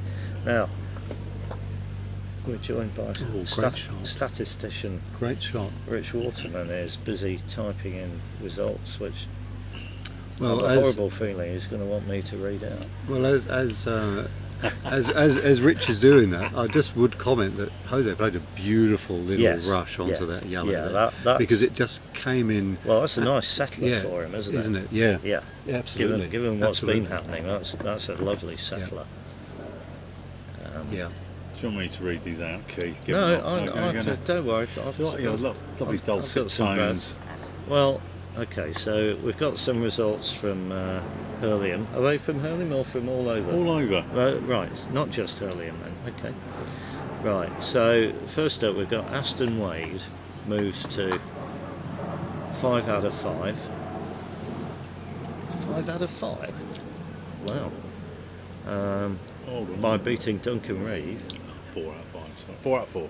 Sorry. Yeah, okay. Rich is. Yeah. It's a late result. Aston's fast, but he's not that fast. Aston Wade's moved to 4 out of 4 by beating Duncan Reeve 26 to 5. Dave Kibble beat Logan McCorkindale from New Zealand 26-15. Thomas Balding from the States beat Max Volderdorf from Austria 26 to 10. Ian Lyons from England beat fellow Englishman Nigel Polhill 26 to 3. Christian Carter, a member of England's winning Robertson Shield team, beat Kevin Beard from Australia 26 to 4. Kevin was one of the organisers, wasn't he, for them at Robertson Yes, Shield? he was. Well, yes, that's right. He was the tournament manager. Right. Yeah. Okay. Well, Andrew Johnston from Ireland has beaten local Hurlingham member Tom Coles 26 to 18. Ed Duckworth, who beat Matthew Essick yesterday. Amazing. Continuing his good form, he's beaten David Druitt by 26 to 9. Nick Parrish, the Middlesex County captain, has beaten long-time Hurlingham member Mark Ormrod by 26 to 16. Mark's been heavily involved in the organisation of this event, certainly from the Hurlingham angle. Eugene Chang has beaten Archibald. That's Eugene's first win, isn't it? Is it his first win? Right. Yeah. Okay. Well, he's won 26 to 3. Eugene is involved in the CA's live streaming. Yeah, absolutely. We've learnt a tremendous amount from Eugene's pioneering. Blake Fields, a 17-year-old American, has beaten Alison Morm 26 TP to 0. Yeah. And finally, Dominic Nuns has beaten former English Mick Robertson Shield player James Hopgood 26 to 22. Oh, we've got a Dwayne McCormick. How's teleprinter's going again? Yeah, it is. Dwayne McCormack. Met Dwayne last night in the bar. Oh yeah, lovely chap. Yep. He's beaten Kyle Maloof from the States by 26 to 20. All right. Well, I can tell you, Keith, while you've been reading those out, that Jose has made hoop 3 quite easily, and he's managed to send the yellow down to 2-back. And so that was the peel shot, wasn't it? he Peeled yes, it down there. He peeled it down there, yes. And that's then, right. but he's chosen to put blue to 2-back. This is the sort of modern Reg, Robert, Stephen Mulliner, all this use this sort of idea of having remote pioneers. So he's hoping to be able to do the 2-back peel before hoop 4 and then rush blue all the way over to hoop 4. Yeah. So rather than having blue over at hoop 4, you actually aim to sort of get the rush on it to hoop 4. Believe it or not, I've actually done some sextuples in my croquet career, and I've tried doing this, but for me, I'm not a very good rusher, so I used to like to have pioneers, and provided you don't have to get the peels super early. It gives you more options doing it this way. So Jose's not going to try and take this yellow peel here. Well, just looking from our angle, it's hard to tell. I mean, the trouble is he can't peel it and get a rush on blue. No. So no, and the rush on blue is vital. Is vital. Yes, yeah. He's got to keep that going. Yeah. Yes. Yeah. But it's a good rush. It's he's only a couple of feet away from it, and he should be able to nestle that a couple of yards to the north of it. I'm sure he'll make hoop 4 here, but I wouldn't say he was in full control in terms of making the hoop and then getting a rush on blue. Exactly where does he need to rush well, blue to? If we think about where red needs to go, red needs to get close to yellow. And blue, I think, will probably be going to hoop 6 as a pioneer, because he'll be thinking, I'm going to get a 2-back peel. 2-back peel is going south, isn't it? It's going from north to south. So you need to have an escape ball that's on that south side. Once you've peeled 2-back, the next peel is 3-back, and that's going from south to north. So that means you can have escape balls well to the north, for example a hoop 6 pioneer or a 1-back pioneer.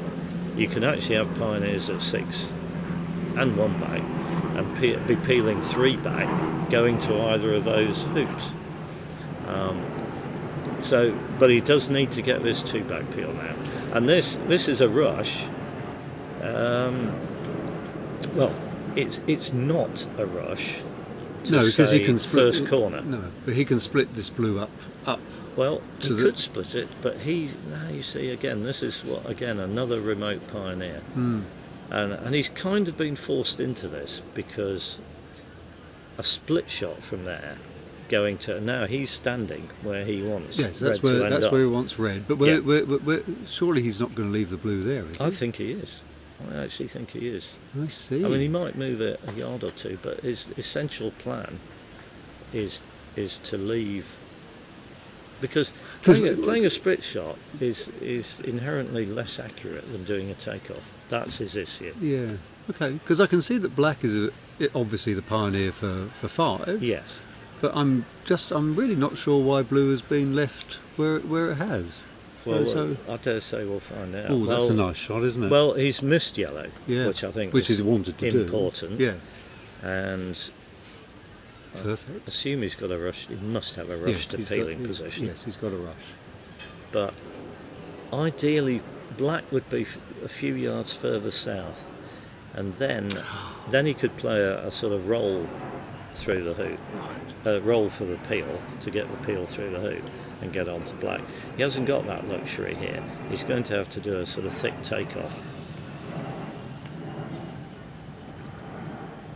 Now he's checking out the lining up. Somebody was asking earlier, how do you judge the pull? Is there a formula?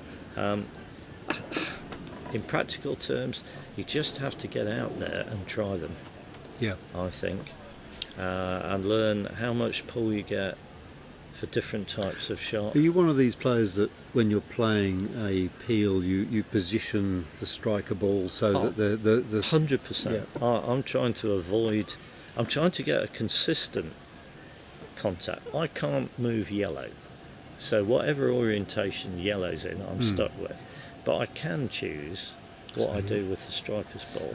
In goes. Okay, now he's not played a take-off, he's played a very delicate straight peel, so he didn't have to worry about pull, which is sensible. And now he's got But he's got a longer. He's got a longer rush. 3-yard rush, and Yeah. he's got to send which is very similar to what he had when he took Coop 1, isn't it? It's Yeah, he's played that. I mean, that would worry me, but I don't. Well, again, the better the players are, the more they can cope with these. He's not. I wouldn't say he's in full control, but he's doing okay.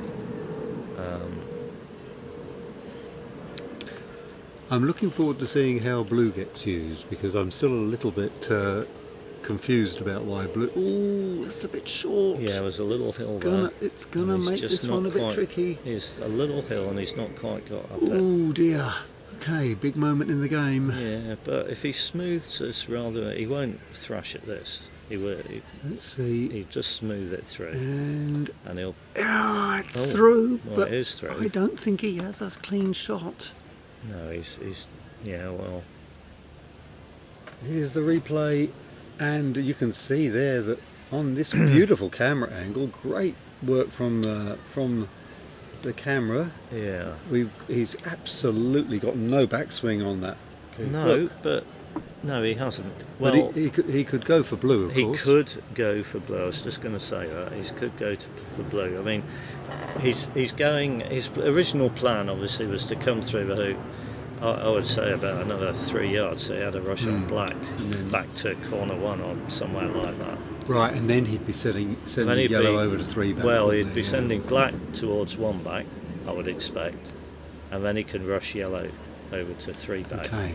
And he might get the peel, and then get a rush on. Can he keep this alive by heading blue? Yes, he can. Right in the middle. Yeah, but look where he is now. Yep. Look where he's taking Croquet from now. So this is really interesting, because it goes right back to that question I asked you at the beginning, which was, if you find that things are unravelling, what do you do He's not. He's not at that stage. No, he's ploughing on. But you mentioned at the time that as long as you get the first 2 peels, so that you're on 3 back and peg, then actually things are quite good. Yeah, he's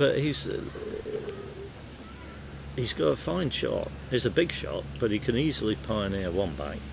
He's got plenty of room to get blue up to 1 back. Does he need to get the far side to rush yellow? I'd say arguably no, he doesn't. As long as he can hit yellow, he'd like to get the far side of it, but I think he's thinking, I would certainly be thinking, I'm probably not going to get the 3 back peel going to black, but let's get a position where I can get the 3 back peel coming to blue.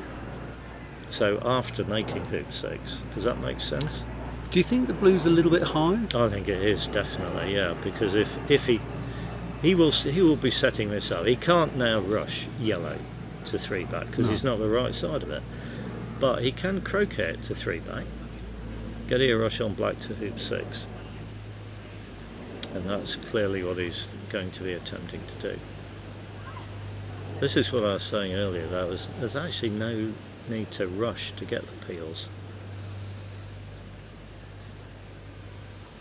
This you can get.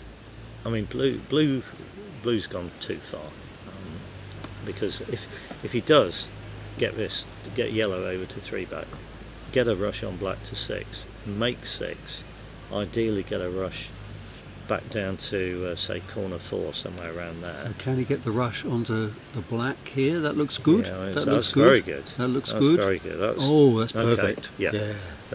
Yeah. I hate to say it, but that is probably the best croquet stroke he's played so far. So that's going to do his confidence a You world would of hope good. so. Because he's got the pace of both the balls well there, hasn't he? Yeah, absolutely. Yeah, definitely. So a good rush now, and he should be making 6 with sufficient control. He's not enjoying the wind, actually. He's not enjoying the wind at all. It's been swirling in front of us. Yeah. Now he's just looking at okay, there is where he wants to rush yellow to later to do the peel and get up to blue. But getting, that's a big shot. It's a big shot, and on a faster lawn, he'll be worried about if you hit it slightly too hard, you might go off. That's the end of turn. Yeah. And then if you don't hit it hard enough, then you might have a long croquet on blue.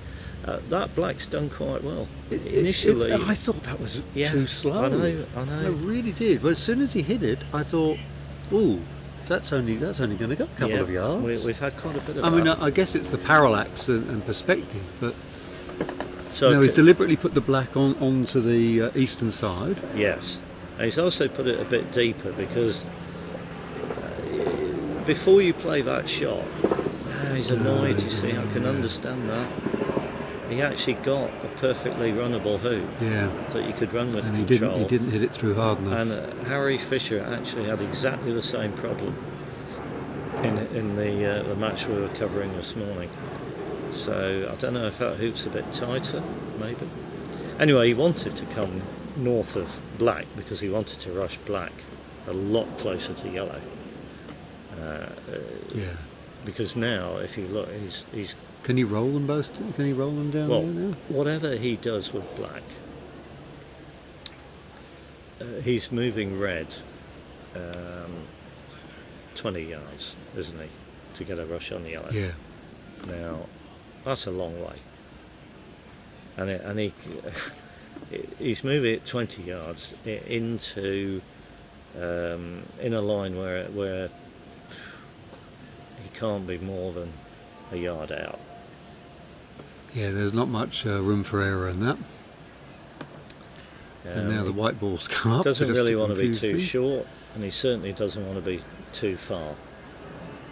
Now the way he's got those balls set up, the croquet shot is actually pointing towards hoop 1, 2 back, isn't it? Well, he's made hoop 6, so having a 2 back pioneer is not a ridiculous thing to be thinking about. No. Some people, I mean, if you watch Reg play, he's quite used to having his 2 back pioneer at 4 back. Could he be thinking of a big roll here, taking black to 2 back and red to the yellow ball? I think you're spot on. I think he is. Jose's mallet looks a little bit long. Is it a 12-inch mallet or even? I honestly don't know. Yeah, it looks a bit longer than usual. Yeah. Okay, here's a big roll and clonks it down. Black's smoothing nicely. Red's going a bit short, but that's pretty good. That's not bad. It's not bad. He should get a chance of peeling yellow. It might be from a couple of yards though. We'll have to see.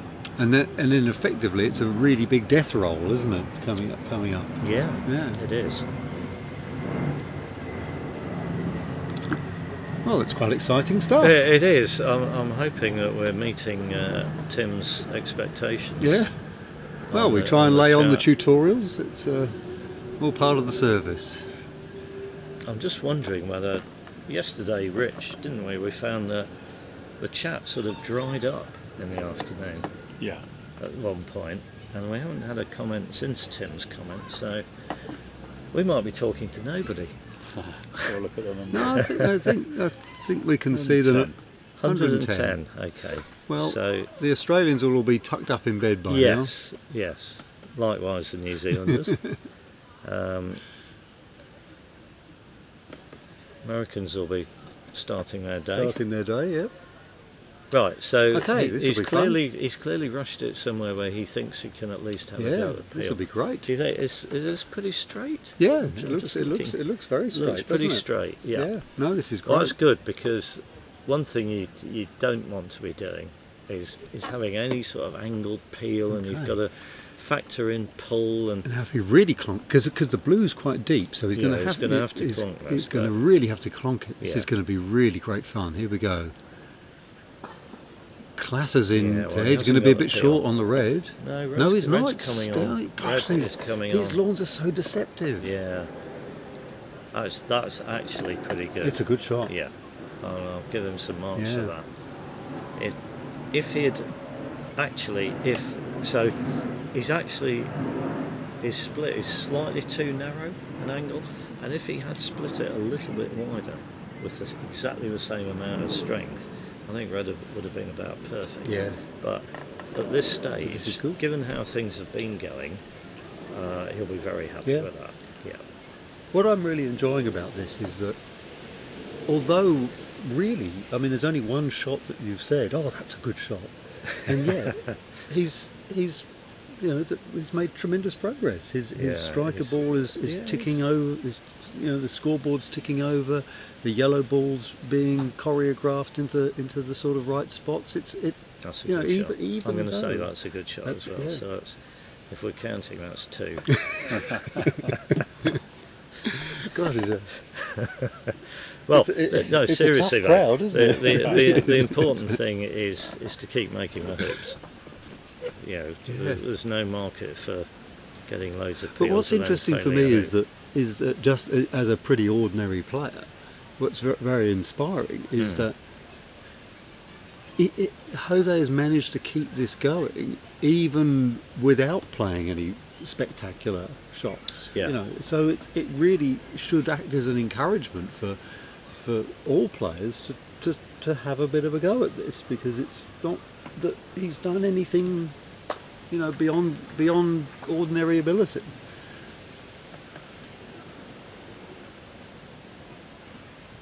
Now he's looking to see.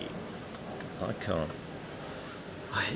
It doesn't look from here as though yellow will rush peel.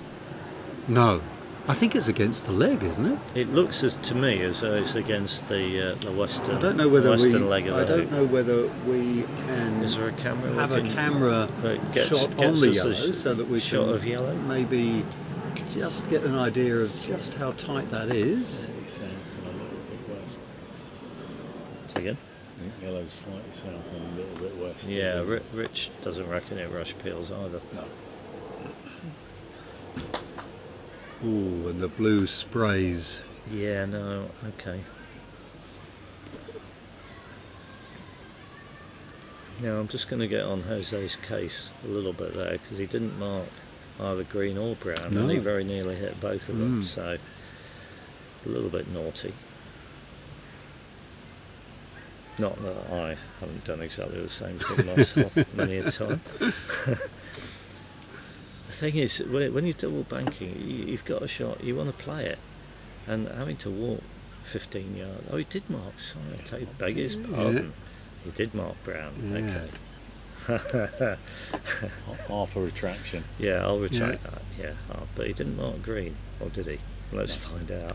No, I don't know. That was interesting. So that suggests to me that he didn't actually rush blue where he wanted to. Doesn't it? No, I don't think he wanted blue Does it? there. No. No. He was hoping where? So I think he was probably hoping if he had rushed blue through brown, he would have got to the south boundary. Yeah. And then he could have put blue up to 4-back. Even though he's his Yeah, 3-back pioneer, that's I right. think he would have put it up to 4-back. Tickled yellow into a peeling position and peeled yellow as far down the lawn as he could, going over to black. Yeah, with blue on the south boundary, he's got a lot of options where he can put it whilst going to yellow. Now, with it on the eastern boundary there, he's got a lot less options. Well, he's really forced into having a 3-back pioneer at 3-back now. And the other thing that he won't be happy about is that he's got a horrible approach to yellow from here. Yeah. Because you've got to go far enough to be able to see it with red. But you don't want to go too far. You really want to be Right, so quite. he just I think he's tickles that done one very up, well. and No, no, he's gone south of it. he's gone south. He didn't. He needed to be west of the yellow, didn't I'm he? surprised He needed he's to be gone northwest. south. Well, He didn't seem unhappy with that though. No. And it would be quite a mistake to make for somebody of his class. well, as Rich observed, it's not it was not up against the wire like we think from our commentary position, but instead, he's okay. tickled that beautifully Right, so into the he's managed to jaws. get it into the jaws. Fantastic. That's a good result. Fantastic. And now he'll be able to peel that going to black, presumably. Yeah. Oh, Can he give the yellow a bit of a clonk as well? Definitely. This will be more of a split shot than a takeoff. Yeah. Yeah. Fantastic. And I would expect yellow to come most of the way to fullback. But he will be ruining the fact that he couldn't get blue down to fullback as well now. Yeah. Because he can't peel fullback and then hit blue.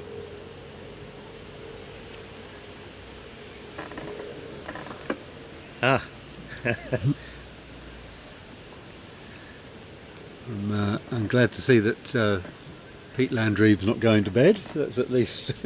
Yes. So the commentary has come back to life. We've heard from Pete and Rosie again that they are still here. And while that was happening, the yellow has made beautiful progress up towards fullback. Yes. So it was while we were slightly distracted there by Pete's message. Because of where blue's gone, as in is not an escape ball at fullback, so he can't peel fullback and rush blue to three back. Can he rush black up to fullback now? He will rush black. He will have certainly yellow and black. Well, so he's got the opportunity before using blue to improve the position of yellow. Yeah. So he will rush black somewhere near yellow, I think. Where he puts black, I don't think it matters too much. It can be pretty much a pivot, as though you were just playing a full ball break. But yellow he will want to get close to peeling position. So Keith, has this become a straight triple now? Yes, absolutely. Yeah. Straight in the sense that he will be peeling. Not sure what's he done there. Well, he's rushed the black up again. I don't know what he was. What do you think he was trying to do? Well, but isn't the black really nicely placed for a straight triple now? Because he tidies up the yellow, makes three back off blue, and is he now looking quite good for the straight triple? Well, but black's in a good position. It's exactly where you'd want it to be immediately before you do the four back peel and run four back. But not in the preamble. But he's got another roquet on it, hasn't he? He has, yeah. Because he hasn't made three back yet. Yeah. So I would have said he's rushed that. Well, for me, he's rushed that too far. I mean, arguably, he's rushed it about 8 yards too far, but I don't know exactly what he was trying to do. He almost looked to me as though he was trying to rush black into yellow, but I find that hard to believe. That would have been a shot and a half, well, wouldn't it? to try that, I'm not really sure it gains him anything. So he's going to tidy yellow up now. So again, arguably two ways to tidy this up. He could have rushed yellow all the way down south. Yeah, and croqueted it back up. And croqueted it back up. He's choosing to rush it, hopefully near peeling position. But the thing with this is, every time you rush something like this, he can't now improve it in the north-south orientation. No. He can move it east-west. I mean, it's good. But it's fine where it's in a nice spot. I think I'd have done the same thing because, if yellow had been, I don't know, peg high, maybe I'd have chosen to rush yellow south and croquet it back north. Other people who are good at rushing might have chosen to do the manoeuvre Jose's done. You've got to play to your strengths, whilst also practicing on your weaknesses to make them Well, better. funnily enough, I was going to bring that up. How much of the block stage is about practicing for the knockout? I think it depends who you think you are. Yeah, but a player of Jose's standard, he would be imagining he should be. This is what I think partly why he's doing a sextuple. Yeah. He's not, with the greatest respect to Mark, thought, I'm playing Mark Van Loon, I need to do a sextuple. Mustn't let him have a lift shot. Yeah. He's probably thought, it's an opportunity. Any game on a Hurlingham front lawn like this is an opportunity to practice doing a sextuple. Yeah. And if I'm going deep into this event, there's probably going to come a time when I absolutely definitely have to do sextuples. Yeah. And if you've done a couple in the block stage, it helps you appreciate that I can do that. And also it's time on the lawn with a great variety of shots. So it's not just the doing the completing the choreography. It's a tremendous period of time on the lawn. Yeah. So you're really getting to this visceral contact. He's visited quite a bit of the turf, hasn't he? This that's game. Right. He's every square metre of this turf has been trodden on this turn. Now this is interesting because although I said black's in a pretty good place, he seems to be. Okay, at one point I thought he was going to be putting blue in a similar place, maybe a bit further north, but now he's not. He's putting blue. Okay, right, now that tells me something. That tells me, what does it tell you? Well, I was going to ask you, Keith, why hasn't blue gone as a full pioneer to there are two methods for doing a straight triple. One is so he's going to have black. I think he's going to rush black south of yellow, and then croquet it back. But he's going to croquet it back to a similar place from where it's just come. Yeah. And then he rushes yellow as close as he dare to in front of four back. Okay. Pop yellow through. Why did he have to do that? The croquet shot, the rush, and then the croquet shot? Why couldn't he have just left the black where it was? Because he wants to be. He could, but then he would have been doing a takeoff. Yeah.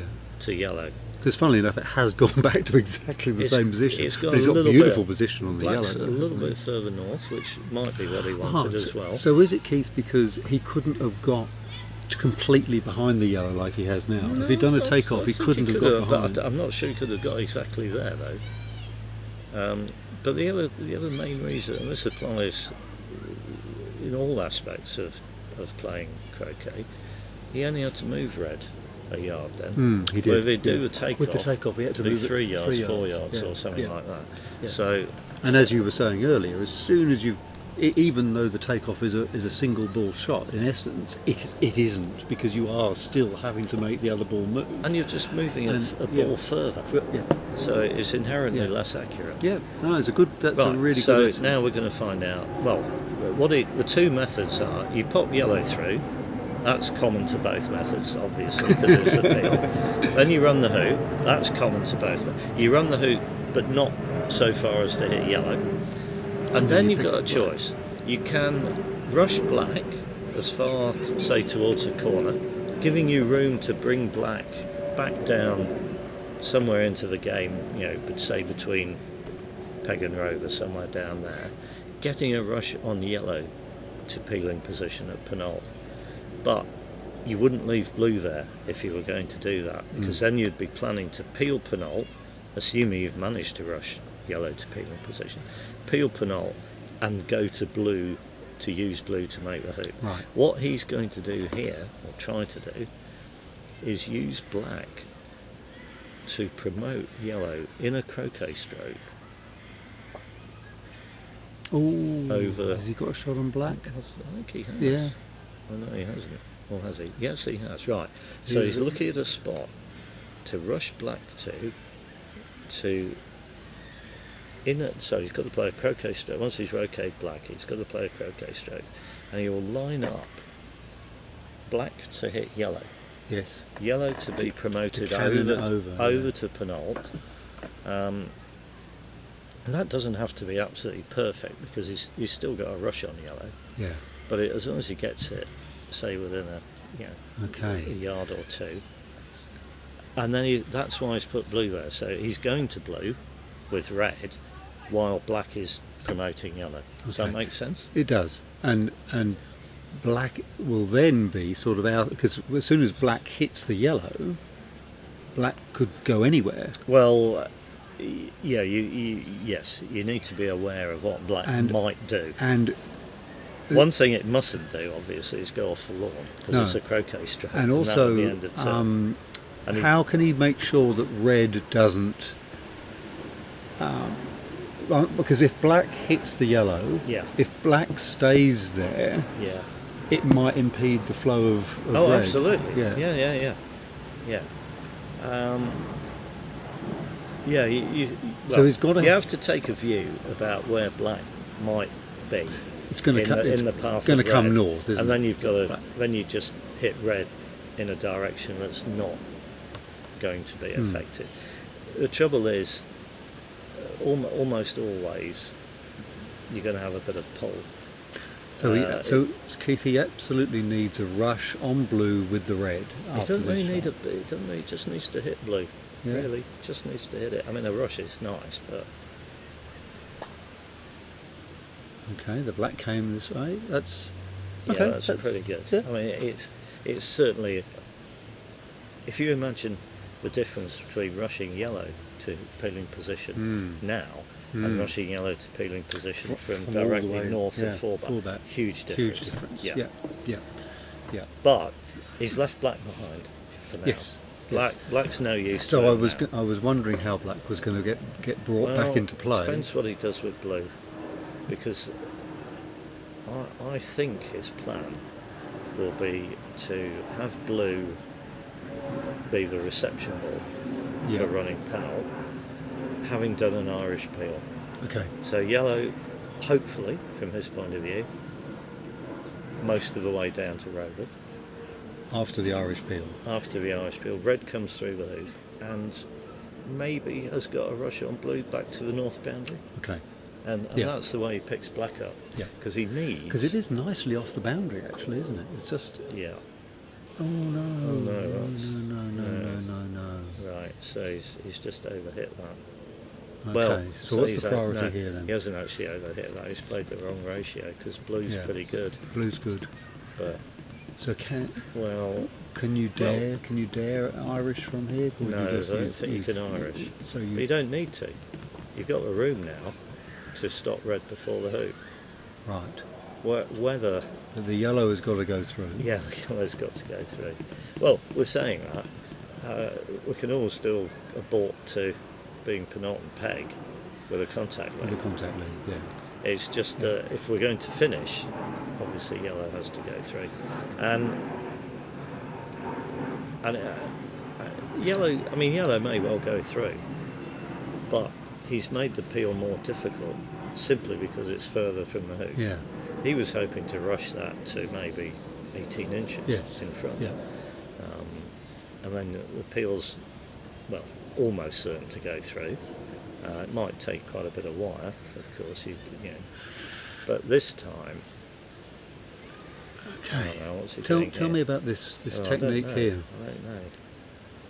That's an interesting one. Yeah. Is the mallet handle acting as a sort of a cross idea. wire or something? I've honestly no idea. It's providing the background for clarity. Background. Good one. Because yes, very good. A bit like the thing at over the bowler's arm in cricket. Yeah, side screen. Side screen. It's a that's what I'm thinking of. Yes. That's what I'm thinking. I knew there was a word for that white thing. I don't remember ever seeing that before, but yeah.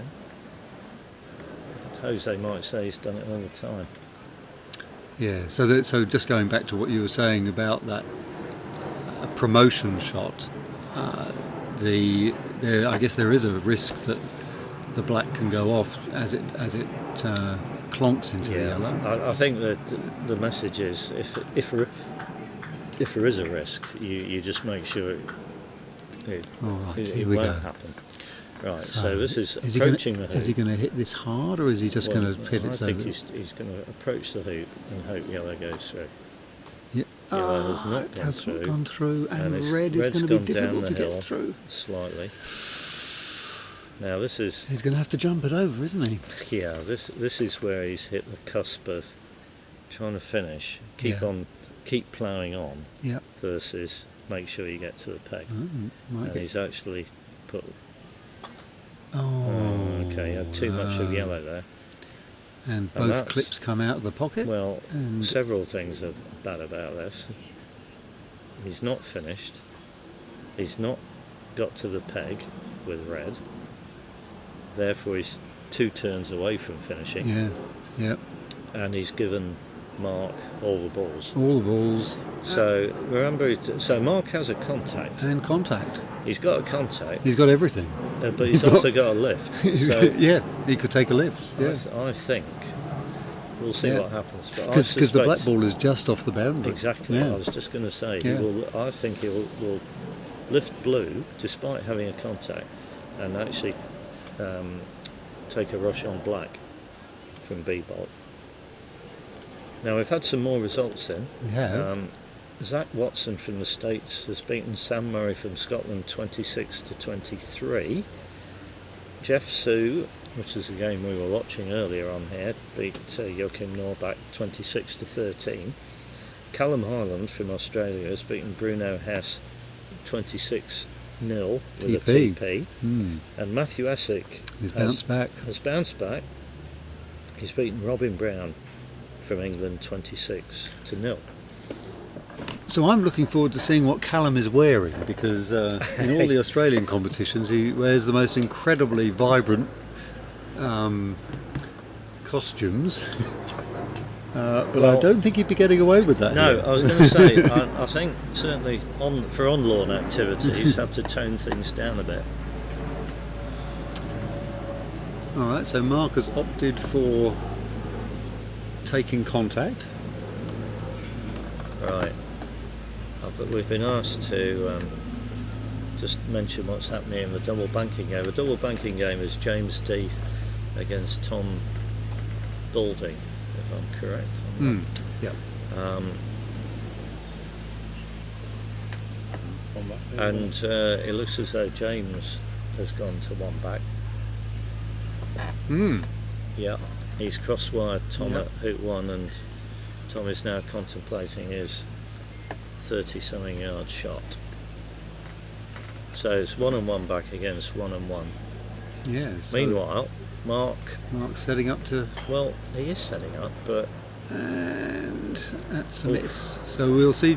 We're going to see in the background. We'll see James doing. But from time to time, we'll see fleeting activity of James crossing our screen as he tries to do his sextuple. Now, I have to say about Mark there, and this is a feature of we see quite a lot, and it's going to sound critical, but it's constructive criticism, Gareth. Yes. He hasn't actually got as easy a rush to hoop 1 as he could have done. Well, I was thinking that as you had all 4 balls, you would imagine there would be a way of contriving it so that the rush that you had to hoop 1 would be a dolly. Yes, and that's what he should have been focusing on. It's a rush from hoop 6. It's 18 inches. It's 18 inches. I mean, he couldn't affect the fact that it was coming from hoop 6, but he could have made that a 9-inch foot rush, a 1 foot rush. And now he's got a 6-yard approach. Yeah. Now, he has taken it. To be fair to him, he did hit it on the line that he intended. Oh, it's totally on the line. It's just 6. It's just like 4 yards it's just too strong. A little bit harder to judge the pace when there's a significant gap between your ball and the object ball. Anyway, all will be well if he can roll up to hoop 1. you don't really want to roll to hoop 1, do you? It's not. You want your hoop 1 shot to be as easy as possible. But I might have to rely on our screen here because James is standing right in the way. Yeah. He's got a 2-yarder for the first hoop. Is it a 2-yarder? Yeah. Well, you see, the danger here is that he creams us up to not particularly near yellow, but way past blue. And he wobbles hasn't. through. He hasn't. And I think he's off. Yeah, I think he's off as well. Yellow's a bit deep, but he can cope with that, I'm sure. Yellow's been marked. Oh, yellow's been marked. Yellow's been marked. Yeah. All right. So you see, well, if it was we've fallen foul of my bugbear about people who don't, and I fell foul of it earlier, of people who don't, when they mark a ball, don't make it obvious. Chuck it off the lawn. Or put it somewhere crazy. Chuck it off the lawn. Yeah. I mean, from here you can. Now you know it's marked. Well, I can see the marker. Yeah. Right. Well, we can report that James didn't quite get his first peel through. But he was trying the peel before hoop 1. He was.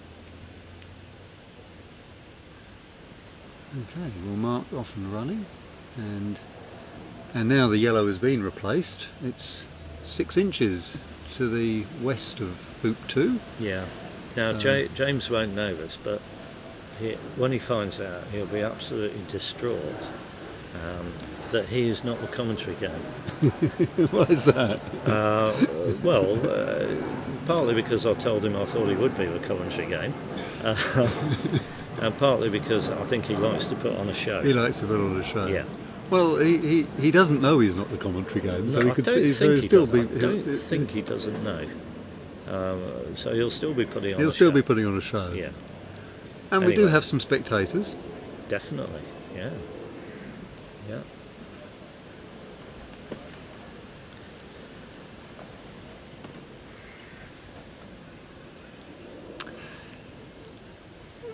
Yes. So we'll keep you posted on how James is getting on. So far, he's made hoop 1, and he's got.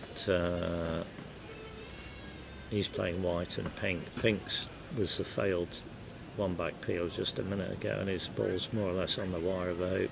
And green is also at hoop 2.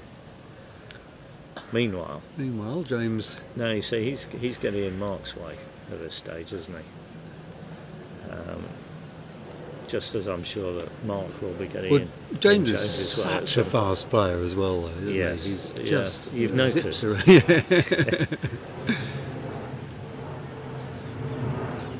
I know there was an informal competition for the fastest triple. I don't know whether there's been a similar one for the fastest sextuple. No, I haven't been keeping up with the fastest TP. I did follow the videos a few years ago. So there was a request for the score of the James game to be put on, but I mean essentially he's trying a sextuple. So I think we'll have to just keep the viewers informed. It's sort of more verbally. Where he's at, really. Because it would get quite complicated to have both the scores up there, but maybe not impossible. We can see him at the moment. He's rush peeled. That is quite handy, I suspect. As long as he doesn't take croquet from the yellow, he'll be all right, won't he? That's the sort of thing I'd do. Yeah. Well, yeah. If you play long enough, you do most things, don't you? Right, so Mark's still waiting. It's very. James is in the way. Yeah, I mean it's tough for Mark because he's been out for about an hour watching Jose go around. He gets back on, and now he's got to sort of hang around again. But it comes back to what you were saying before about the skills of double banking. And the discipline and the concentration that it all requires. There is no point getting frustrated by the double banking. There's just no point. So accept that it's happening. And I'm liking what Mark's doing here, actually, if you notice. I mean, he did get a nice ball to hoop 2. Beautiful. And he subsequently got a nice ball to hoop 3. Which he'll that be, was something Jose didn't manage, if you remember, in his break. No, that's right. So, he never really had the classic sort of pioneer pivot type thing happening, did he? And so maybe this bodes well for Mark's chances of success if he's already got a good feel for the ratios and the pace. He's got the perfect pivot in the middle there now. Yeah, you notice he's now. This is a good example because he got a rush on red, didn't he, with black, and he didn't just tap red to pivot and take off to yellow. He rushed red beyond yellow. Yeah. He's now croqueted it back. Yeah. And you might say, well, what's the point of that? Well, I keep trying to tell people the point of it is you've got more flexibility with where red can go, and also you should generally have a much shorter and therefore more accurate shot getting black onto yellow. Yeah.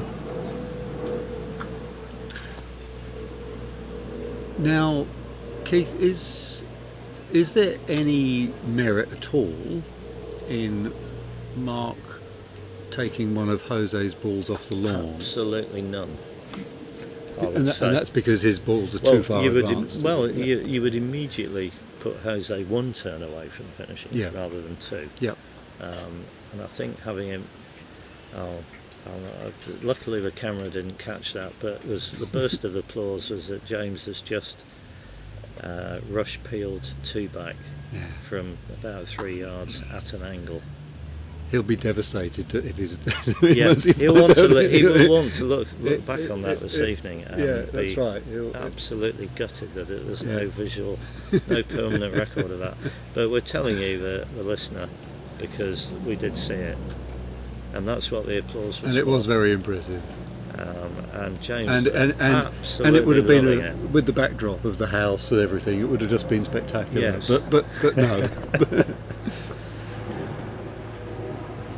I don't know actually whether or not all because there's 3 cameras, and I don't know whether the feed from all of those 3 cameras is being laid down anywhere. In which case there would be a record. Right. Well, I've absolutely no idea.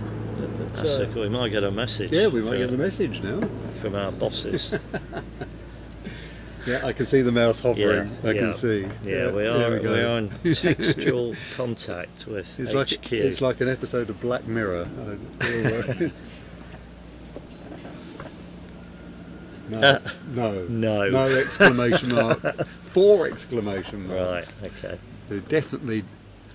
The world will never see that manoeuvre. No, Gareth? I think it might be not a maybe. Not a maybe. Okay. No. Right, so Mark, meanwhile, is simply trying to continue with his break, and I think he'll be making 9. Yes. I don't think he'll do a one-back lave. I think he'll just make 9 and go, okay, Jose, you've got a lift shot, but if you don't hit it, I'm going to do a TP. So Keith, as I mentioned earlier, I'm not familiar with Mark. Whereabouts is he in the rankings? Well, if only we had somebody who could find out for us. And Rich is busily tapping away at his phone because it's not the sort of information I carry around in my head. No. Well, one doesn't need to. 16 in the UK, 35 world. Right, he's 16th in the UK and 35th in the world. Wow. At the moment. Okay. So as a yardstick, then, what sort of players are around that standard? So in that sort of top 30, who are we talking about there? Well, shall we get at the top of the world list and just find who's near him on the world list? Go about international. Yeah, sort of. So view as a yardstick. Yeah, that's right. So some Antipodean or American players in that sort of area. Okay. So Stephen Forster's at 32. Okay, Stephen Forster. He's at 32. Yep. Greg Hill. Greg is Hill. At 38. Yep. Okay. So Greg is Greg Bryant from New Zealand is currently number 41. Okay. Ian de Merg's at 39. Great. I think the calibration is very easy to see then. Yeah. And if we go slightly further up, Jeff Newcomb is at 28. Okay. All right, so we will definitely expect Mark to complete this 9. And it's yeah. I've managed to stop watching James doing his sextuple. It's almost inevitable that one's eyes get drawn to whatever James is doing. I don't know quite how he manages it. Yeah. He would be the sort of person who would revel in a crowd of about 100,000. Yeah, can you imagine if we were playing at Wembley, Croquet Stadium. Croquet was like sort of snooker or darts or something, where it was of great interest to the general public. Then James would just be one of the personalities, wouldn't he? Yes, he would be the entertainer. He'd have a nickname. Yes, he'd almost certainly have a nickname. Yeah. What do you think that nickname would be? It would be something that had a sort of hurricane tornado You think so? theme in it, I think. Yeah.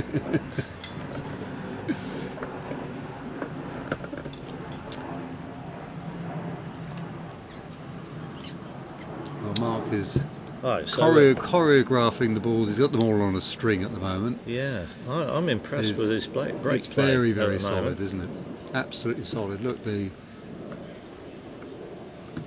pioneers are just perfect, and the pivot has been moving around. Yes, I do like that. Yeah, I do like that. So it's all very right. steady. So this is going to 6. Now, we didn't actually talk about it at the time, but if you get nice control at hoop 3, I like, and I'm only saying this now because Chris Clark is no longer sitting next to me. I actually like to put the hoop 6 pioneer after hoop 3. Yeah. And I regard it because it's a shorter shot. Shot. Yep. Same sort of principle as we will see him put the two-back pioneer after hoop 5. Yep. But Chris, I know Chris doesn't like that. Anyway, so he's put yellow. So he's moved yellow from east of 5 to west of 5. Yep. And again, that is because he's intending to put blue to 2-back. Yep. And then get the rush on the yellow. So not only is he going to be reducing the length of the croquet shot on blue to about 8 yards, he's going to reduce it to about 5 yards. Yeah. Yep. And I'm liking this play. Yeah. And the black is going to have a perfect rush on the yellow. This is some of the most accurate play we've seen so far. And it's got a lovely cadence to it, hasn't it? Yeah. It's just ticking over. This lovely. It's not rushed. It's smooth. It's measured. Now he's just looking there to see where he wants to rush yellow to. That's very sensible.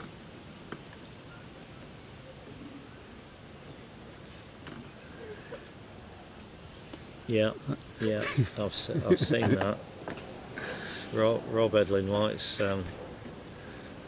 James's biggest fan from Nottingham, chairman of the Nottingham Croquet Club. Would it be a James Death roll, Death, or James Death roll? You see, that's the thing. The death roll's a death roll. The fact that it might be played by James Death, yeah. I was thinking along the lines of maybe his nickname might be Worse Than, or maybe Better Than. I don't know. A fate worse than. Anyway, Mark, you see, so again, he's made that look pretty. He won't actually. I think he'll be frowning about that. Do you think so? Because we're always taught to leave the pioneer for that yellow needs rushing 2 to 3 yards, doesn't it?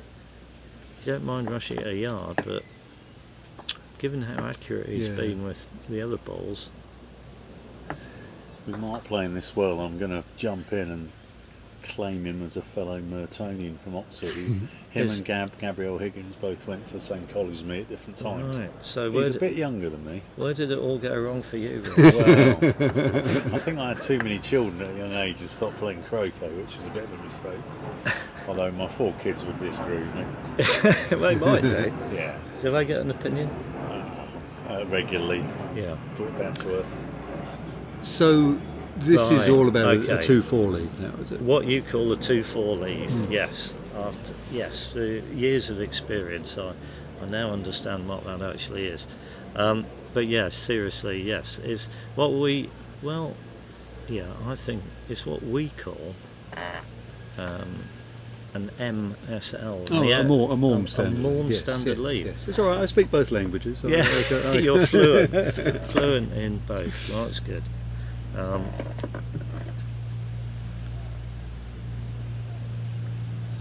Although last year I did have the privilege of partnering David Morm in the inter-counties thing. Did you? And at one stage I said, I'm going to play this load and hold, and he thought it was the funniest thing he'd heard. Yeah. These foreign expressions.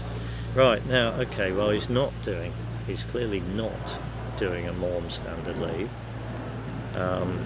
If he's playing a croquet stroke in that direction, he's intending to send yellow. This is going to be a new standard leave. Yeah. So the yellow's just going over to the. And I think the new Western standard leave is older than the MORM standard leave, but it's a new standard leave in contrast to the old standard leave. Now the old standard leave involved laying up in fourth corner, with a ball sort of might be sort of where yellow is now. So somewhere southwest, a ball somewhere southwest of 2, and then the fourth ball a few yards east of the peg, and it gave up a 13-yard lift shot. So people thought, well, can't we do better than that? And the way to do better is to, we'll see later that we're going to get a 4 without the 2, I think. We're going to get red. Red is going to be tight to the leg of hoop 4. You see, you've got me doing. I've just said the leg of the hoop, and I'm sure some of my English listeners will be going, "What are you doing, Keith? It's the wire. It's the wire." You might call it an upright if you must, but leg, really. Anyway. So James, for those of you who are interested in how James is going, he's going to be attempting quite an interesting peel here. 3 back, which he gets. Amazing. And that gets a justifiable. More applause. More applause. More applause for James. And I think the camera might have caught that one. He won't mind that. Now, right, I'm still watching Mark. Yes, I'm of course. tear myself away from James's sex tape. And Mark's plays has been absolutely textbook. Yeah, well, we'll see how good this red is, because that's a test. That's looking good. That is very good. Yeah, I like that. That is couple good. of If I had feet a to the west. slight criticism earlier, I didn't mention it. Well, you were very critical of Jose's. I wasn't very critical, Gareth, but constructively critical. That blue that he put to 2 back went too far. It went east, and it ideally it would be west, and it's the same sort of principle. When he played that shot sending red to 3 back, he had to do it from near the west boundary, and if blue had been 2 feet east of the hoop, he could have done it from 5 yards closer. He does have a rather nice rush though. Oh, he's done well. I mean, really, you couldn't ask for a better rush than this. He's done very well. Look at this. Absolutely, can put this wherever he wants. And it's amazing. As soon as he hit that, I thought, oh, that's only going to go about 5 yards, but it just kept going. Yeah, we've noticed that time and time again. Oh, more applause for James. That's from, I think that applause was from Hugh Carlisle,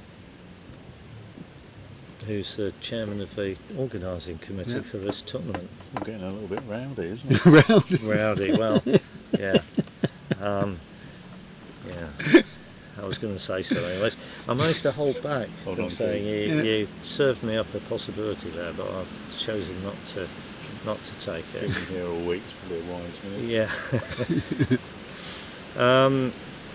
So Mark is preparing to. Okay, he's going to make 3 back. but he's keeping red nearby. Yep. So when he comes through this hoop, and I think he'll try and come through it beyond red, so north of red. As you And say, he's exactly as you predicted. Just about done that. And we should be able to get some nice camera angles on this. Although actually we don't have a camera in no, but we've got a corner camera 4. zooming in, even as we speak. It's almost like they can read our minds, Gareth. Isn't it? It's almost, yes. It's like they can hear what we're saying. Yeah. So he's now going to leave red in a place where somebody shooting from particularly the end of A bolt, but virtually anywhere on A bolt, would not be able to hit red. Now he's left that quite a long way away from the leg of the hoop, which is great for rushing, isn't it? Yes, yeah. That could be, assuming Jose misses his lift. Say Jose played yellow and missed a lift. Red's likely to be the ball that Mark rushes to hoop 1. Yep. So he's given himself plenty of room there. North of the hoop and a bit to the east should be hidden from A bolt, but he's also got to he's got to make sure that red cannot hit either blue or black as it lies. Yep. So going down to the end of A bolt to see what options Jose will have if he picks up the yellow and shoots. It's been an absolutely textbook turn from Mark, and I just love the fact that the red is just so rushable. It's just beautifully placed there. Yeah, he certainly made no effort to get it tight to the hoop, did he? No, but he doesn't. Because he's just hidden it on the perfect amount of hoop in the way, and he's given himself a beautiful dolly rush up towards the yellow. You notice as well. he's given the rush towards yellow. Now, and that's because so it's Jose's turn, and Jose can play either red or yellow, but he can't play both of them. So if he chooses to play with red and misses, then blue can take a rush to yellow, and that's how Mark will get his second break established. But equally, Jose might lift yellow. Yep. I'd be surprised if he did, actually. I'd be surprised if he lifted yellow, because this leave, if yellow is lifted and shoots at blue from third corner and misses it into fourth corner, the option Mark has is to tap black, yep, take off to yellow, yep, and then play a shot which, if you make this leave, it's a shot you must have practiced, and is to load hoop 2. You've got me doing it again. You were almost going to say load and hold then. Yeah, no, I wasn't going to. I certainly wasn't going to do that. But send a pioneer. So load hoop 2 with a pioneer, and get a rush on red to hoop 1. So in order to avoid that, and that would have enabled Mark to have a good chance of getting a standard TP going. But now he's going to have a delayed if he misses. The chances are that he will now. If he gets going, he will be doing a delayed TP. A massive shot in the game now then. Well, this is croquet in a nutshell at this level. If this shot hits, it's advantage Jose again. If it misses, it's very much advantage Mark. So this is a really, really big shot. Yeah. And we're looking at about 22 yards, and it's not a double, so he's got to make a choice about which one he's going for. It's not a double for Jose. It would be what we'd call in Australia a Bassett double. Okay. Yeah. Okay. Is that Trevor? Yes. Right. Is that a compliment? It can not be. Necessarily. Okay. Right. There are aspects of it that are a compliment. So here's the shot, And he hits. He's hit. Oh yes. Yeah. Right. Did you see after the red hit the black there? It sort of spun. Yeah. Well, the red's got plenty of topspin, hasn't it? Yeah. Because it's rolling. Yeah.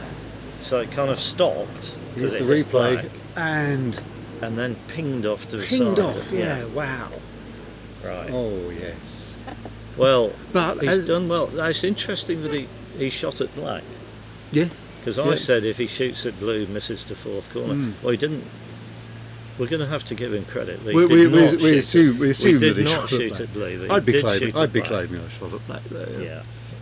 Yeah. But as you remarked earlier, Keith, he's still got 2 goes. He's going to have to take 2 turns to do this. Is he? But he hasn't had is to he give a lift, no. necessarily making any hoops this turn? That's point number 1. And also, if he does take one ball round to the peg, he's not giving away a lift. No, that's right. He's conceded all the lifts he can possibly concede for advanced drills. I mean, he could obviously unintentionally concede a wiring lift, but that's by the by. Now, while we're just waiting for Jose to decide what to do, I've got some more results. I'm going to kick off with. We have this asterisk system that Rich has employed to signify upsets. Yesterday we had 3 asterisk upsets. Today we've got a 5 asterisk upset. Debbie Lines. I personally, I'm going to say it's not a 5 asterisk upset. It might only be a 3 because Debbie is a current world champion. She's also an Essex teammate, so I don't want to disrespect her. Anyway, Debbie Lines 26 TP. Robert Fulford 0.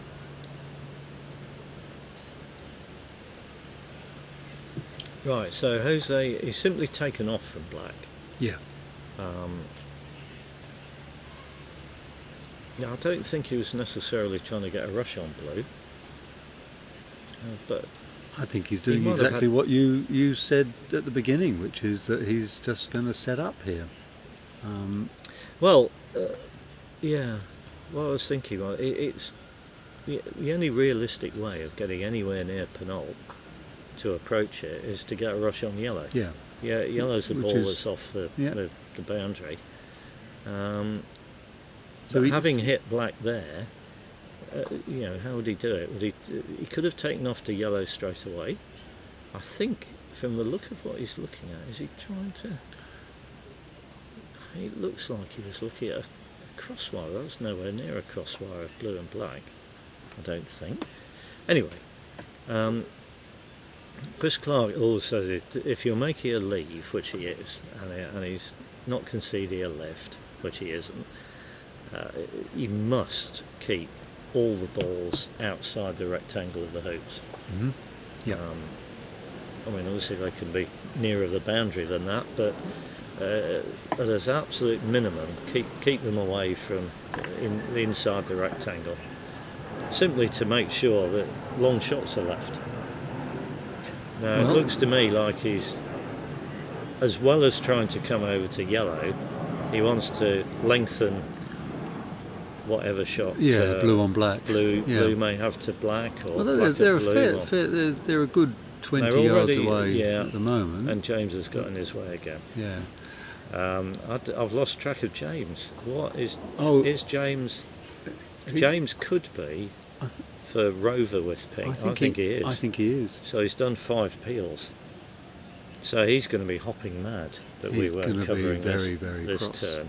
And to be fair to him, I might take a comfort break actually. I think I'll be with you. The tent will be deserted. Well, we'll let Rich field the flag on that one.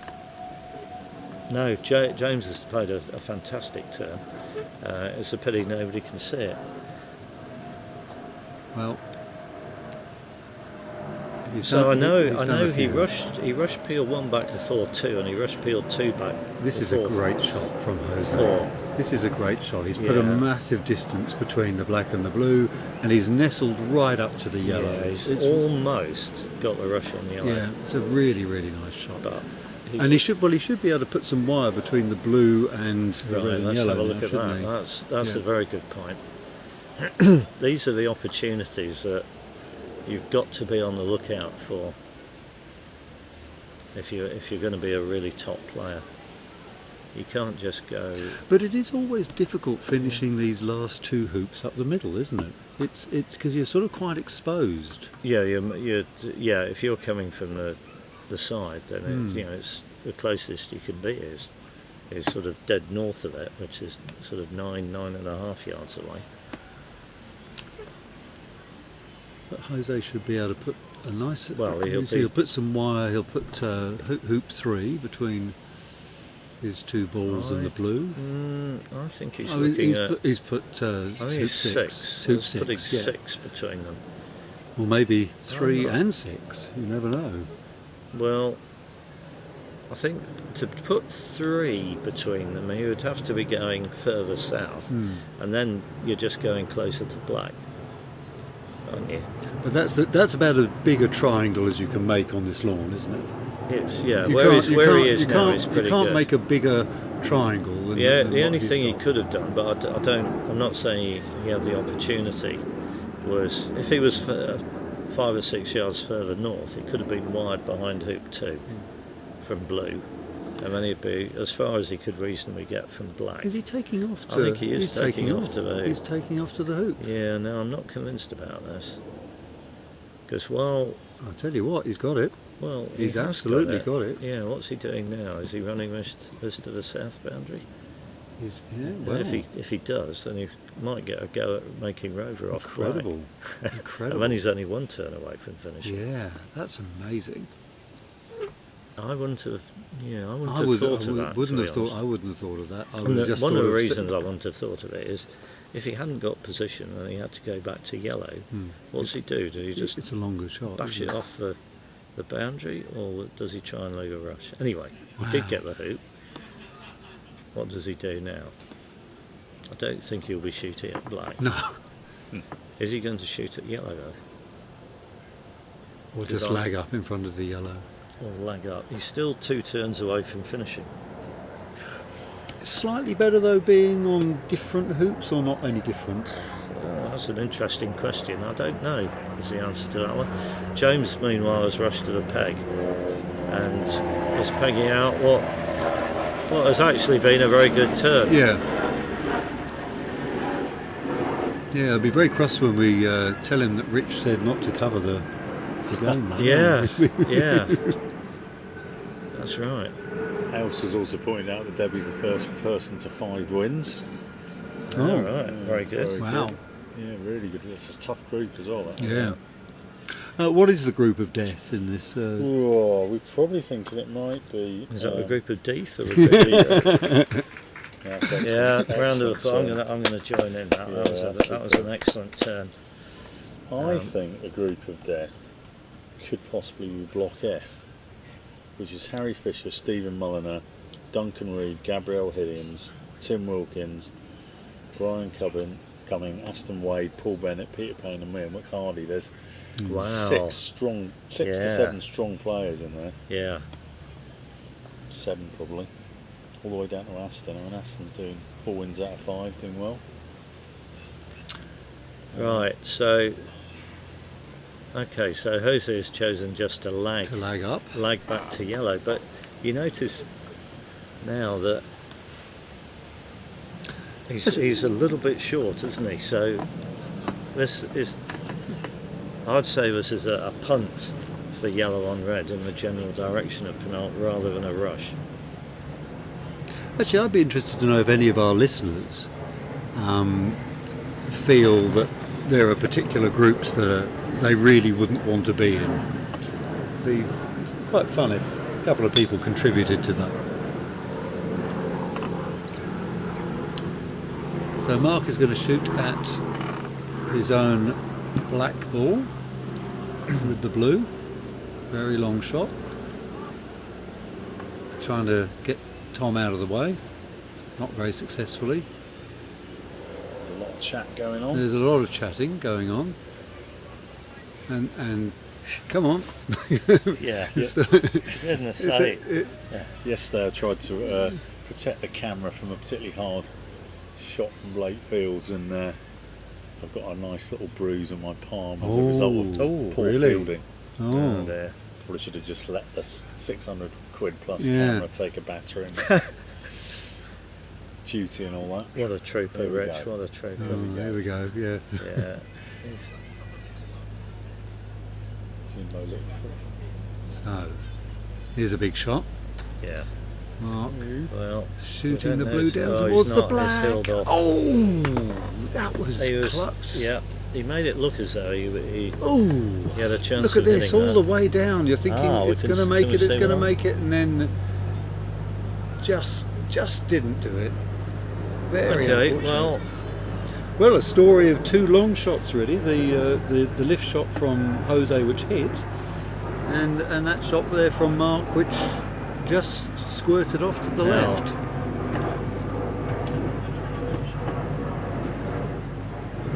This is quite interesting here because I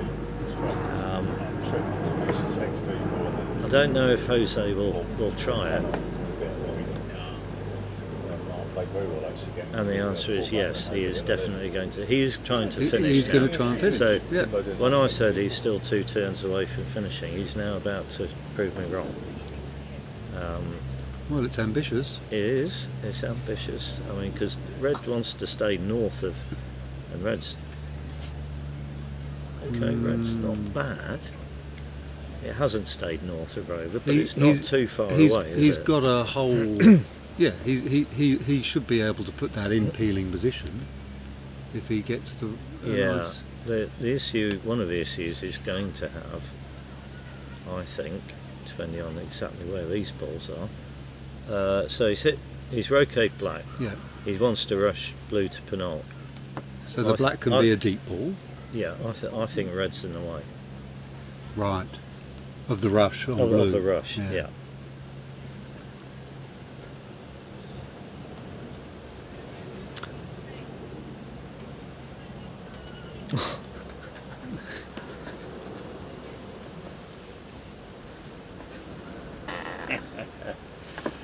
Oh, Callum Johnson, you little devil.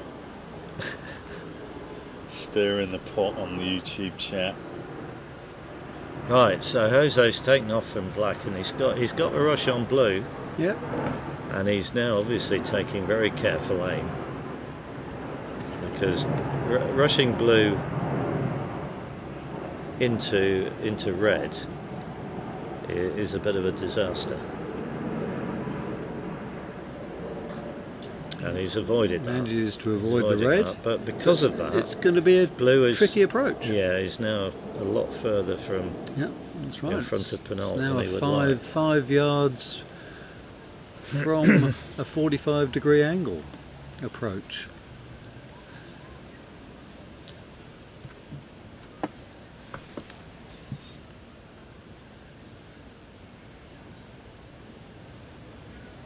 Okay, we've got a question I've only just had my attention drawn to from Christopher. Are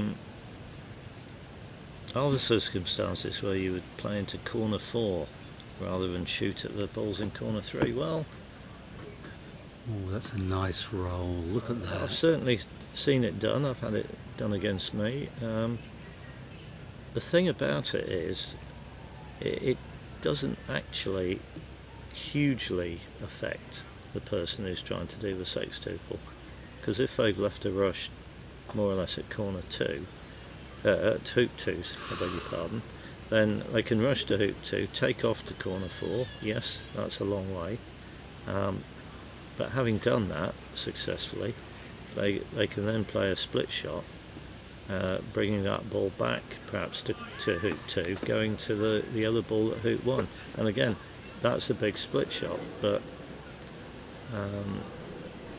if you're playing a top player, it's the sort of thing they can do. Keith, how is Jose going to get the red in front of the hoop for the peel now? Well, what's he's he just doing going to here? he's just going to take off. He's going to take off to black. So he's leaving the blue isn't he? behind then. I think he must be going to take off to black. Okay. and then he's got an easier approach to red to get the rush in front and he of can red. position, but he still need to position black as the ball that he hits first after coming through the rover peel. Then. Yeah. So he's going to have to roll up there. Yeah, I mean, in an ideal world, he would have been able to rush blue after Penalt. I mean, rush it down near red, and then he could have left. He wouldn't have gone near black. He could have just had blue as his escape ball. Now he's got to move black nearer the hoop, I would suggest, as well as getting the rush on red. Yeah. Harry Fisher and Reg Bamford both joining Debbie on 5 wins. Reg has unsurprisingly done all 5 wins with peeling turns.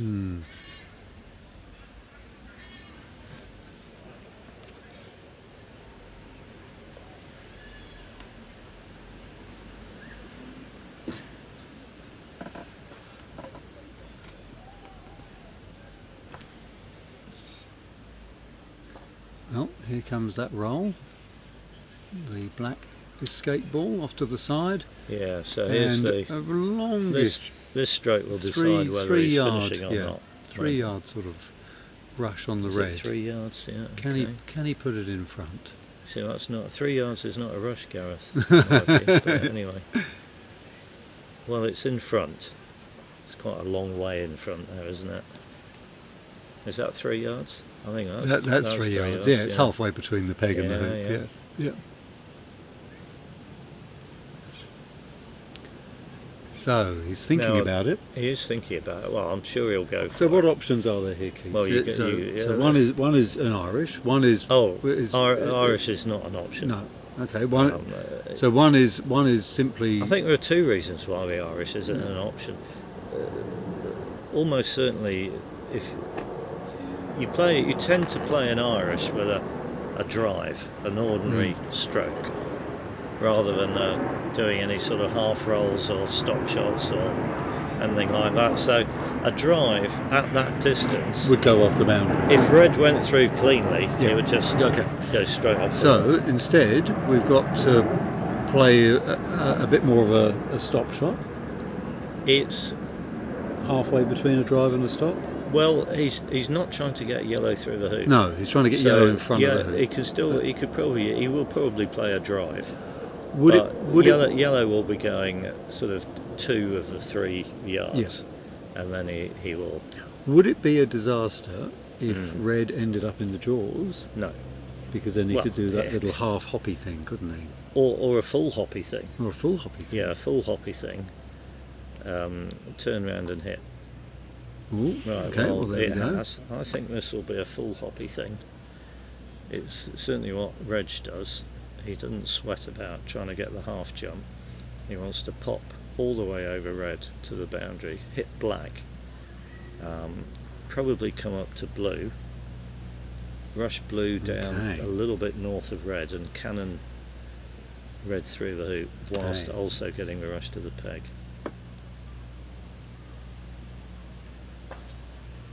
It's a hop, but not a hop that went over. Yeah. Yeah, out to the side. Well. Right. So for the second time in this match, Mark walks on to a field of balls. Yeah, and he's got this time though he hasn't got contact, and he hasn't got a lift, and he really wants to play blue. I mean, he really wants to play blue, but he won't. He can't. He won't. No. And once again, I hate to say it, but Jose's now 2 turns away from finishing again, isn't he? Yeah, of course, yes, because he didn't make the peel. Yeah. Sorry. Yeah. Yeah, absolutely. Yeah. Yes, all of that movement, 2 hoops made.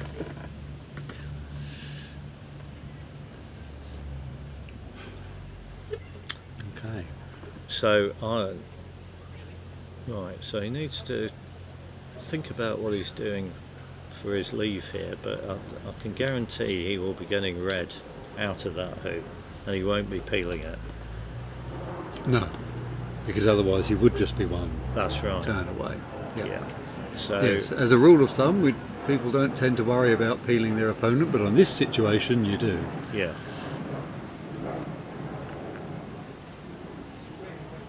So there's a Also, it gives them that nice rush up the path. massive doesn't it? opportunity here to make what I think of as Commentary in the background. is what I think of as the hammer leave, and that means red will come a bit north and west of 2, Mhm. and he'll get a rush on blue back to the east boundary, perhaps say somewhere that might be wired from either yellow or red or possibly both, and leave a rush to the north boundary near red. So where he's standing now? Roughly is where he's standing yeah. now. So the thinking behind that is he's put yellow at hoop 1. If you imagine that either red or yellow is simply lifted off the lawn, Mhm. he can still get a break going. So it's Yes. sort of saying you need to Yeah, shoot. You've got to shoot, because if you You've corner, got to shoot. then I'm still going to make a break. Exactly. Yeah. Yeah. And all the shots are long. All the ball, because again, the balls are going to be outside the rectangle. Is that more rain, or is that just the wind? No, just a bit of rustling trees. Okay. Now he didn't look just then. He looked somewhere north of 2, whereas I think he did. should be just trying to leave red Yeah, no, he's northwest of 2, rather than north of it. I don't think Okay, trying to get red and yellow wide is particularly important. no, I think because the distance between them is huge. Yeah, because you have to leave an open shot. But he wants the rush on blue back to the He east, definitely doesn't wants a Russian blue, but he is definitely looking. He's looking north, and he's trying. Why is he doing that? And where's he going with blue and black if he's doing that?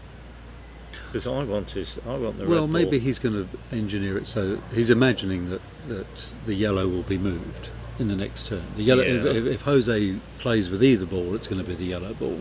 So he's probably deciding that he'll engineer a rush to the red on the north boundary. Well, he hasn't got a very good rush on the blue, but he did Well- get the wiring spot. Well, he has pretty much got a wiring, Yeah. so he's going to have to leave shots at his balls, which is fine in a way. I'd rather personally have left red and yellow open and Yeah. tried to get wired from both of them. Well, and now he hasn't got the blue to He hasn't got anywhere blue near to the boundary. Not yet. Okay, it looks like he's, but he can roll. He looks as though from here, as though he's rushed blue to a position that's almost wired from red, and he could roll down that line, Okay. and he might then end up Okay. red's wired from Okay. blue and black. He's got to be careful he doesn't But- wire yellow from blue and black Well, as well. Oh, but he didn't want to lay up there, he wants to lay up. Okay, so it's interesting. So he's going further away from yellow, which I think is sensible, because as he said, yellow's probably going to play, but he is leaving it completely open and shorter shot for red. so Keith, most club players instinctively would think about moving the yellow ball.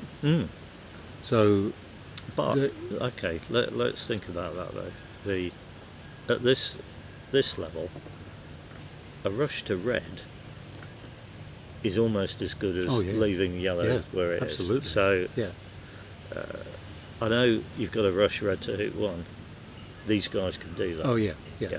So you've got to imagine that if you took yellow away, he could still rush red to somewhere near where yellow is now, or even nearer to the hoop. So that doesn't actually matter too much. It's going to be more about which shot Jose fancies taking on. And that was And he will be shooting, by the way. He will be shooting. So it was a nice roll. He judged the pace of the blue perfectly. yeah. Well, crucially, he didn't send it off. Yeah, well, exactly. So he gets to position black rather than being stuck with where it was. Yeah. Okay. So we're not sure whether or not red has anything other than a single ball to shoot at with the black and the blue. So Jose's checked to see if red and yellow are cross-wired.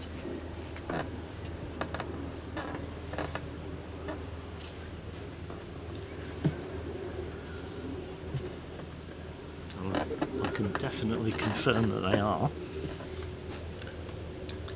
So the red and the yellow can't see each other? Absolutely not. Yeah. And okay, so Jose's. How long are these two shots? Well, they're pretty similar. Actually. They're similar so, in length, yeah.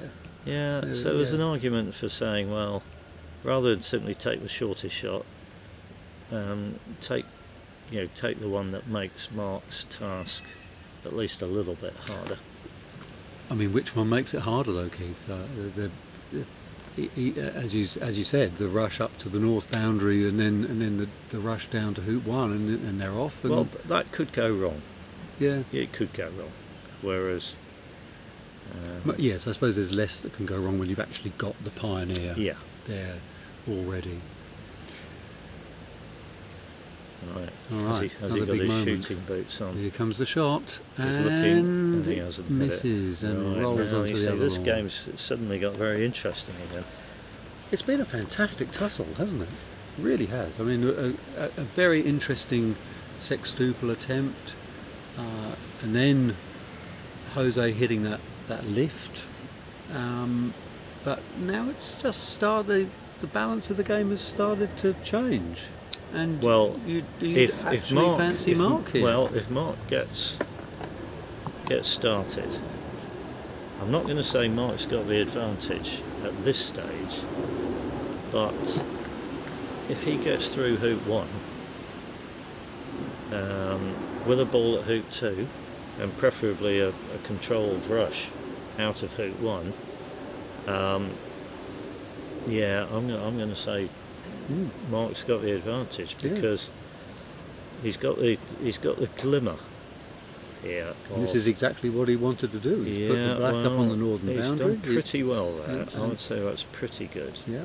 It's not perfect because ideally you would come down the rush line, but I'm quibbling slightly. He's certainly got a very playable croquet stroke to pioneer two and get a rush on red to hoop one. And we'll see him through hoop one, but he's got the beginnings. Now, he's just got to be a little bit careful here. Yeah, because you do not want to put black in the way of red. No. And we're just dialing down the volume a bit because Mark's only about 10 yards away from us. That's the smart. So he's sizing up where he wants blue to go to get the rush. And where do we think red's going? Where do we think black's going? Well, he looks like he's putting it out to the west. Oh no, he's putting it out to the east. Yeah. Okay, perfect. West. That is west. Sorry, that is west. Yeah. But yes, I think he's done well there. He's done well there. So one good rush here. And that's not good. It's a little bit sprayed, isn't it? Yeah. So he's going to have a 4 to 5 yard approach, reasonably flat. So a lot's going to depend on this approach. Well, again, it's a big shot. This is a game changer.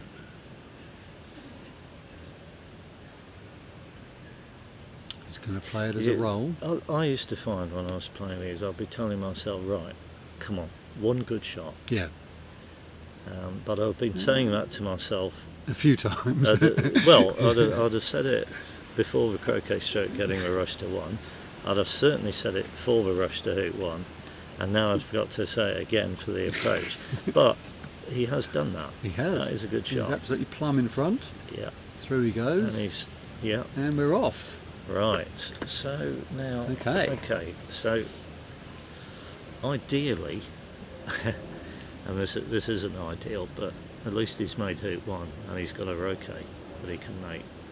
I'm confident he will make this roquet right. He's made the roquet, so ideally, actually, he'd now be taking croquet from almost exactly dead across the lawn on the other side, i.e. on the east boundary.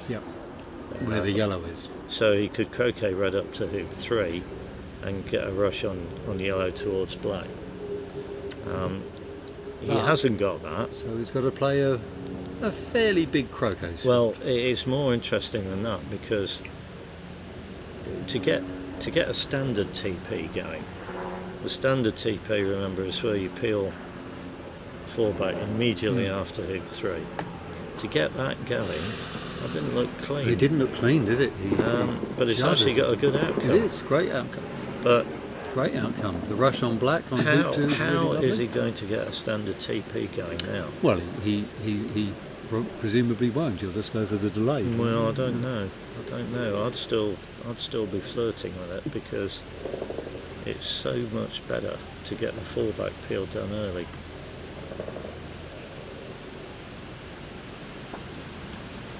Yeah, so the thing he hasn't been able to do, because of how he made hoop 1 and rushing red to the west boundary, he hasn't been able to improve the position of yellow.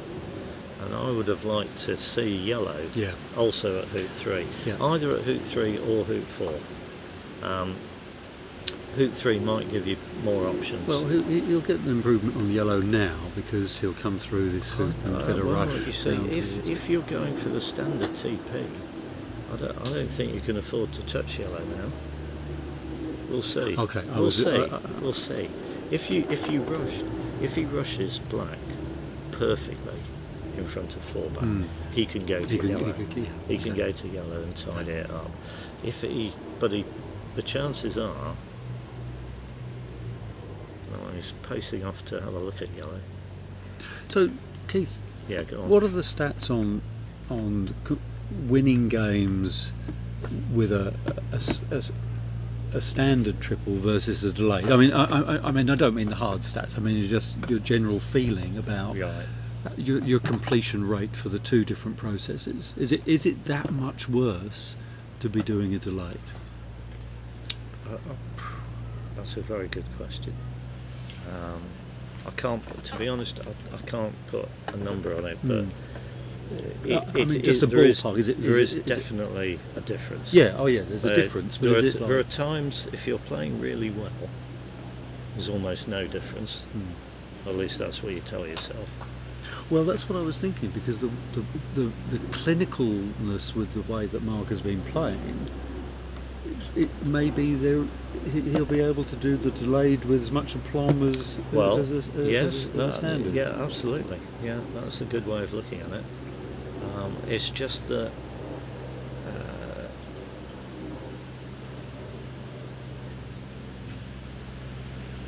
with a standard TP, you always have a pioneer. Whereas the delayed, typically you might be trying to peel 4 back and then rush a ball that's 7 yards away from hoop 6. Although normally they good players have got the pioneers for hoop 6 they normally make hoop 6 after they've. Oh sure. So I mean, if there's any danger of not making hoop 6 from rushing from 7 yards away, well, you shouldn't be trying a delayed TP. Now he's clearly. I mean, he rushed. I think he probably tried to rush black into peeling position at 4 back, but he didn't. He rushed it north of it. So he's now trying to put black as a pioneer at hoop 4 and simply get a rush on yellow towards red. All of which is absolutely fine. You'll notice the one thing he won't need to do, which you typically do need to do when you're setting up a delayed TP, is fetch a ball out of corner 4. It's already out of corner 4. Yeah, absolutely. That makes things a lot easier.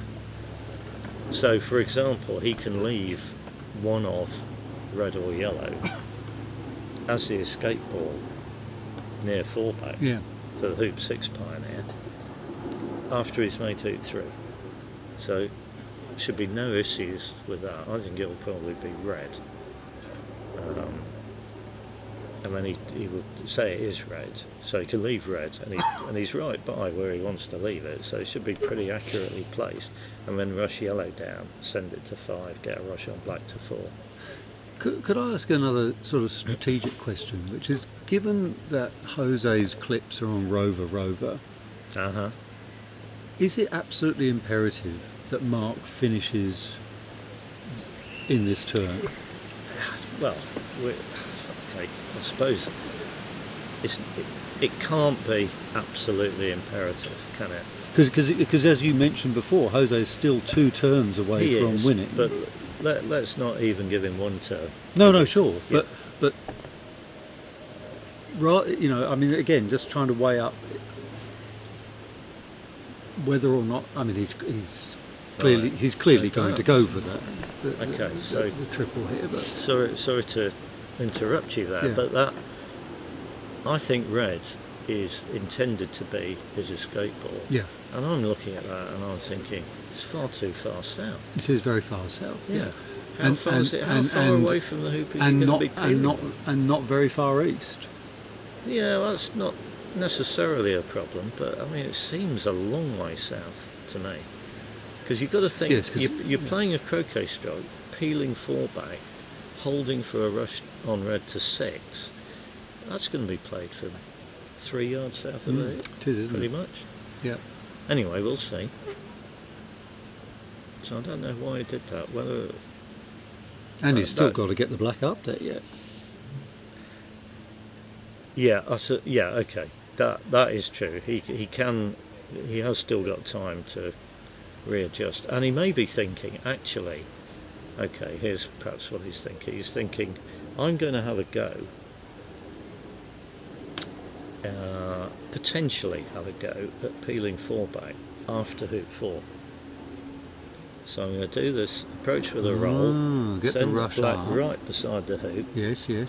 run past black and rush up, and I'm not necessarily going to be super accurate at that, so it's not going to be like a foot in front of 4 looks like back. a nice rush. It does, so he does get a go here. Yeah. Well, that'll be handy.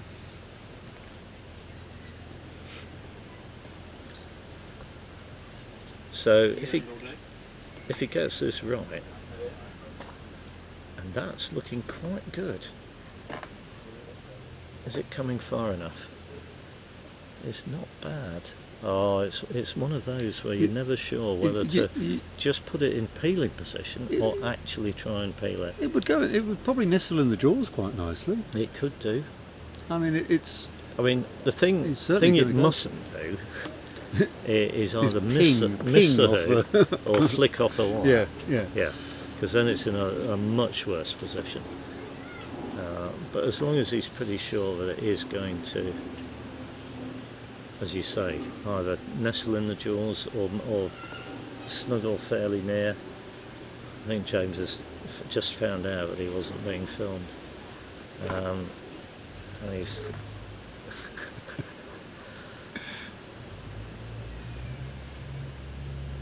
So Keith, anyway, the really important thing here is it to get it in the jaws or to get the rush on the red. I mean, obviously, you don't want to ping it anywhere. Well, is he going to rush red south of yellow and croquet knock it back up? Or because he's in a funny position because that red needs to be sort of a couple of yards north. Jawsing shot, which doesn't jaws and pings off the leg of the hoop. So he's gone for croqueting it back.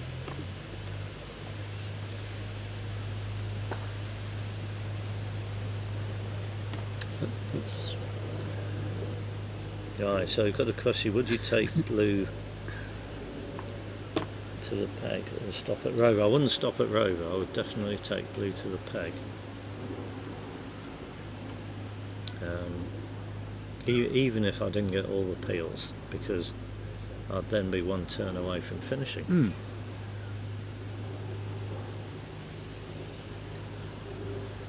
Right, this has all gone a bit bit wrong, actually. Oh my word, Oh, what's happening gosh. now? Yeah. Okay, now so he's sprayed past the yellow. He's going to have to corral that back in. Oh gosh, he suddenly right, ended up okay, with a... so he's gone from Wow, that really unravelled very quickly, didn't it? gesturing next to me, and I'm going to interpret his gestures as meaning that we're stacking errors. Is that He's right? stacking errors, and he's also noticeably speeded up because Yeah. he's feeling uncomfortable. This is Right. look at this Interesting. shot for a hoop Needs to shot. slow down. Oh my Yeah. goodness. Okay. Slow down. Oh gosh, this is such a difficult hoop, which he makes beautifully. Well done. Great shot. Yeah, take your time. Yeah. No, you've still got plenty of options. So, remember my sort of suggested algorithm that you go through. You hit one ball after making a hoop, and then you've got to think, okay, well, which of the other two balls, or well, which of the balls might be one of the other two, am I going to make my next hoop Hoop off. Yeah. I'm not sure what the answer is here. It looks, Well, he's for given 6. where he's standing, I think he's looking at rushing red off that boundary, because it is a sort of 2 and a bit yarder, And whereas then, yellow's a 5 yarder. so what happens to red then? It becomes the pioneer for one back, Well, does he it? needs the pioneer at one back, but he also needs to be able to make hoop 6. And then you go, am I making it off black or yellow? Because I'm not making it off red. No, on this now. not now. Not unless you do a takeoff like Jose did a little while ago. Well, yeah. quite, yeah. I would. And ideally, in making that choice, you're either going, well, I'm going to rush yellow to black, Yeah. or I'm going to rush black to Yeah. yellow. Yeah. Now he's yellow looking to at yellow black. to black. Oh, he's looking at black. He yeah. is looking at black. You're right. He is. There's a bit of Yeah. wire there. So There's a red bit of has wire. not. No, red's done okay. No, Oh, it's- blue's done nice. Blue's done nicely, but it's a bit flat. Well, it's for not a 6. rush to yellow particularly, but it is a rush to 6 perhaps. Yeah, with some So- cut. I don't think he's rushing this to yellow under any circumstances, No. but a nice cut here, and he will get it to. It's just, it was a nice, slightly. No, it was a good cut. I think that was a good cut, but he just didn't hit that with enough confidence No, I to think- get it all the way there. I think. Do you think he was going to collect yellow now? That's the thing. You've got again. You go right. I could approach off black. Can I get a rush on yellow that then gets yellow closer to? Can you get Yeah. Can you get yellow closer to the hoop than black is now? Yes, Yeah. that's Yeah. the question. With two shots, a takeoff and a rush. Can I? And he thinks he can. He thinks he can. Yeah, well, I think he certainly can. Mm. The question is, will he? So you need to go down on a good line, It's quite wide. which he hasn't. It's not a great line. No. He's obviously avoided hitting yellow on the takeoff, which is, you've got to avoid that. Now, Okay. oh, that's good. That's good. That is That's good. a brilliant Yeah. cut, isn't it? Yeah, I Oh, like that's that. superb. That's Right. an absolutely superb shot. He's done really well there. Let's have a little. Wow. Okay, let's have a think. Have a It's interesting, you know, that we really revere long shots and, you know, great hoops and things, but that shot there was fantastic. Yeah, well, that's a pretty good shot too, because if you notice, he has just got an outside chance, which I'm not sure he's spotted, of running this hoop gently and Yeah. rushing black into peeling Back into position. peeling position, yeah. I don't think he's gone for No, it. no, No, he no, hasn't gone not for even it. on his mind. It didn't even come into No, his it didn't peripheral seem vision. to, did it? No. Interesting. I think I know players who would have spotted that and then tried it. Anyway, he's not doing that. So He may simply be thinking, I need to get a break back together. Yeah.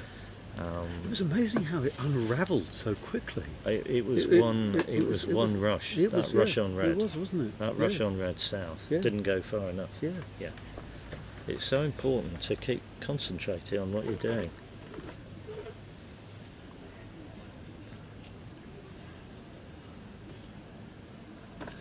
So he might be looking. I think he will definitely. Well, I've said definitely about what he people might do. might definitely. Yeah. But I've been caught out by these players, Gareth, before. I say what they're going to do and they do They're something just not completely doing different. what you tell them, So are they? They're just- anyway, I don't like the look of this, because I have a suspicion that he's thinking about putting yellow.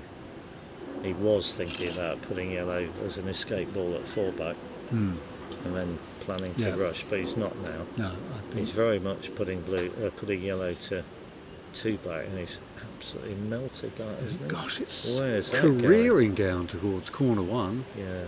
Gosh, it's going all the way. It's taking Is the that slope. hilled? Is that It's hilled. Do It's you hilled. think that's hilled? Oh, 100%. Yeah. Yeah. Okay. Because 100%. didn't- On that mowing line, At it hills on the mowing line. At no point did that cross a good spot, I don't think. Wow. What he has done is get a rush on black, so he can simply You can put black as the have pioneer. a down. better attempt. Yeah. Yeah. And that will mean that he will be, if he chooses to do so, he can have a go at a straight triple. Yep. I think that given the way things have evolved, we're more likely to see him just going to the peg and doing a really great leave. Yeah. Particularly as Jose is still 2 turns away. Yeah, the worst thing you can do is break down in an open situation where Jose could actually still finish in one turn. Yeah. So you'll need to give a bit of He's thought. steadying the ship here. He has steadied the ship. Yeah. He has steadied the ship, because he's now got a pioneer at 2 back, and he's got a lovely position at 1 back. Yeah, and that errant yellow is fine because he just has he goes to it and he cracks it over to naturally goes to 3 back, yeah. isn't it?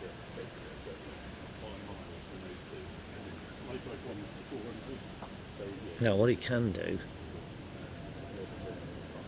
as well as making sure he goes to the peg, even if he doesn't attempt the straight triple, he could still get the 4 back peel.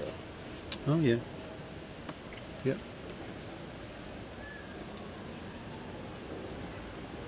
Well, he's going to rush this all the way to 3 back by the looks No, of I things. don't think he is. Surely not.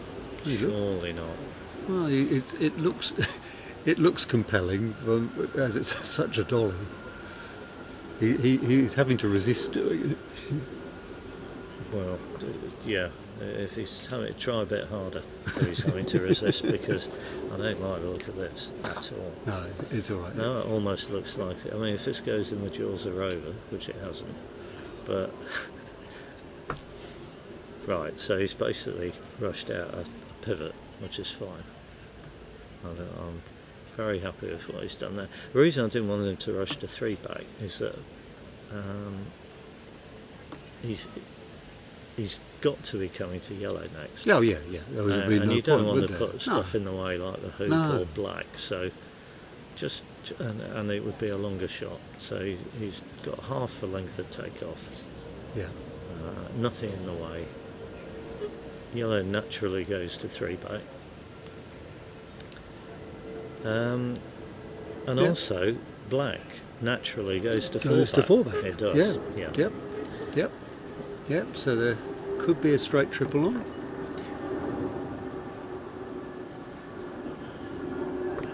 You can just wait and see. Oh, quite a nice position to be in now after that little scare. Well, who do we think's got the advantage? I'm not sure. Chris Clark always says whoever's got the innings. And the break. Yeah. And the break. And the break, Has it? yeah. Well, he has. That is true. Oh, that's gone a bit wild yeah, as well. Look at that. Okay. Wow. I bet he's now thinking, oh, I wish I'd rushed red to three Gosh. back like I thought. Gosh, that yellow has gone 4.5 yards past 3 back. But he's got such a lovely pivot. Exactly. Yeah. As long as he gets a rush on red to, say, corner 4 or roundabouts, and it's fine. He's got the main thing at the moment is he's got a straight approach to 2 back, and he should be able to run this. If he needs a rush on black, he can get one. And he has. Pretty Slightly much. angled. Well, but it's all right. I think that's all right. you can certainly get to the south. Even just southeast. even just tapping black like that, he's got a fairly natural. Yeah, this is a natural croquet. drive now. Yeah. Yes, and the red will rush over to yellow, won't it? Quite Now nicely. we've seen several people today doing this sort of shot, and black has gone screaming past 4 back. I think he's got better control of the ratios and the pace from what we've seen, but despite yellow going where it's just gone. But the last 2 loads he's done have been overhit. The load down to 2 back and the load to 3 back. Yeah.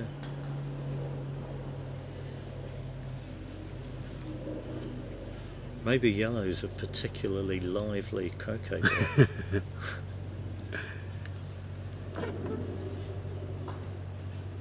Now, how's he doing? He's got the rush on red, which is the main thing. Okay, and the he's black got is looking good. Oh, it's absolutely gorgeous. Yeah, that's perfect. That is gorgeous. Yard We're away. sending out wedding invitations after that. I'll play. Okay, red's not gone to corner 4, but No. he should still be able to get behind yellow. Yeah.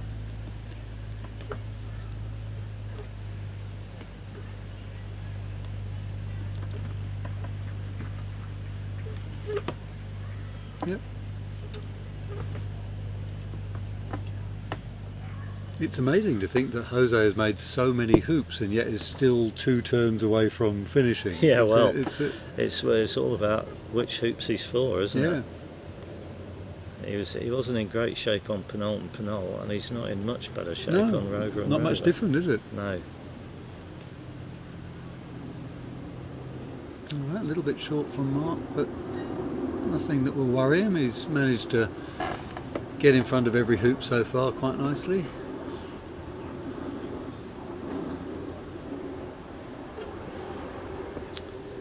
So I'm going to say that he might be better off doing what you suggested and making sure he gets to the peg without necessarily going all in on the straight triple. The black looks enticing though, doesn't it? Well, I think he can get one peel. I don't mind. It's one of those you go, well, I can get the first peel. Look where black is. I should get the first peel. And you set up to carry on, and then you sort of go, I should get the second peel. Yeah. And then, well, that's what Jose did, didn't he? Yes. And he didn't get the second He didn't peel. get the second peel. And ended up breaking down.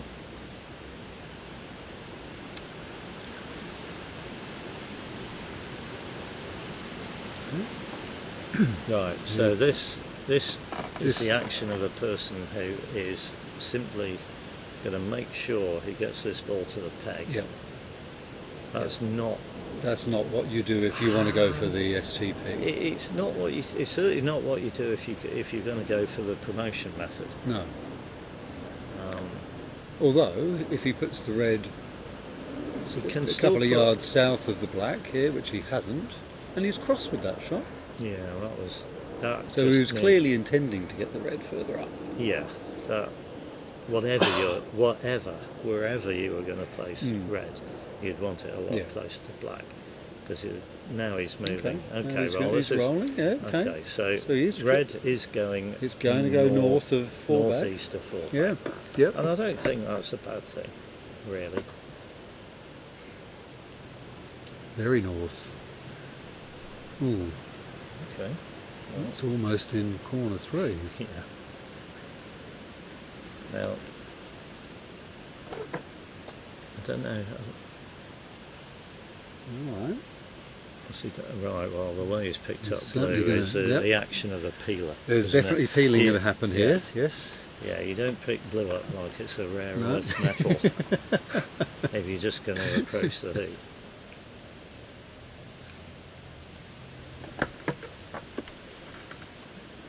Oh, this didn't take too long, did it? No. Oh, Right, as they go so he's now. got them both through now. Can he hit the red? Can he hit the red? He'd like red to be a lot closer, Yeah. I suspect. 4 yards. Yeah.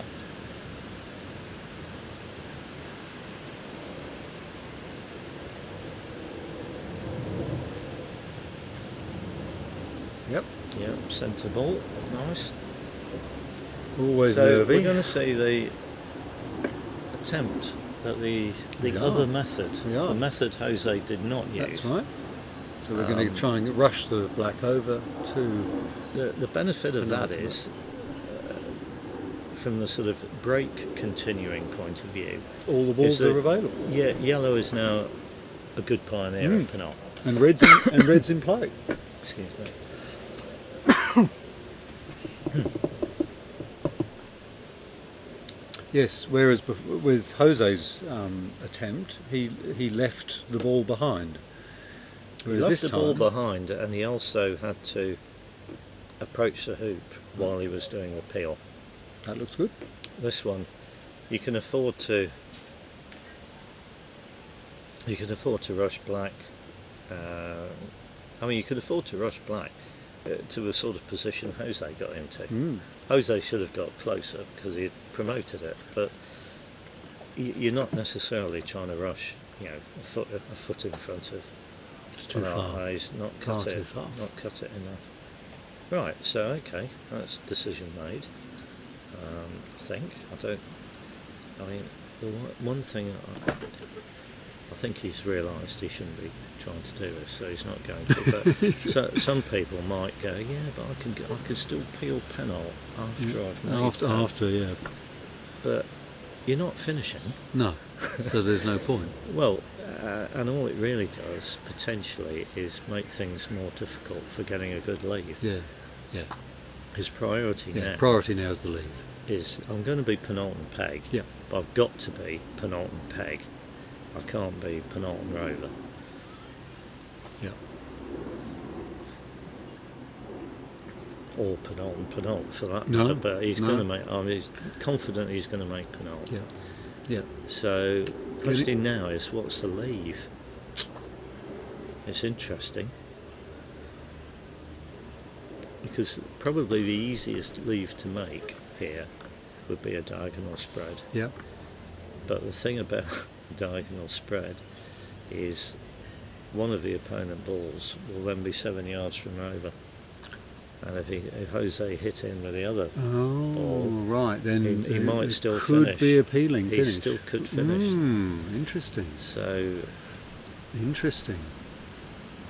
but if he's not going to do that, where are the balls going? Well, there are no parity issues, are there? And in terms of Jose's balls, they're both on rover. He hasn't got the control.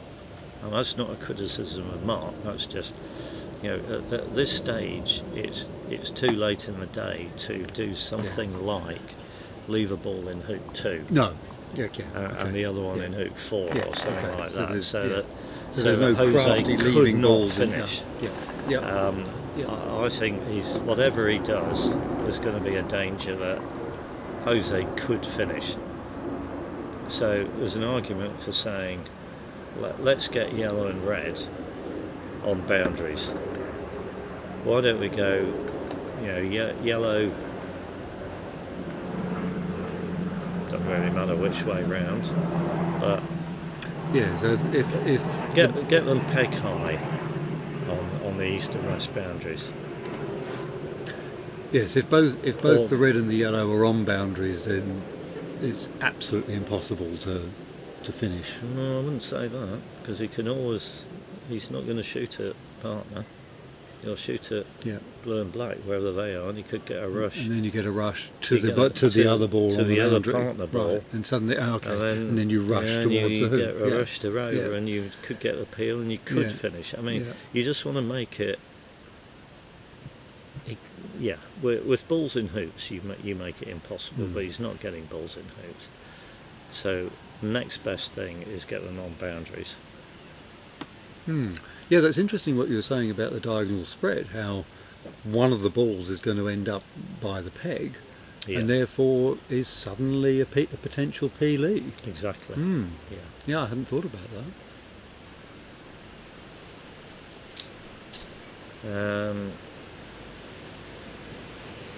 So he's sort of been making the actions of the person who is looking at a diagonal Oh, spread. 100%. Yeah. The 'Cause balls loitering around the peg. Yeah, one ball loitering around the Yeah. peg, and the other one he's rushing to somewhere where he can send it deep, whilst getting a rush on yellow towards the peg. I mean, is there a case for leaving red and yellow a little tempter? Oh, so that red and yellow Red- will shoot at each other. Yeah, and then And then he therefore- definitely can't Oh, that's an finish. interesting idea. Well, That's a very interesting idea. It's only an idea. Because I the other suspect. thing, Keith, is that Jose can only make one hoop, so therefore his ability to actually craft a really great leave afterwards must be diminished. Yeah, that is true. Okay, so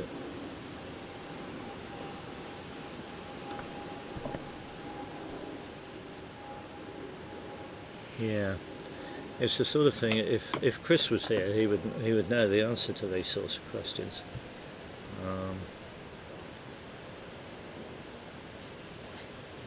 Well, I like what you said. You either have the balls on the ideally you have the opponent's balls in the hoops, because that completely stymies it. Yeah, You have the balls on the realistically, boundaries. that's very difficult because you've tried to finish, haven't you? You've tried to. You'd have had to leave a ball potentially after 3-back or something Aye, like aye. that. What's happening here? Well, this is just a diagonal spread, isn't it? But he's put the no. Oh, he's not. Where's he going to put the yellow? Tight-ish. But not. well, not. closer to the peg than it is now. Oh yeah. Sorry. Like that. Okay. Sorry, Not a lot closer, but closer. You see that? Okay. Jose might go, well, hang on, if I hit blue or black and get a rush on the other one to north of yellow, playing with red, I can just put a deep ball, a side ball at Rover, get a rush to Rover, and I can finish. The downside is yellow's quite a good pioneer for Penal, isn't it, from Mark's point of view? Yeah. So Jose would be leaving Mark's pioneer. Yes. So you sort of go, well, if I'm going down there, I really do have to hit. Yes, But I would be giving myself a chance to finish. The ball that Jose would probably most rather pick up, defensively speaking, would be the yellow, Yeah. because it is a dangerous pioneer for Mark to finish. But attacking wise, I can really see how it could be a potential PLE. It's winking at him, yeah. isn't it? It is winking at him. Well, this is fantastic. These guys have served up a brilliant game for us. Sextuple attempts. Well, we're getting suggestions. We're getting Yeah. suggestions, and they're not. But I quite like them actually. A cross peg Yes. in a north-south orientation. Ah, so it's not rushable down. Not Yeah, rushable. yeah, for Neither for the ball is field. rushable. Yeah. Yeah. Very clever. Well, Jose didn't think about it for very long. He's quite. He's picked up. He's a very positive picked up the minded red. fellow. He's confident in his own abilities in a nice way. Yep. And he's going, right, he's given me a chance to finish. I'm going Wow. to take it. This would be amazing. Yeah.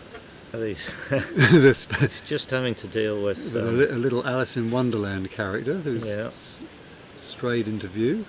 Who's thought, I know, we can see exactly how this shot goes if we crouch down directly behind the line. Which is true. You would see that. You would see it. It might be the last thing you ever see if it misses. Anyway, Jose's very politely asked them to move. Yeah. Wow. And Yet another here comes, big moment well, for this us is here. This is a massive, Yeah, we've another had- massive moment. How many have we had so far? Oh, I've at least lost count. 6. So, resetting. Little gust of wind putting him off there. Wow. Well, he's got to make a decision about one of these two balls. They're a good yard apart. And this, I have to keep reminding myself, this is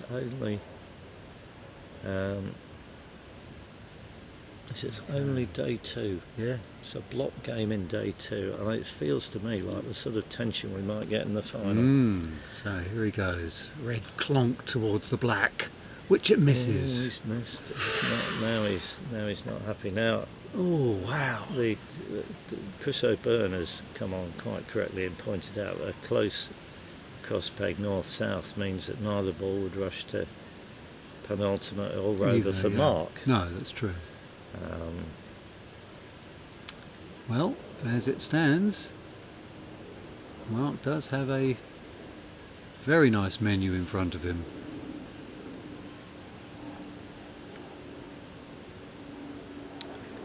Right. Now,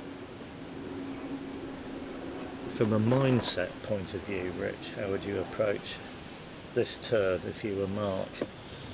He's got to be thinking about each shot. It's the old cliche, one shot at a time, right? One shot at a time. Not the fact I could potentially beat Jose Riva. It's not gonna help Certainly, him. but hello. We're not No, using not red. using I red. think that's fair enough. That's fair enough, because what can you do with red, realistically? Yeah, that's right. You can only use All it. you can do is tap it, move it in a little bit, and then find that you've no longer got a nice rush to Yeah. yellow. Oh, that's Yeah. a shocker. That's a shocker. That's a That's shocker. as flat as a pancake. Well, what has he done there? He's going to have to playing get one of short that. piece. He's going to have to get another cut That's- like he got before. Remember the cut that he got before though? It was Like that one. again, Sure. just Like like that that. Yeah, Fantastic. yeah. Now, Who he- needs to be on the rush line when you can cut like that? body language wise, he almost looked like that's what he was intending to do. But I'm going to promise my viewer that was not what he intended to do. But he has rescued it with a fantastic cut rush. That was brilliant. That's 2 fantastic cut rushes he's done. Having said that, he is still approaching this hoop from behind, Yeah, so that limits the options. Ooh, He's gone down the hill. the body language was It's interesting gone down there. the Yeah, hill. a bit extra with the body language Yeah. after the shot. And when I say hill, I mean gentle gradient. It's emphasised by the speed of the lawn, to be honest. Yeah, Yeah, that little gradient there has probably always been there, but I've Yeah, never really yeah, noticed just a it little before. run. But as soon as you start speeding up the lawns, then these things are magnified. No, I think he's more likely to go through Rover hard, so I think I'm putting this deep. yes, Yeah. Yeah. I definitely. I do not just want partner Yeah. to be making road rough. Biggest mistake mentally people can make at this point is to try and Huh? consciously He's- control the Okay. shot. he's taking off. Consciously control the shot. Now, what do you Yeah, mean by that, well- Rich? What does that mean in everyday taking English? Once you play croquet for years and practiced and played games, you're actually playing your best croquet in a sort of a mild mental trance and slightly subconsciously. So if you start to get nervy and try and control each shot, you're moving out of your zone of genius. So then you can leave things horribly short like Mark did with the takeoff. So, apart from anything else, whether he's consciously or unconsciously or subconsciously playing these shots, he has not taken yellow down south of Rover. No, he just took off. He needs Yeah. to run this through and get the rush Yeah. back. Yeah. That's nice. Now, you see, the interesting thing, which he I don't know if he even thought about it, but he could have taken off to red from yellow, Yeah, couldn't he? he could have done. And croqueting red south of Rover going to blue would have been a much easier shot, actually. It would have been. Than the. I mean, That's a brilliant he's shot. Win the game now, That's a fantastic shot. Just for future reference. I mean, Other options are available. Other options are always available. well, the winning shots for me were the cuts that he did. Yeah, well think, played, Mark. they can. Great game. Yeah. These two have served up an absolute classic for us. Yes, and just the sort of game we need for the commentary. Absolutely, actually, there were isn't so it? many things to talk about. Yeah, So we could have been commentating on a routine sextuple peel by James D, and instead we were served that feast of croquet. Yeah, good interactions Yeah, and lots of strategic intrigue. yeah, I think so. And some really great lessons for people there as well. Just this idea that you can make 11 hoops with both your balls. You're no better off than you've still got two turns. The cliche in croquet of it's never over till it's over really does apply. And that's what makes the game absolutely fantastic. I Yeah. mean, if you think of any other sport, you know, one with a time limit, one team, as soon as one team's too far ahead, it's gone. Yeah, You know, lots of sports are like that, aren't they? I mean, you know, in a game of soccer, if one team's 4-0 up, 4-0 up with 5 minutes to play, it's gone. And everybody knows it's gone. Yes, yeah. I mean, technically, tennis is never over till it's over. That's true. That's true. You know, there aren't many games. There's- It's relatively common in croquet that people come back.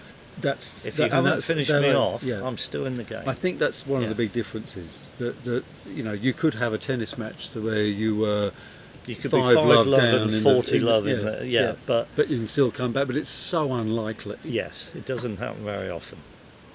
Whereas, But in croquet, it big is very comeback- very common. Oh, very common. Very common. Very common to be 21-0 up and lose. Yeah. Very common. Yeah.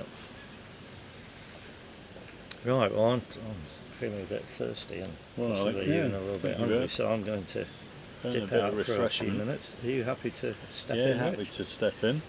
It's been an absolute pleasure. Yeah, Gareth, that's great. No, good, really good co-commentating fun, it. Keith. Yeah, And I believe yeah. you're around for Yeah, more? today and until Tuesday. Yeah, Excellent. at least, So hopefully I'll share Yeah. the booth with you again. yeah, excellent. Cheers, Keith.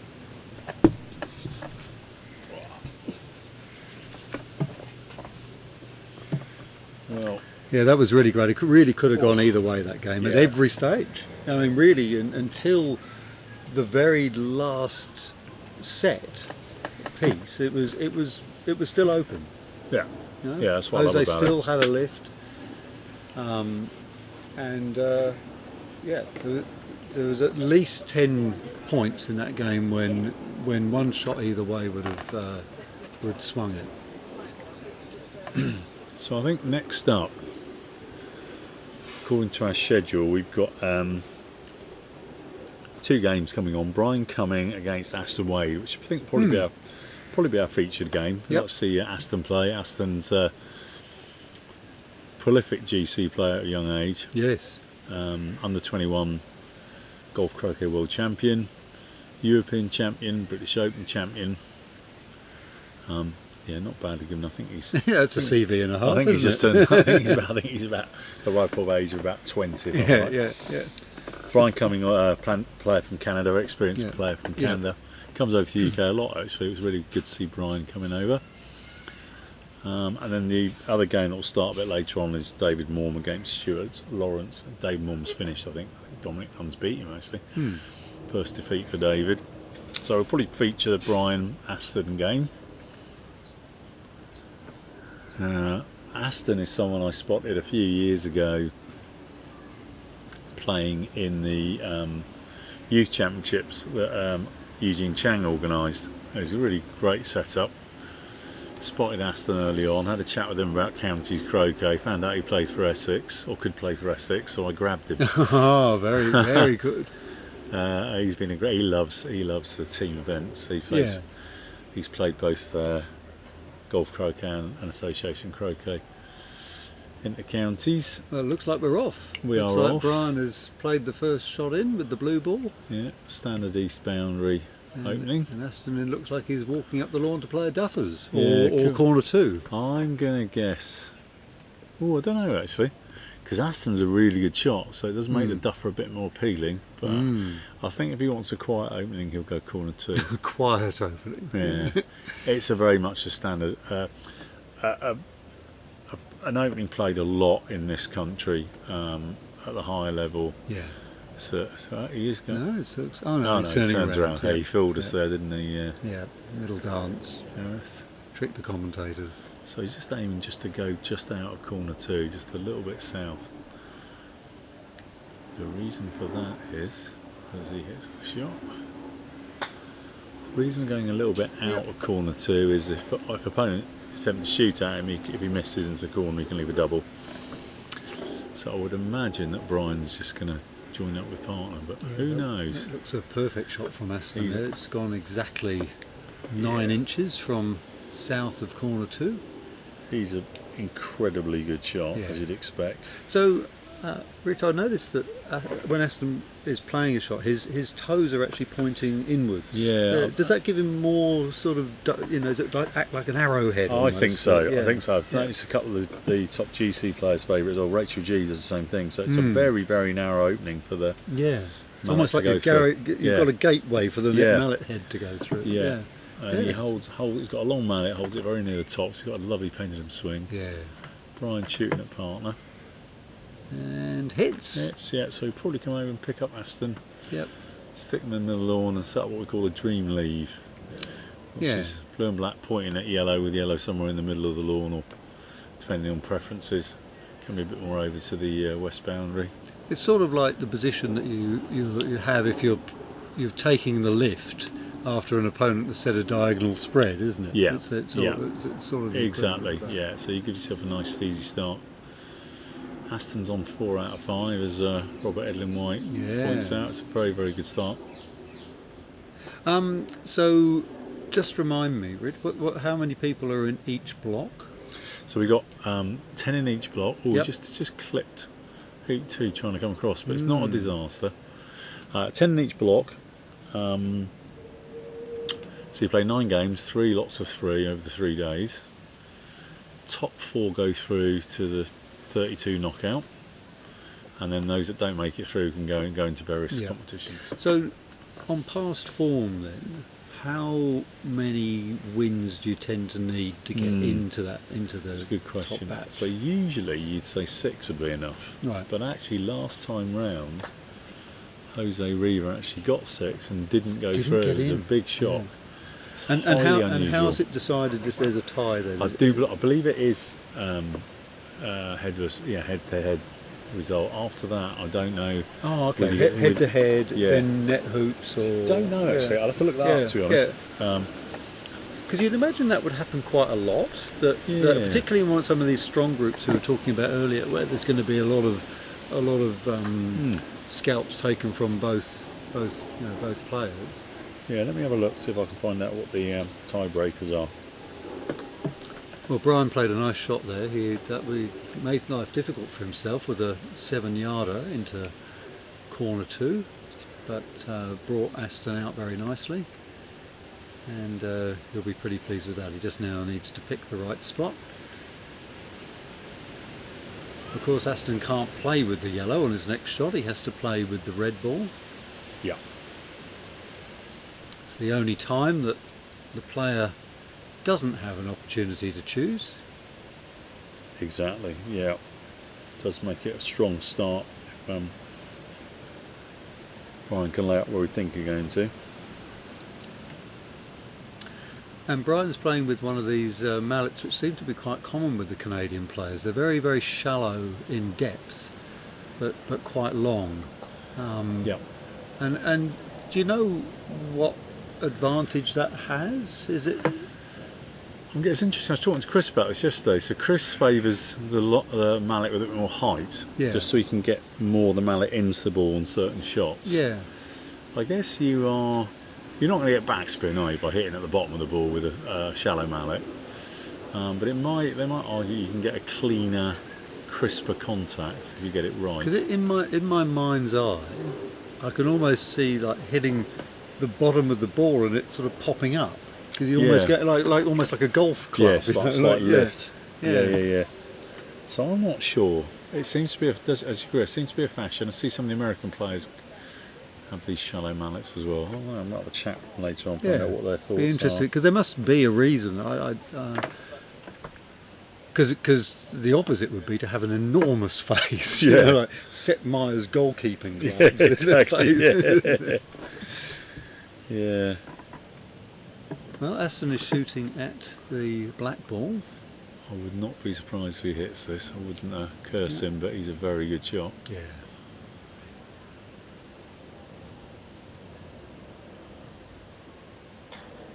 Clonks it over and Wallop. smacks it right in the middle. I like playing doubles with Aston, funnily enough. I can imagine. It gives me lots of goes by hitting in. I can imagine. And he's, that's a he's beautiful pretty shot. handy. So he should be away here. Yeah, He's hit got the a back yellow ball. ball nicely in the middle of the lawn and everything set up. So That's the downside of Brian setting up a nice break for himself. Of course, if Aston hits in, then Aston gets advantage of it. often the way. You can put a lot of work into setting up a fantastic leave, and your opponent hits, and they get the benefit. I'm just jumping around a few sites trying to find the laws on tiebreakers in the blocks. So one of our listeners has talked about playoffs. Playoffs, so on the same number of wins, Al, so it's playoffs, is it? Right, okay. That would kind of be fair, Which wouldn't it? makes sense, because the net hoops is a bit strange in AC, isn't it? Yeah, because it's you kind can of lose meaningless. 26-0, but you haven't actually done anything wrong. Yeah. Thanks, Elsa. Saves me looking. So he's rushed over towards his own ball, so he'll be making one off his own ball, which is handy. He's got yellow's kind of blocking the line to two a little bit, so he might go a bit wide here, but Yeah, because he that's doesn't fine. really mind where the blue goes, does he? No, as long as it's there or thereabouts. And then after one, I'd be expecting him to rush over to black and get that a bit more in play. Yep. And then we need the fast forward button. Yeah, I would. I don't want to curse my Essex teammate, but I would be expecting him going round to fall back and doing a nice lead. After this, he's hit good. Didn't have his best of form at the start of the season, I think, by his own admission. Was playing GC well. Oh, that's a lovely shot. Yeah. Wow. That's a nice blue. Really it's killed that in well. It's a beautiful blue, and it's a beautiful rush now on the yellow, isn't it? Yeah, that's really nicely done. Really top shot. Like a lot of these GC players, and also you and Burridge be in that discussion. Excellent one-ball players, and both of them really developing nice croquet shots as they get more experience and just more lawn time. So on the topic of GC players coming into AC, I was watching the game yesterday that you were commentating on, the between Robert Fletcher and Ben Rothman. Oh yes, which was an absolute classic one-ball encounter at the end. And I was thinking to myself, that type of croquet is. There's so many GC elements in it, with the lagging and the sort of cat and mouse stuff happening. Absolutely. And I wonder why we don't do more to encourage GC players to take an interest in AC from that. So in Australia, it's very common to try and encourage GC players to take up AC by getting them to play this ricochet game. Are you familiar with that? Yeah, come across ricochet, Yeah, and in a sense it seems a bit strange, really, because one ball is already a fantastic game. Yes, brilliant game. Yeah, so he's safely through one. Rushing yellow off south boundary, giving him lots of space to play that in as a three pioneer. Going to black, bringing black into play. Probably be trying to move black either into the middle lawn or even actually rushing it right over towards blue. He's got the rushing skills to do that. Yeah, if you can get the rush on black, it'd be brilliant. Yeah. Robin's Robert Lynn White on the commentaries pointing out, I mean, Ewan Burrows had an absolutely amazing start to this tournament, winning 4 out of 5. Yeah. Lost to Dave Kibble, that's easily done. Dave's a great player. But yeah, it's been great to see Ewan kick on this season in association, because he's already a great GC player. And in this country, I think there's a real movement now, particularly the younger players. A little bit short on black there from Aston. There's a real movement in the UK for younger players to play both codes. So Okay. Aston does, Ewan does, Callum Johnson does, James Galpin. So there's quite a few playing both codes at a very, very high level. By high level, I mean, international level. Yeah. Well, it was noticeable in the McRob New Zealand team that players that started with GC were just flamboyant, fantastic AC players. Yeah. It was, they just got so much confidence with the shots. And we got very lucky to have Chris Clark over running GC selection in this country now, and so imparting his wisdom from his time over in New Zealand.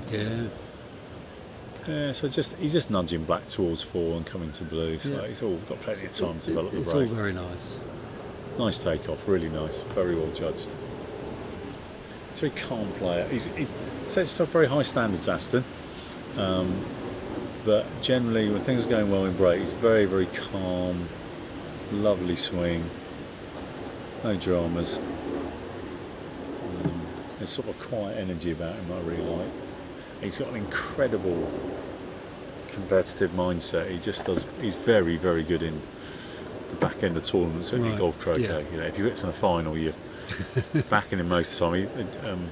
Rachel did pip him in the Europeans this time round, but that's an exception for Aston not to win a final.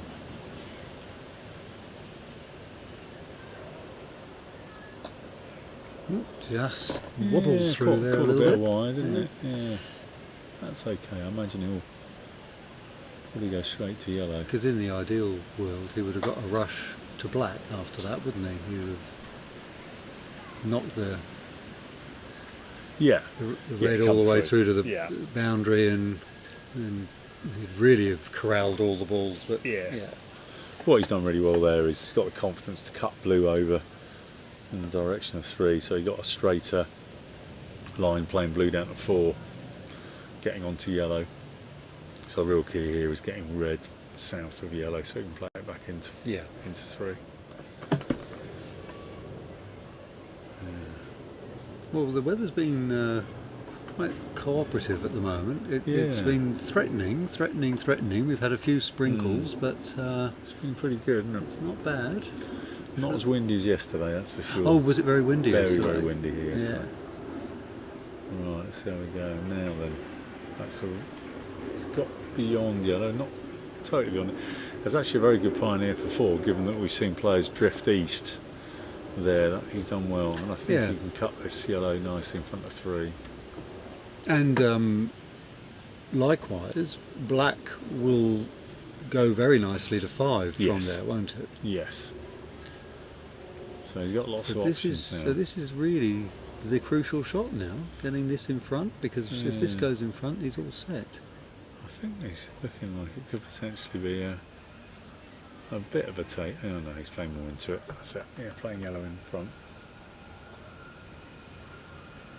Yeah, nice touch.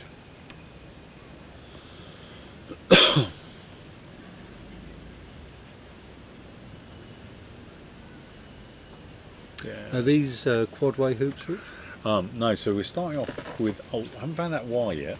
We're starting off with ultras, so they've got quite long, thin carrots. Oh, okay.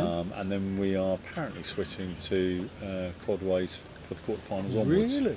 So I guess they'll probably move all the hoops. Isn't that interesting? Yeah. So they're actually, and so what did you call these? Ultras, Ultras. And have they got a round carrot? Yeah, round carrots. So different to the quadways, and they're very long and thin. So what we found the first couple of days is they're quite friendly as long as you don't thrash at them. So nice smooth croquet strokes, lots of top spin. Right. They seem to reward that. We try and whack them right. through. So if you try and bully them, they won't back. take it. Yeah. Right.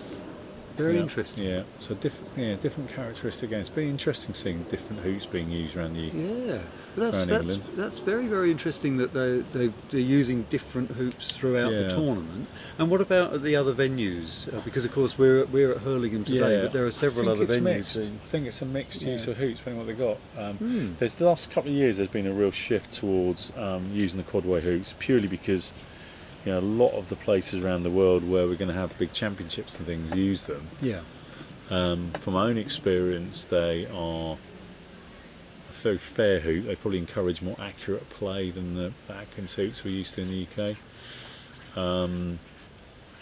They are a little bit trickier, I think, running angled hoops with the quadways. The only thing I find more difficult with them, and same with the ultras, is the metal, the sort of the unpainted metal nature of them. Yeah. I find it a little bit harder to pick the gap between the shooting so cords. so your aiming line is a just bit slightly. compromised. Yeah. Okay. Yeah. But I think most of the top players think that the quadways are a very fair hoop, and one of the problems we've got in the UK is, probably more so than maybe Australia and New Zealand, is we can end up with quite benign conditions. Yeah. Yeah. So you don't really want the top players ending up in a bit of a shooting match, which is why we developed super advanced croquet as an alternative. It's just that the rest of the world haven't taken it on. So then you think, okay, well, can we maybe water lawns less, make them a bit quicker, have the quadway hoop, set them tight, as firm ground as you can get, just to make it a bit more of a challenge. So it's not like hit in, go round to fall back, player misses, finish with a triple. Yeah. Just to make it a bit more interesting. So that's a kind of an ongoing debate really in this country. Yeah. And it's interesting, isn't it? Because you want interaction in the games. Yeah. But at the same time, you don't particularly want to see a slugfest, do you? It's a balance, isn't it? Yeah. So the game we just saw was the perfect balance, wasn't it? Brilliant. That was just brilliant. Really fantastic skills, intrigue, strategy, interaction. But at no stage, and at every stage, there was fantastic shot making and thought going into it. So. Yeah, and I think Jose will come away with that, a lot of positives. He played a lot of very good shots. Yeah. He plays that way. He plays to win.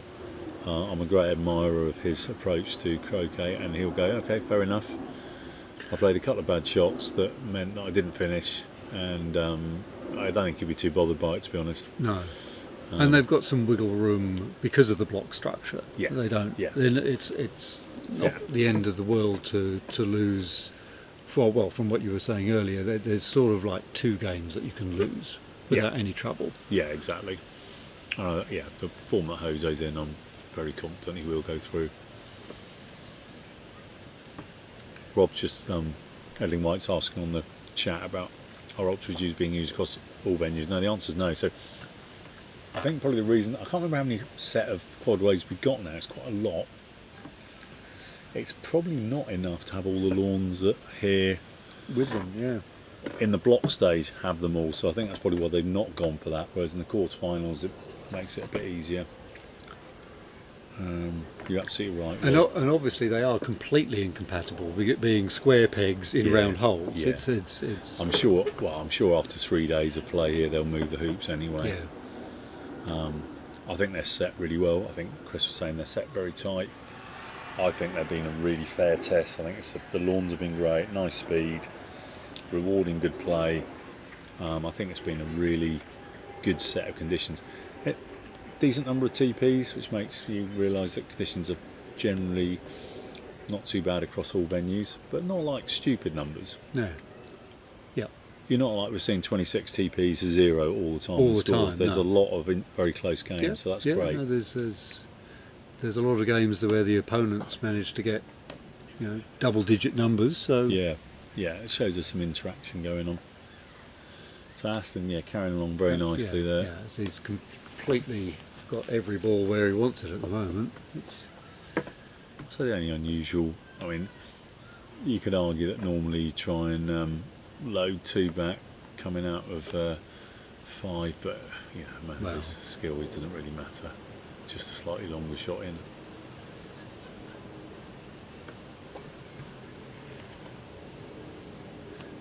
I mean, he's very much, without putting too much pressure on the young man, he's very much seen as one of those who will, next generation really, both in golf croquet and association croquet. We got a number of. There was a bit of obviously we had the golden generation of Fulford, Clark, Morm, etc. And it looks like there's some promising players in their kind of late teens, early 20s that are coming through again, which is great. Yeah, it's fantastic to see. So Debbie Lyon's got another win. She's beaten Lachlan Berryman 26 TP. Yep. So and another TP as well. Yeah, I don't want to curse Debbie. That's 2 straight TPs. Yeah, I don't want to curse her, but if she hits form like she did in the women's worlds, she could be very, very dangerous. Yeah. She's an Essex teammate, absolutely just been a treasure and a real mentor of mine as well. Very encouraging in my play from my early days with Essex. So really good to see Debbie doing incredibly well. 6 out of 6. 6 out of 6. Yeah, it's phenomenal. And a difficult block as well. And yeah, no, it's well done. And once you're through to the knockout stage, does it matter how you did in the block stage, or is it just? Oh, I might. Yeah, let's. Former map player, of course. You're right, Rob. I'll tell you what. I might throw that out to the YouTube guys. Yeah, that's right. I believe there is. There definitely is seeding. It's the benefit of the internet. There definitely is seeding. I'm not closely followed the World Championships before, so I'm relatively new to the game. I've kind of just watched the final knockout stages. Yeah, so hopefully Rob or Ailsa can put in exactly how the knockout works, but I know it is seeded. In some way. Yeah. But is it yes, so you're going to be seeded on world rankings or on how you did. Performance? Yeah. Someone's going to put that in a minute. I'm rather than me trying to find it. Good question though. Personally, I'd kind of like it if it was done on block position, because I think it kind of rewards play in the tournament. Absolutely. Someone will type it in a minute. Yep, Debbie was a member of the Matt Robson Shield team. My Welsh captain in AC, Ian Burridge, has also played in the MAC. So I'm very lucky to have a number of mentors that have played at a very high level, Keith included as well. Yeah. Chris Clark, who was commentary yesterday, was my first ever doubles partner in the inter-counties, which is fairly handy. Yeah. I just try to get as close to full-back as I could. And well, that's your job in those circumstances. I did all right. But Chris, in that, I don't know how many years ago it was now. I think I'm going to guess 6. When Chris was in a break, he was there for free. So he obviously missed a couple of lift shots, etc. But as soon as he got in a break, he finished. So it was quintuples, quads, triples. Right. So in a sense, it didn't matter where you got. Yeah, I got as far as I could, and mostly it was to full-back, but not always. Just phenomenal to watch, and the precision that he encouraged me to play my croquet with. I think at the time I was about a 2.5 or 3 handicap, and he was talking about accumulating advantage and doing good leaves and precision of leaves, and I dropped to about 1.5 handicap within a few weeks, just like that, because I just felt I knew how to play well. The members of block who are on a tie for qualification play a mini knockout. That's great, thank you, Robin. And given you're on that, Rob, how does the knockout work? Do you know? Is it how seeded is it? That would be great if someone could answer that, because I think it will take me longer to find it.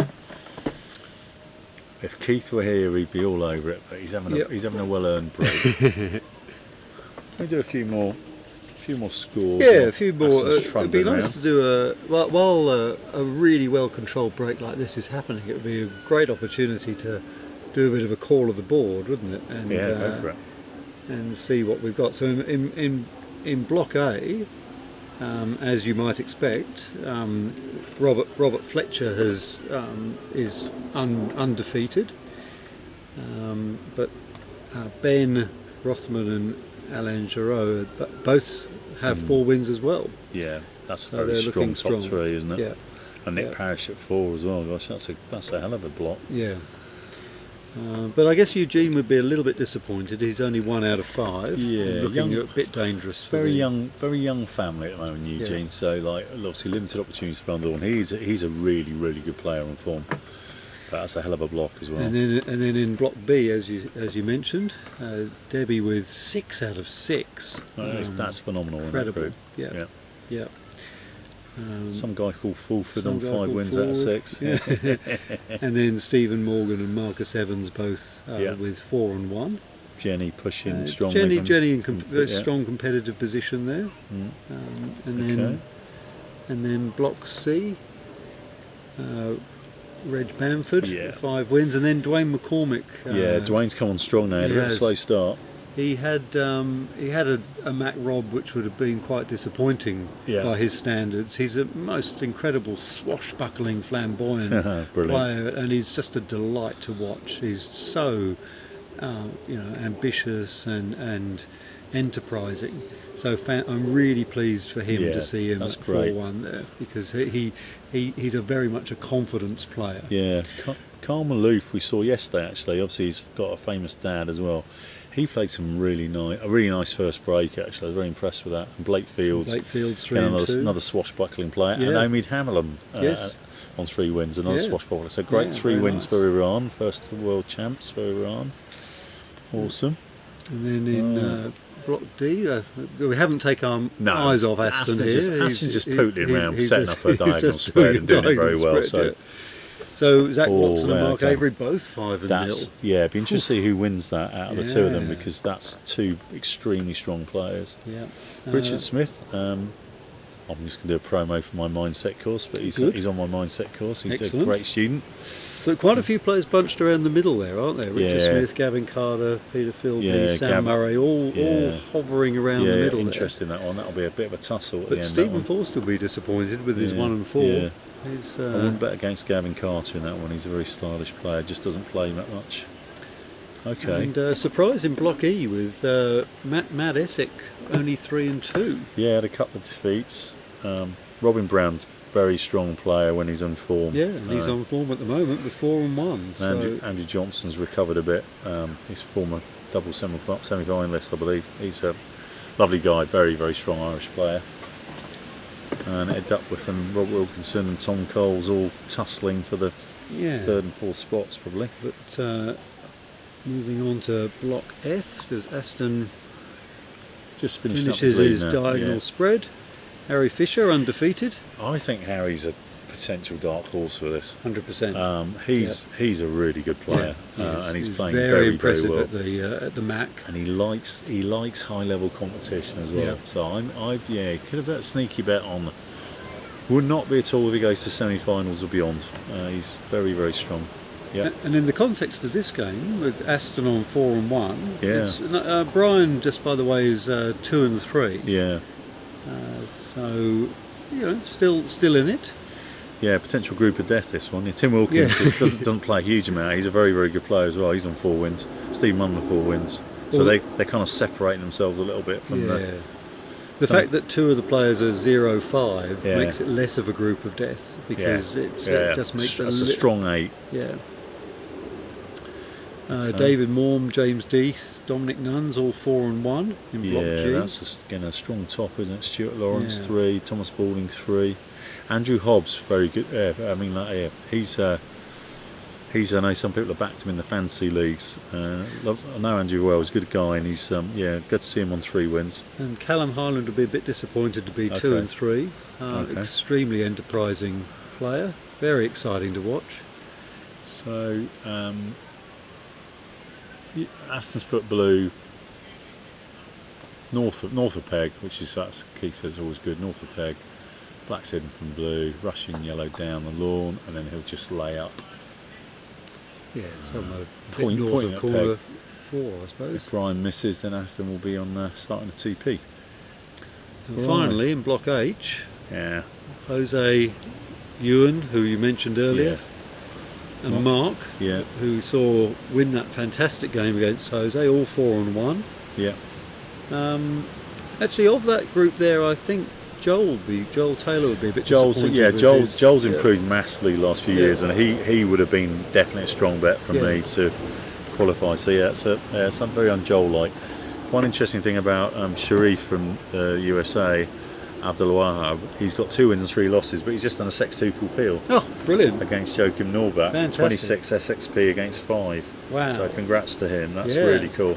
Yeah. I might ask go and have a look to see how many of those he's ever done. I suspect if he's done one here, he's probably done a few before.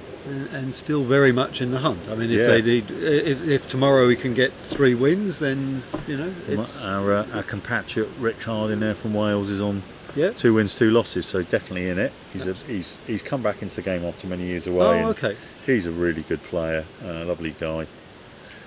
I played alternate shot doubles with his brother Dave, who's a very optimistic and expansive player. So he's great. He's great fun to play with. Right. He's great fun to play with.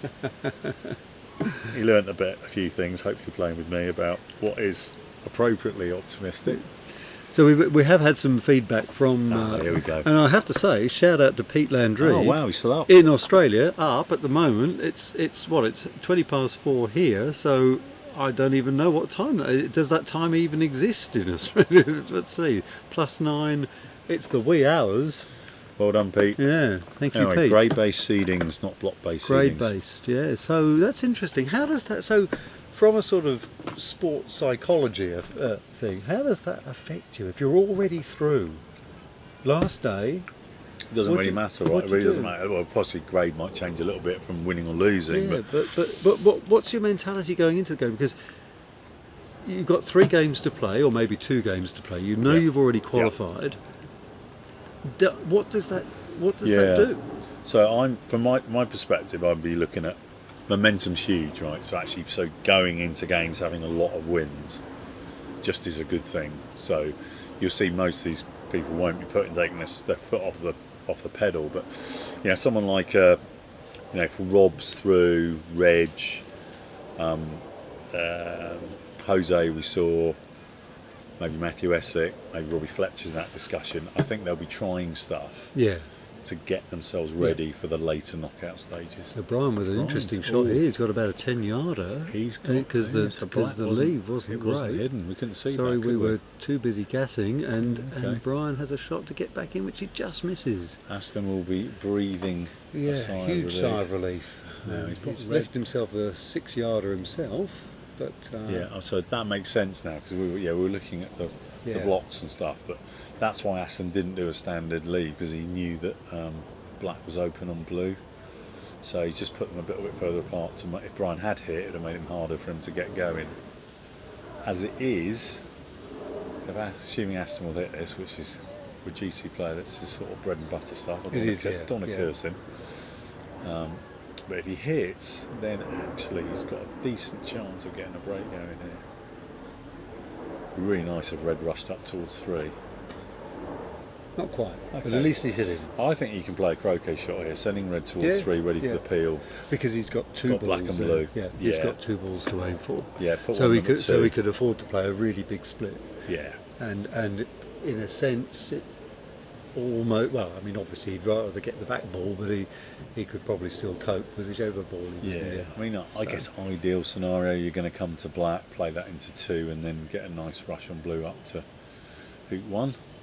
Funnily enough, there's quite a few Australian players who actually quite like to get a rush on the blue towards the black. Take it off the boundary, and then you've got a very guaranteed shape of rush. Yeah, that makes sense. Yeah, I think it depends what your preference is, but I can totally see the logic of that. You like probably potentially sacrificing the quality of your hoop 2 Pioneer doing that way, but you're much more likely to get a straight rush on black. So I like that.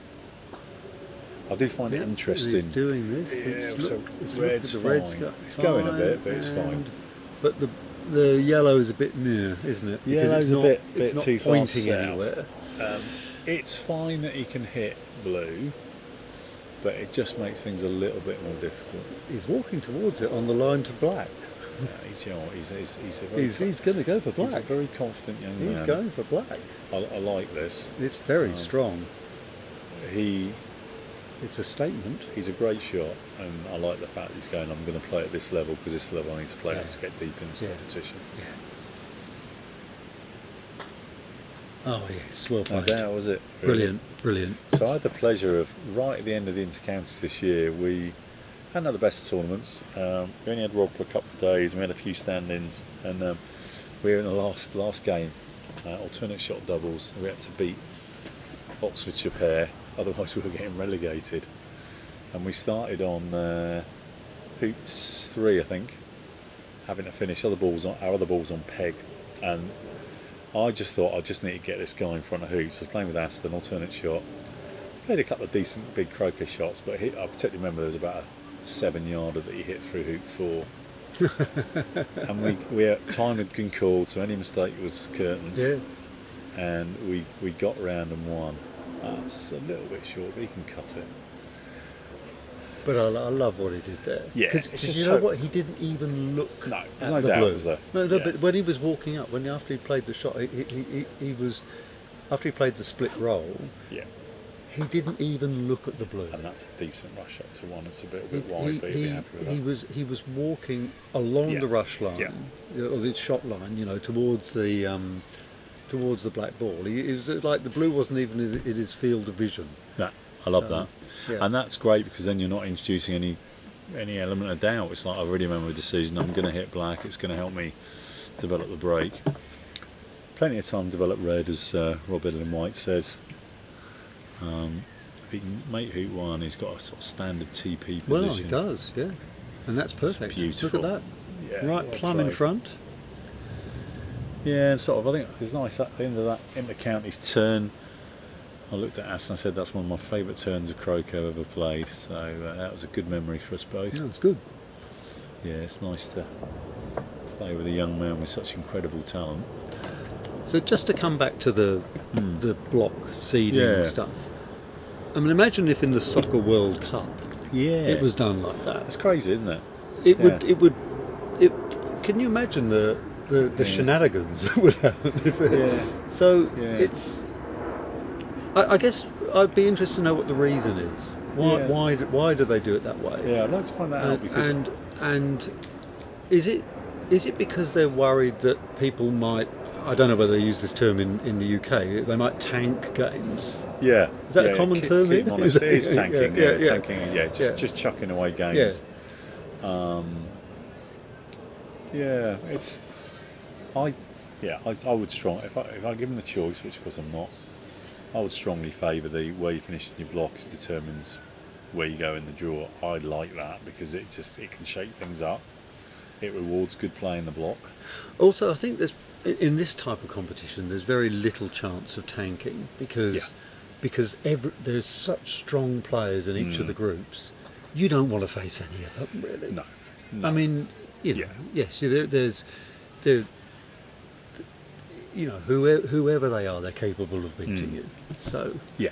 I like to look back through previous World Championships, where this one does feel particularly strong.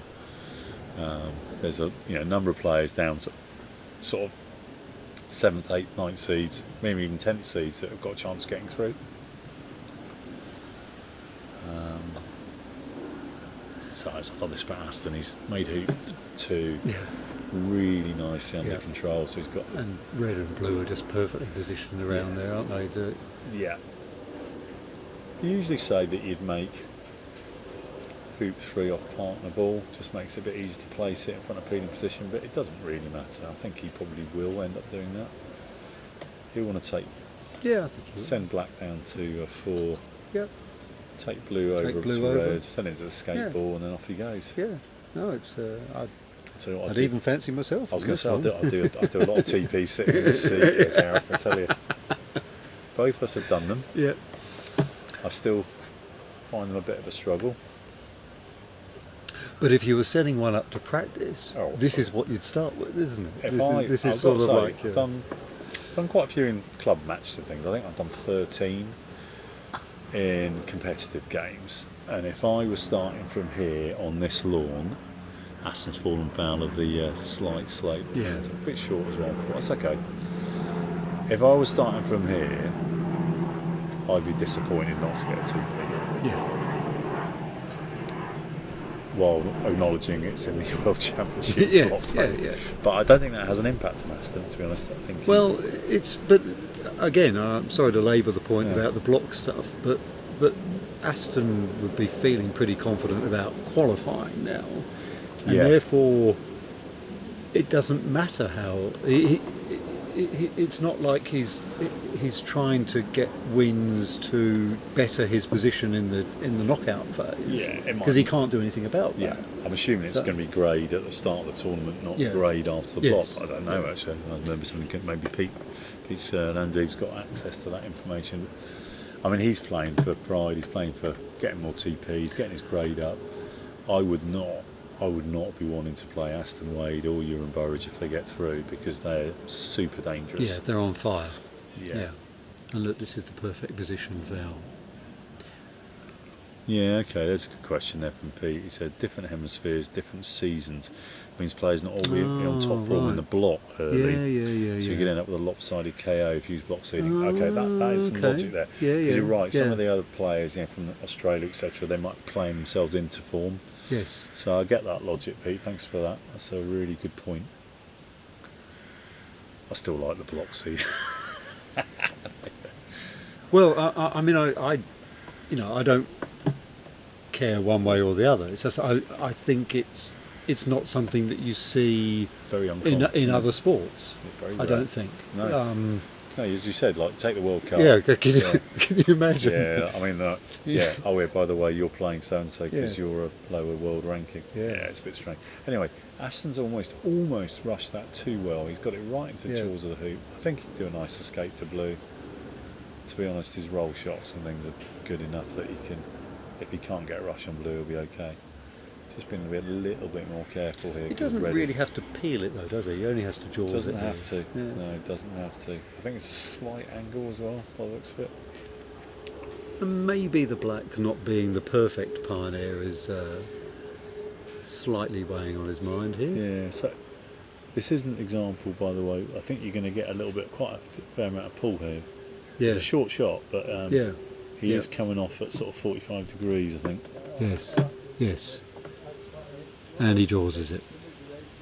He's going to be happy with that. As you said. Yeah. It's a nice plump jaws as well. Yeah. So a nice rush down to black. Black's not the best pioneer, but it's fine. Get blue into 5. Yeah, that's not his best rush, but again, it's fine. You want to have a pretty accurate. If you want to rush peel red before going to 5. You want to have a pretty accurate position. There's almost an argument to say you can take your time a little bit here.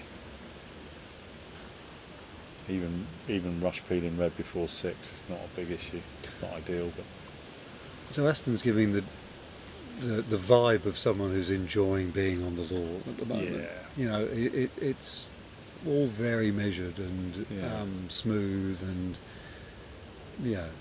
he's enjoying the shot making. He's enjoying the rhythm that is established. Yeah, you can feel a sort of sense of calmness. He's got a slight cut rush thinking on black, but again, it shouldn't be an issue for someone as good as him. Blue's really nice for 5, very nice position.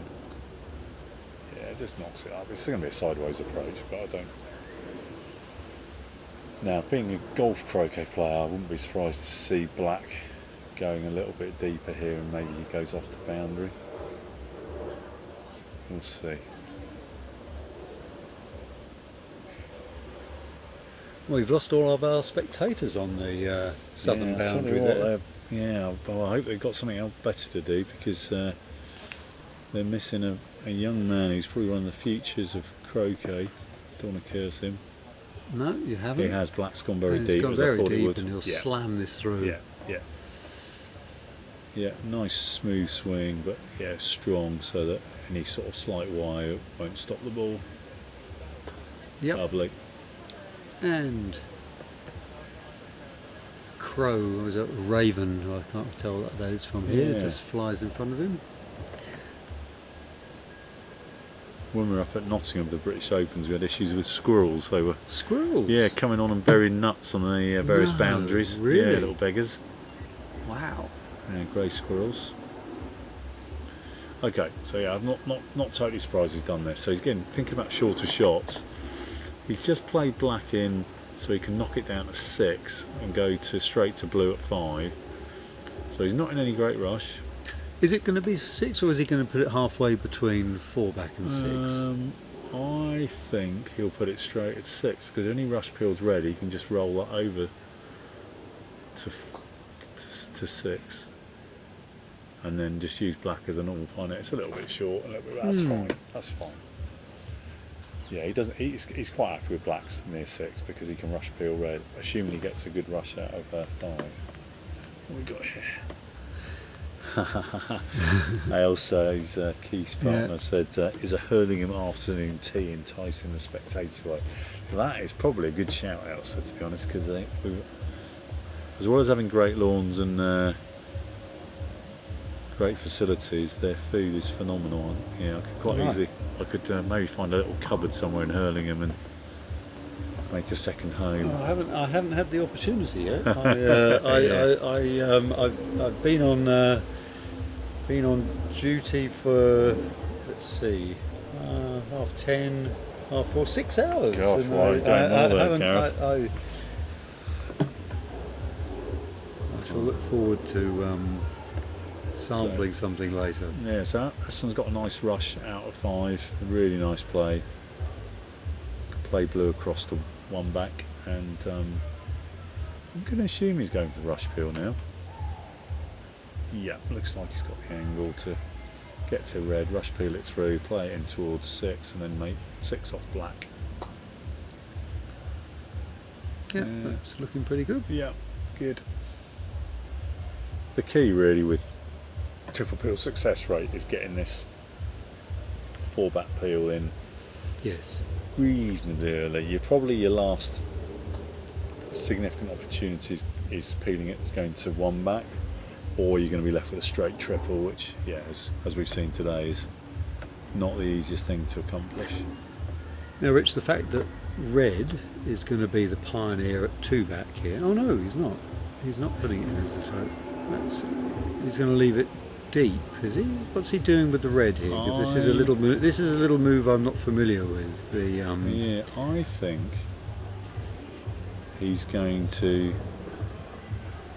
leave that fairly deep, come make 6 off black, and then come through boot 6 fairly strong. Okay, he didn't like blue as a pioneer. Oh. He didn't like blue. Didn't like blue as a 1 back pioneer. Okay, so he's going to use blue as a 2 back pioneer. Yeah, which is fine. He's got. Yeah. Okay. Robin's put hoop 6 pioneer midway between 4 back and 6. Well, if you're rush peeling it, you don't need to do that. It's only if you're doing a normal peel that you put the pioneer between 4 back and 6. So he's ended up double loading. Yeah, double loading because he one back. didn't like the load that he had on there. He's got plenty of time. That's the key. You're probably from this position, the most sensible time to now make penult would be peeling and then going to 4 back. That would be that. If you want to avoid death rolls and all these other sort of things, that's probably the most considered way of getting the penult peel. Still gives you plenty of time to set yourself up for over. So no panics here. So one thing that really impresses me about these young players is that so much of association croquet is experience. You know, everything that you just said there about, you know, best options, and, you know, like, you're able to rattle it off is often because you just have so much experience on the lawns and, you know, talking to people, reading, watching and everything. But these young players seem to pick all of that up really quickly. The sort of ball movements, the overall sort of strategy and purpose. They get. Agree. It's really impressive to see how quickly. I mean, that can't Aston season 1 playing, but how quickly he's picked up multiple complexities, and it's each their own. Like Robin's putting in a Bob Edlin White's putting a slightly different way of playing it, and it's like it's whatever you feel comfortable with.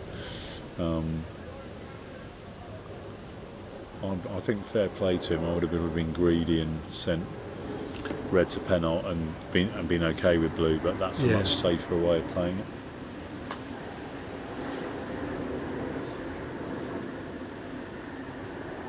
Then you put it on a break.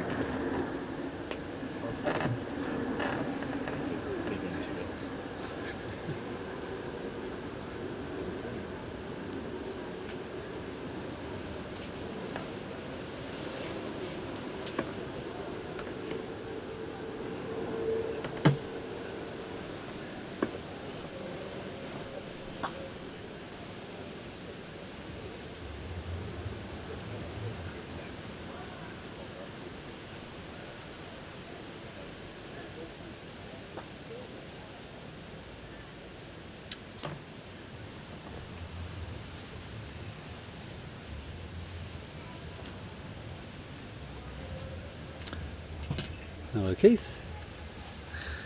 Aston is playing a beautiful turn.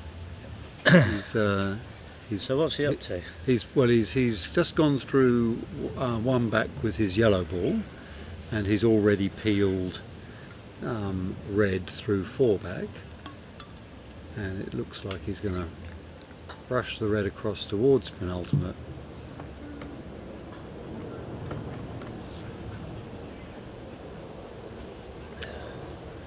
He's been playing with a great deal of assurance and a really nice tempo as well. And he's audaciously going to have an attempt from about 3 yards out at an angle. It's it's a bit of a free go though. It is, isn't it? Yeah, it's a free go. Particularly if you manage to hit the hook. If you hit the wire, it's going to stay there. Yeah. And So have you been telling the viewers about Aston's pedigree in the sport? Rich has been filling us in. Yeah. Yeah, good. And amazing croquet CV already. He burst onto the scene a couple of years ago with winning the RGC Open Championship. He's also European GC champion and world under 21 GC champion. And I watched those games on the streaming as well. Yeah. So did I. Looked like I had some weather.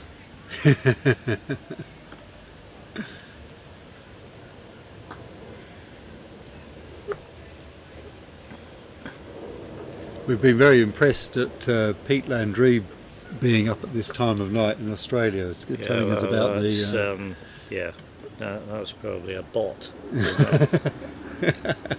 Because what sort of time is it? What time is it going to be? It's going to be, let's see, 2 o'clock in the morning. 1:45 in the morning. Okay. Yeah. What's that? A 10 hour? I think even the bots have gone to sleep at that 10 time. hour. Yeah. Is that 10 hours ahead? 9 hours we're at the moment, with Britain being on summertime. Yes, we were discussing the 9 hours. The way that the draw is done for the knockout phase, whether it was influenced by how well you did in the block stage. Only to the extent of changing the grades. Okay, so the grades do change. The grades change. get updated. Okay. So again, we're very, very, very grateful to Chris Williams, who will be tinkering away. Well, he'll be keeping them up to date. Yeah. Almost as we speak, I should think, depending on what he's actually doing today. But he'll make a special effort to get all of the block results in before in a timely manner, so that before the draw is done. Yep. So, and it can make a difference. Oh yeah.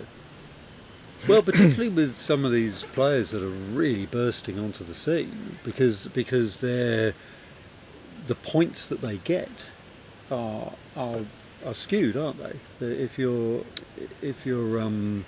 recent form has been extremely strong, then you actually end up getting more. That's right. Index points than normal for the games. Whilst presumably the system trying to catch up with you having a spurt in in ability. Absolutely. That's the theory. Oh, it's a brilliant system. I'm always in awe of how well that works. We recently had a bit of a controversy with some handicaps in Australia, and I'm the national handicapper. Right. And I had to make some judgments, and I actually ended up drawing a graph of all the handicaps that I knew versus the various indices in the world rankings. Oh, right. Yeah, absolutely incredible correlation. Right. So it's almost got to the stage where you really don't need a card in order to tell what someone's handicap is. It's really strong. I mean, you would hope that was the case. Yeah. Yeah. But people were surprised because they felt, what about people who play a lot of doubles? What about people who play a lot of handicap games? But in actual fact, those people tend to play a lot of games anyway. Yes. So it means that they're still having a lot of contribution, a lot of equilibration within the general pool of games that count towards world rankings. So it was remarkable. Yeah. So now if someone forgets their card or something, there doesn't need to be a big kerfuffle. Anyway, back to Aston. Right, so Aston has... Now it's interesting, he's got quite a good position on red. But I think he was attempting to play a full roll there and he hasn't managed to do it. And I've noticed on the chat that Elsa's pointed out that she's alluding to the fact that I did stay up quite late watching the match. So if it's only 1:45 in Australia, then Pete should be doing another 2 or 3 hours to match your performance. Yeah. All right, so Aston lining up penultimate.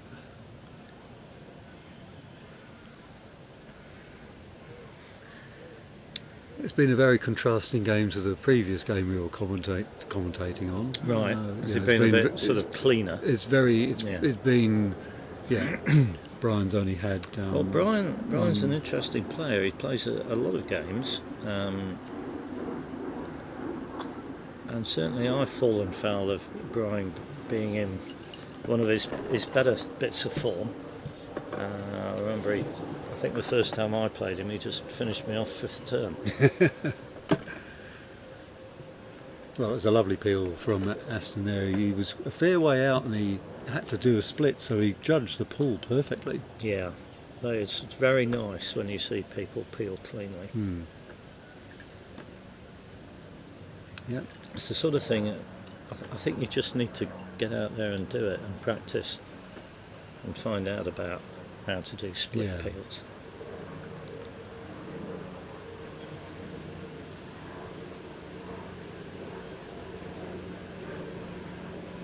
Now is this a round 3 game? Do we know? I think it is. Well, I think it is because Aston is already... it's 4 out of 5. Yeah. Ewan's 4 out of 5 now. Really good. Got beaten by Dave Kibble. Yeah. Ewan's, I've just been to the cricket field and seen that Ewan's in play with Logan McCorkindale, the new NZ Open champion. Having a ding-dong battle. Oh, good. Eugene Chang's got his first win, so pleased with Eugene. Beat Angerow 26-0, that's a good. Great result. Actually. Nice. Yes, Rob, we can tell you that peel did go through. Very nicely. Yeah, it was a great peel. I don't know if you're aware, Keith, that Debbie 26 TP Latham Berryman, so 6 out of 6. She's 6 out of 6. No. Right. Well, she's a world champion. She's Rich, as I keep telling you. And I don't know how much I put down to my Essex captaincy and my general motivational talks, but I'll take whatever piece of the pie I can. Well, yeah. Oh, they've ended up close to each other.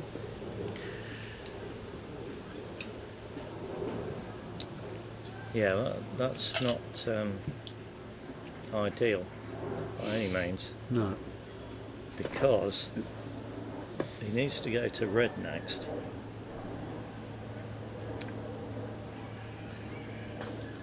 And he also, not only does he need to go to red next, he needs to get red down to rover and use blue to make penal. He's managed to find a blade of grass to rush that onto, hasn't he? Yeah. But, He's going to. Black's going to have to come off to the side. yeah, he needs black out of the way. I'm not. Does he take it on? I'm not.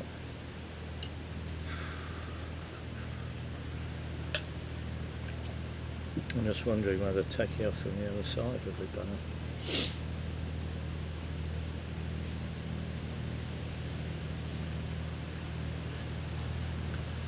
This is one of those I wouldn't start here, isn't it? Which?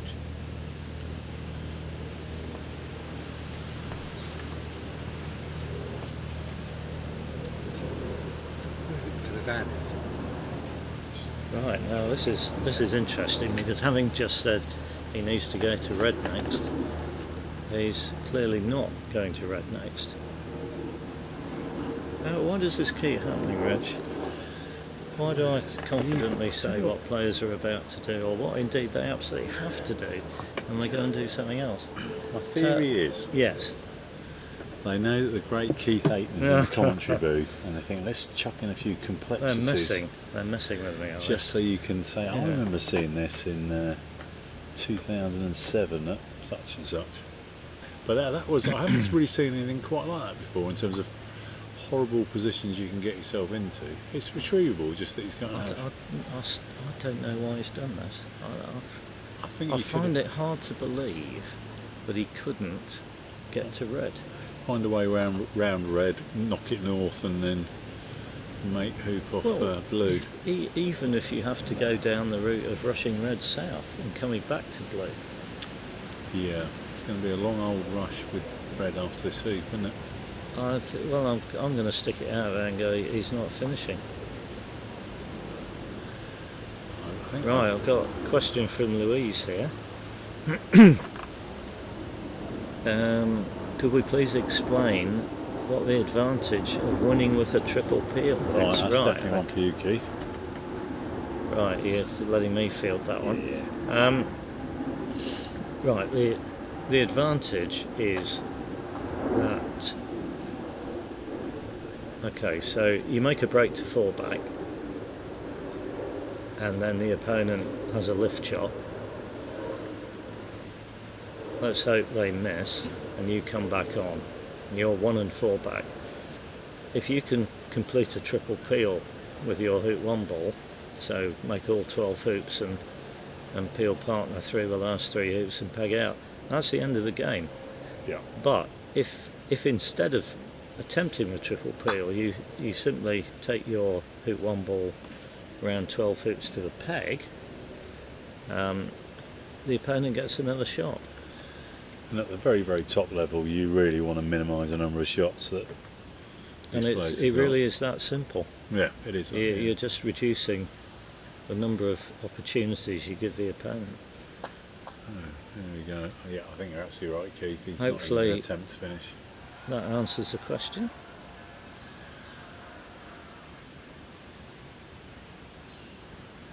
Yeah, he's looking at it, but I think you got to be sensible here and go. Well, mind you, he's good at jump shots, of course. Has he had? Hasn't had blue yet. No, he hasn't had blue. Right. So, well, I think you. Jaws. Well, I can't see how you turn this down. What could possibly go wrong? Well, I mean, as a GC player, he's extremely good at jump shots, isn't he? So. Well, he's extremely good at jump shots. He can hit this hard. He's not going to give up getting a rush on blue. Yep. So the worst best outcome is best outcome is red sails through. Yeah. Okay. But for some reason we've discounted that possibility, but it is a possibility. Yeah, it's tricky. Second prize is red lodges in the jaws of the hoop, and you could then potentially cannon red through with blue. Oh, yeah, good shout. Clearing red out of the way, and approaching the hoop, getting Nice. blue will come off red and get out of the way, and you run the hoop, Bob's Good your uncle. shout, I like that one. Worst that can happen is that he hits it way too hard and clumps it off the lawn. That's end of turn. That's the worst thing. Finishing the turn, ending the turn would be bad. Stick it on a wire. Yeah. In a way that it can't be cannon through the hoop. Not great, but you know, there's options if that happens. He's clearly lined this up to have a go, hasn't he? And you're looking At the monitor. on the down the line, and that was Catches near wire, bounce off to the side. Okay. So we don't know exactly what he was trying to do there in terms of his alignment, but it didn't work out. Something went off, yeah. So the smart thing here is just get the hoop and then just do a nice lead, isn't it? Yeah, I think he actually intended to play that straight, looking at the replay, and he just pulled it slightly to the left. Yeah. Anyway, blue goes deep, nice approach, straight in front. I imagine he'll just run through to the deep reception ball here. Well, he's not. Just to be clear, To the spectators. he is not trying. He's no longer trying to win the game in this turn. Yeah. We're perhaps sort of to just. Yeah, it'd be crazy to try and do some sort of silly posthumous peel type thing. You just end up in a horrible position. It's the sort of thing if you're playing some low level event or mucking about, you might have a go, but if you were doing this for your own amusement and not in a world championship block game that you really want to win, you might consider something like using blue now to promote red near appealing position, going to black and then rushing black north of red, bombarding it through, or at least get it in the jaws, rush peeling it or whatever, but trust me, he won't be trying to. No. Even though he's almost aiming blue at red, but he actually isn't. No. I have finished the triple with when I jawsed partner and I bombarded through. That's a very different proposition to what Aston's left with. Nice tidy leave. Give Brian hopefully one more shot and then finish off. And he'd be a little bit annoyed with himself because, well, lessons learned. Ways you can put down the triple is to rush one ball on top of another and in a very strong position actually. Well, this game is far from over. Far from over. Brian hits in. Yeah. It's a lot nearer over if Brian misses, but if Brian hits in, this game is far from over. Yeah. Because Brian's capable of triples, isn't he, for sure? Yeah. Well, even if he wasn't, this game is far from over. Yeah. I've seen. I don't want to. Where's this guy? Where is this guy? Nearly crosswired himself. What is? Yeah, I'm sorry. I'm just having a moment there. Not entirely sure what was. Okay, so I think I know where red and yellow are going to be going. I think they're going somewhere towards corner 4, aren't they? Yeah, I think they're going towards corner 4, which is. He's a fairly short left shot, it's a 13-yard shot, and there's blue at black from B-Bolt. Yeah. He's potentially created. It's probably only 11 or 12 yards. It's quite it's sort of a form of an old standard leave, isn't it? But black's quite a long way north. I think black went too far in that croquet stroke. Yeah. It's just leaves it tempting. The other thing that's going to be a possibility is that you can stick red and yellow in the target behind black, one side or the other. Yeah. Make it even more tempting. I think he'll have some sort of double from B-Book, question of how much you trust it on the. Well, I think you slope. I think it's more a case of you're aiming at black. Yeah. But if you might get if you particularly know that, well, if I miss on the left. Yeah. Or more likely to miss on the left than on the right, you might, or you would put red and yellow Yes. on the left of that target. Yes. We've seen balls sort of move eastwards around hoop 4, but I think the boundary itself is a bit flatter.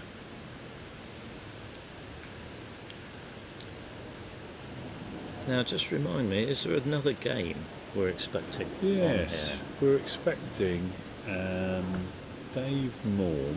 Yes. Against, my brain's going to think I have to pass me my phone, Keith, and I'll just plug it, yeah. David Morm, we might end up getting a bit of that game, the way things are going. Stuart Lawrence, that's right. Ah, Yeah, right. that'd be a good game. I think Dom Nunn's beat Dave in his last game, so Dave's just got the one loss. Right. Obviously Dave's won numerous titles in this country, but never won the Worlds. Probably for a while had the title of one of the better players not to win the Worlds, I would guess. Yeah, that's fair. Numerous Matt Robertson Shield appearances. We could call him husband of Alison Morm if we were being particularly disingenuous. I'll let you call him that.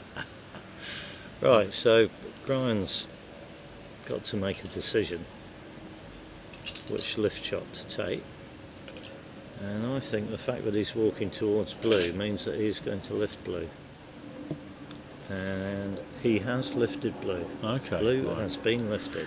That seems logical, doesn't it, given what was on offer?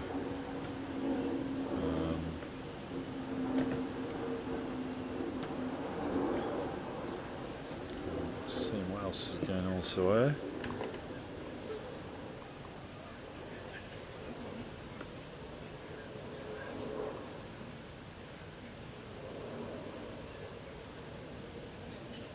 Well, he's gone to B bulk, and he's certainly going to be having a go at black. And he's also fiddling around with where he shoots from, so that suggests to me that he is conscious of the need to put red and yellow in the background, but what I don't know is whether he's actually making a double target or whether he's really just focusing on shooting at black and having the other balls in the background. Anyway, here he comes.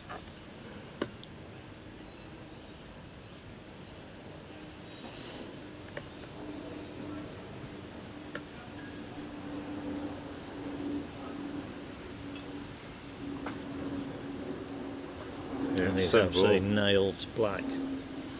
Yeah, so as you said, it's far from over because it's gone right down towards red and yellow. While you were away, Keith, Gareth asked me the question, which I thought I wish Keith was here, which was how does the knockout draw work in terms of sort of block positions or what have you? And so in the back of my head I had some idea that it was on grade, block but it's positions not are irrelevant. Just get through. And, when I say that, you're not you want to finish in the top 4 because you've got to qualify, but the knockout draw is not done on your finishing position in the block, the seeding for it. Thankfully Pete Landry came in and rescued me, and thanks to Chris Williams as well, sent me a WhatsApp message with the details.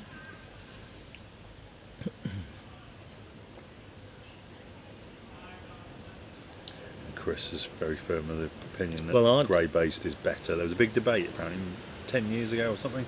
Yeah.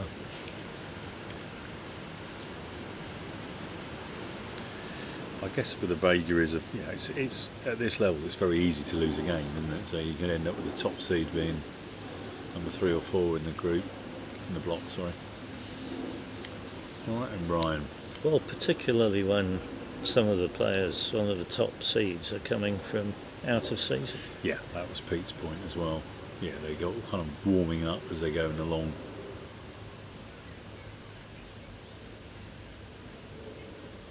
So obviously the big challenge for Brian is he's been sitting down for a very long period of time. Red looks a bit punchy. It's not bad though.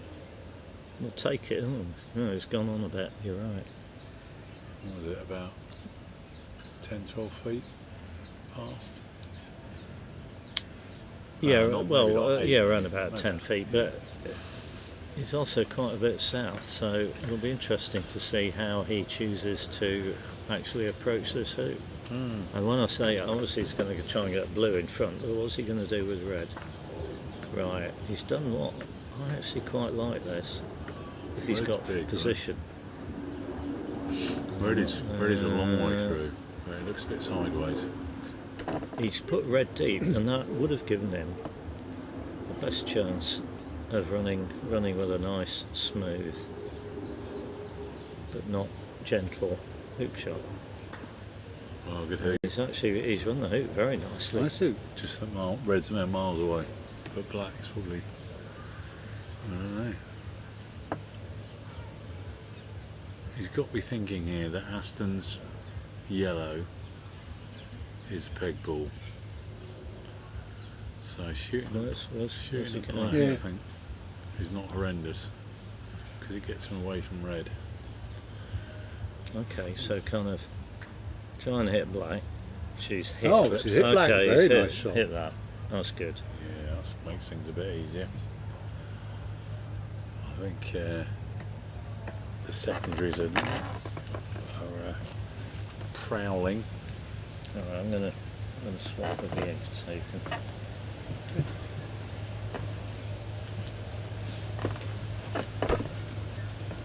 So Gareth is back after.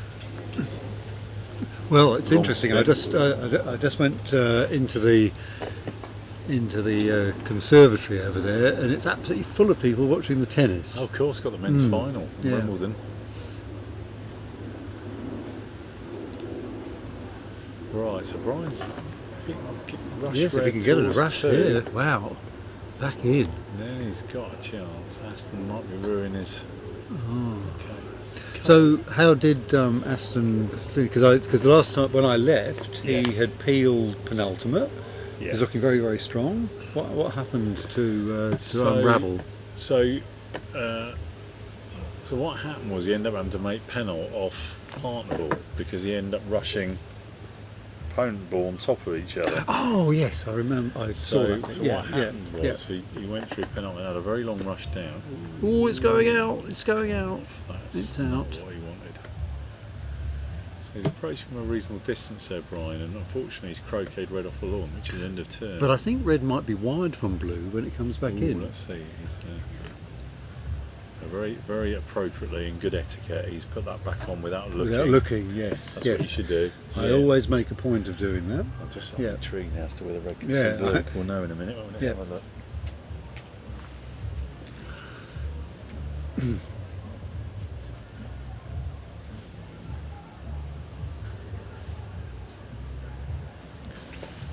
Rich crouching under the tree to see whether he can see. Trying to be subtle. It can maybe see a sliver. I don't think No. he's going to go for it. I think he's going to rejoin up. Just with join up partner. partner, yeah.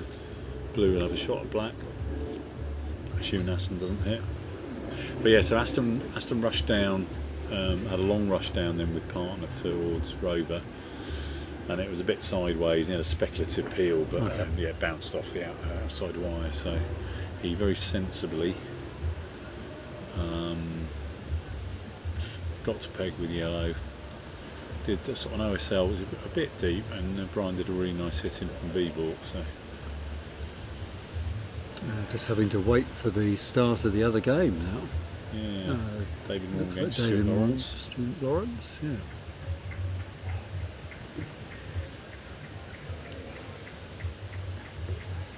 Get a very clear view there of the way that Aston stands when he's playing the shot.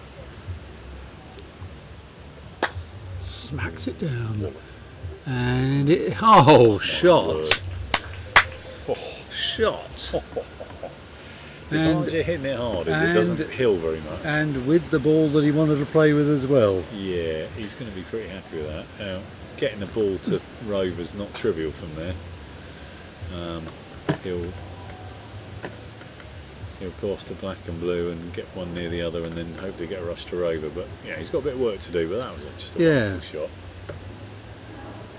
Yeah, he hits very straight, very hard. I'm not at all surprised to hit that. He is that good. And as you're saying, that's the way to do it on lawns with a bit of character, isn't it? The harder you hit them, the less the personality comes in. So you're going to see also on this lawn, Dave Morgan against Stuart Lawrence. I also know Dave Morgan very well. In terms of players that really understand the depths of the game and can sort of think outside the box, David will be right up there in terms of top players. And yeah, it's definitely another dark horse in this tournament. He's a very good competition player. Has he ever won the World Championships? Hasn't won the World Championships. Certainly Keith earlier on. I think he's one of those players that, particularly when he was really in his prime, I mean, he's playing extremely well at the moment, but he was probably one of the best players not to win it. Yeah. I think he definitely is a contender this time round.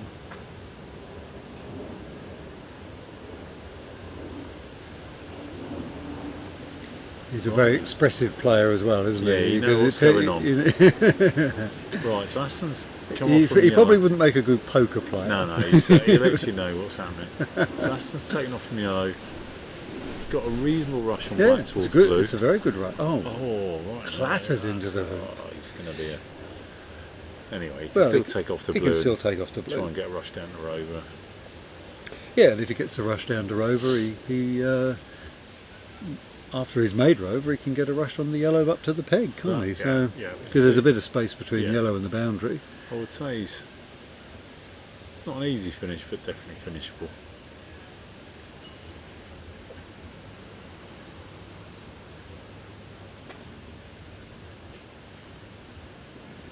Okay. I mean, there is a sense where he doesn't have to push the finish because he's so far ahead. Yeah.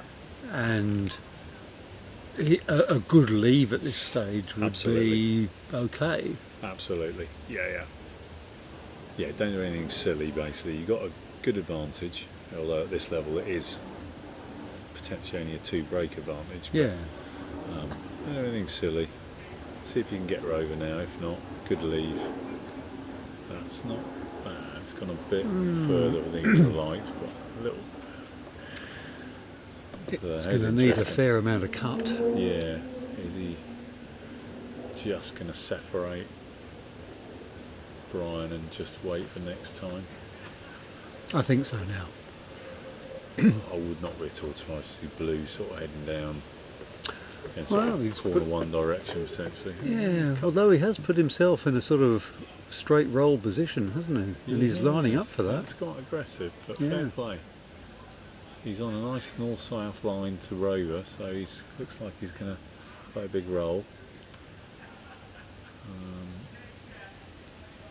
Just trying to see the position of the ball where the Blues is pointing straight down. Yeah, it is. Yeah, it is. Yeah. Yeah, from where I can see. So the peg could come into play here. It could. Blue's quite strong, but okay, that gives him options. For Aston, that's like he's definitely going this, no doubt. Step up, smash it through, south boundary, pick up Blue, try and finish. Yeah, nice. Yeah, it's a very confident play. Oh, brilliant. Yeah. I really wish I could do that. Yeah, so do I, Gav. That's probably why we sat here rather than knocking balls around, isn't That's it? right. He's got some work to do to finish, because yellow's fairly close to the boundary. It's not on the boundary. It's getting behind yellow, but even so, even if he just moves... Is there an argument after hitting blue just taking off north of red, black? Sorry, to black, gives you a better line in behind yellow, doesn't it? Yeah, because it means that you can see that distance between the blue and the boundary. I quite like that, and even then, what he's doing now, he's putting a big distance between blue and black. Yeah. So I like this, and I think you're right. I think he will come over to black because he can then move black even more away, and then potentially get that takeoff behind yellow. If he doesn't get it, he can just lay up the rush to a peg and hope that Brian misses a very, very long shot. But I wouldn't want to be in Brian's shoes at the moment, given the way things are developing. I think if they're, like in the chess games, they have that bar that shows the percentage win thing. I think it would be quite strong on one side at the moment. Yeah. and also given that he didn't finish his TP, I think he'll be even more determined. To get a finish in now. Yeah. So remind me, does this make him five wins? 5 out of 6. 5 out of 6. Which is excellent in that group. It really is. This needs a bit more pace. Yeah. Okay.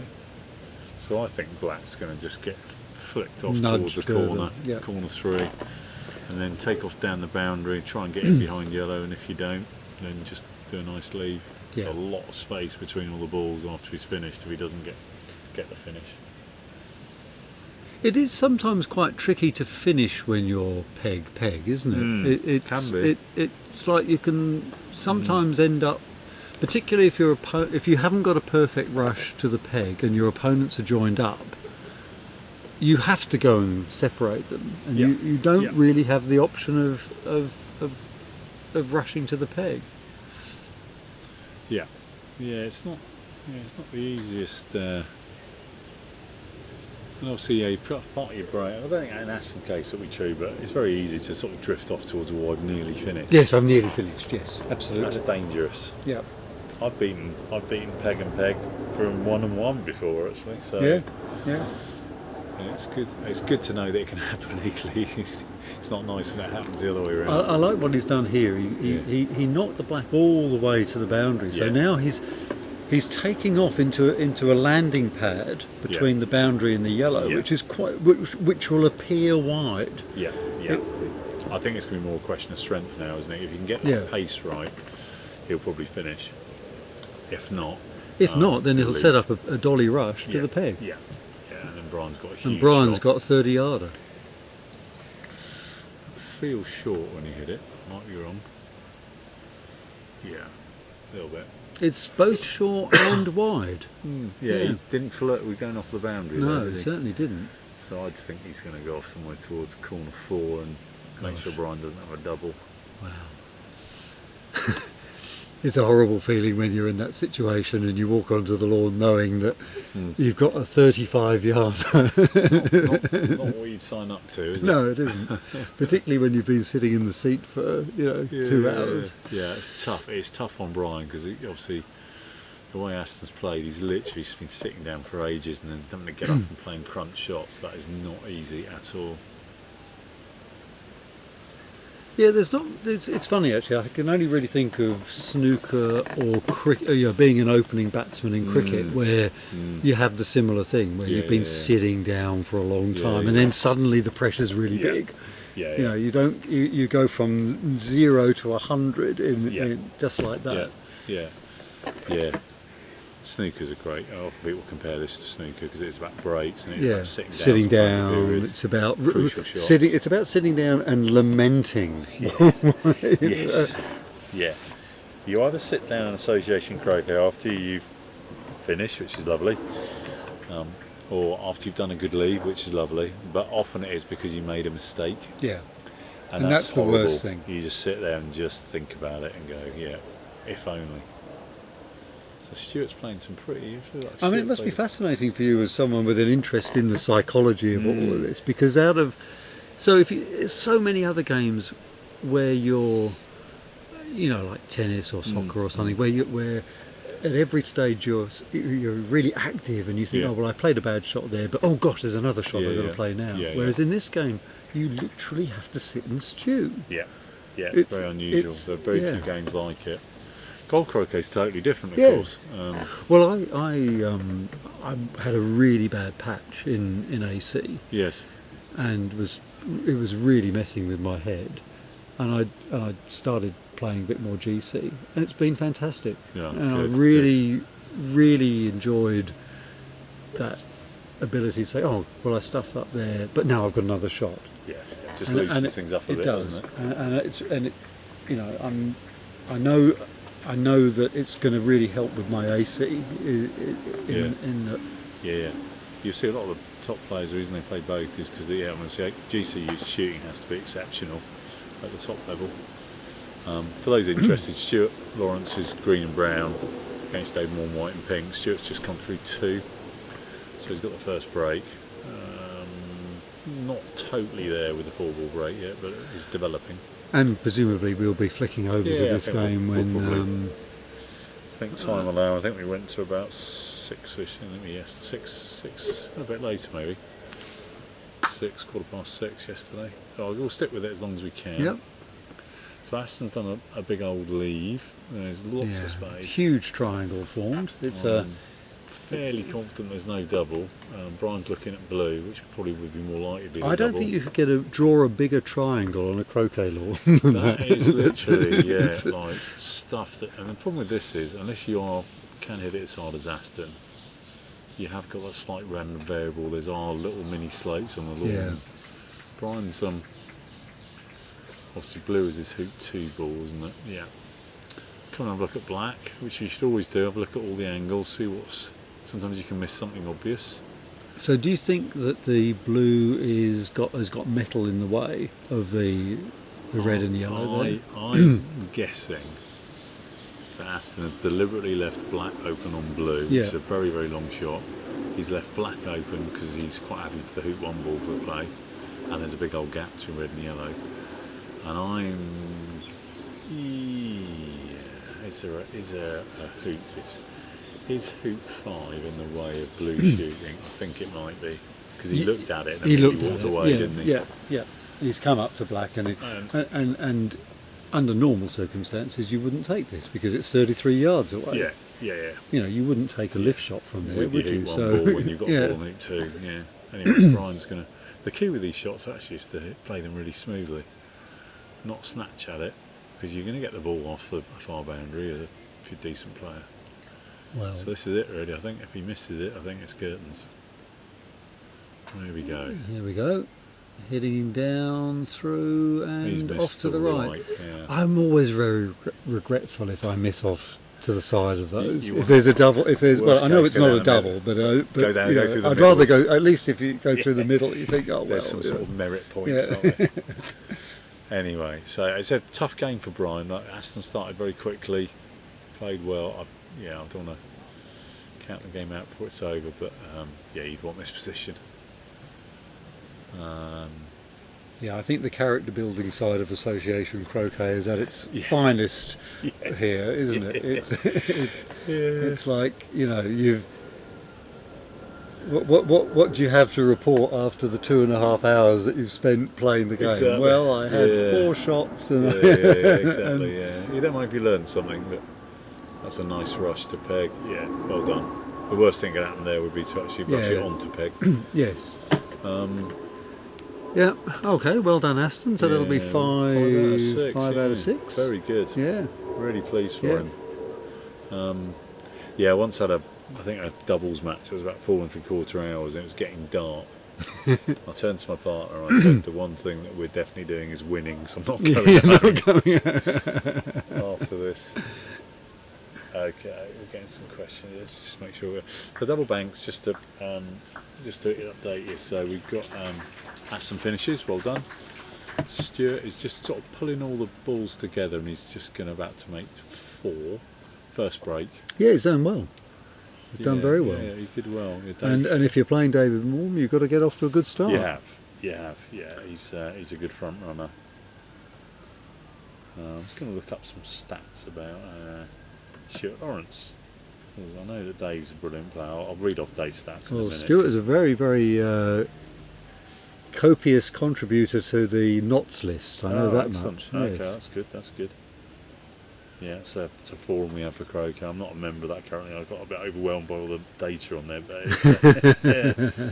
it's it's a very old school discussion board. Yeah, gosh, it's been going a while. It reminds me of when I had a dial-up modem, and Right, so we've seen Carl Maloof yesterday, USA number 6. Jeff Sue we saw today, USA 8. So Stuart's the USA 7. Oh, okay, because he wasn't in the McRobb team for the USA.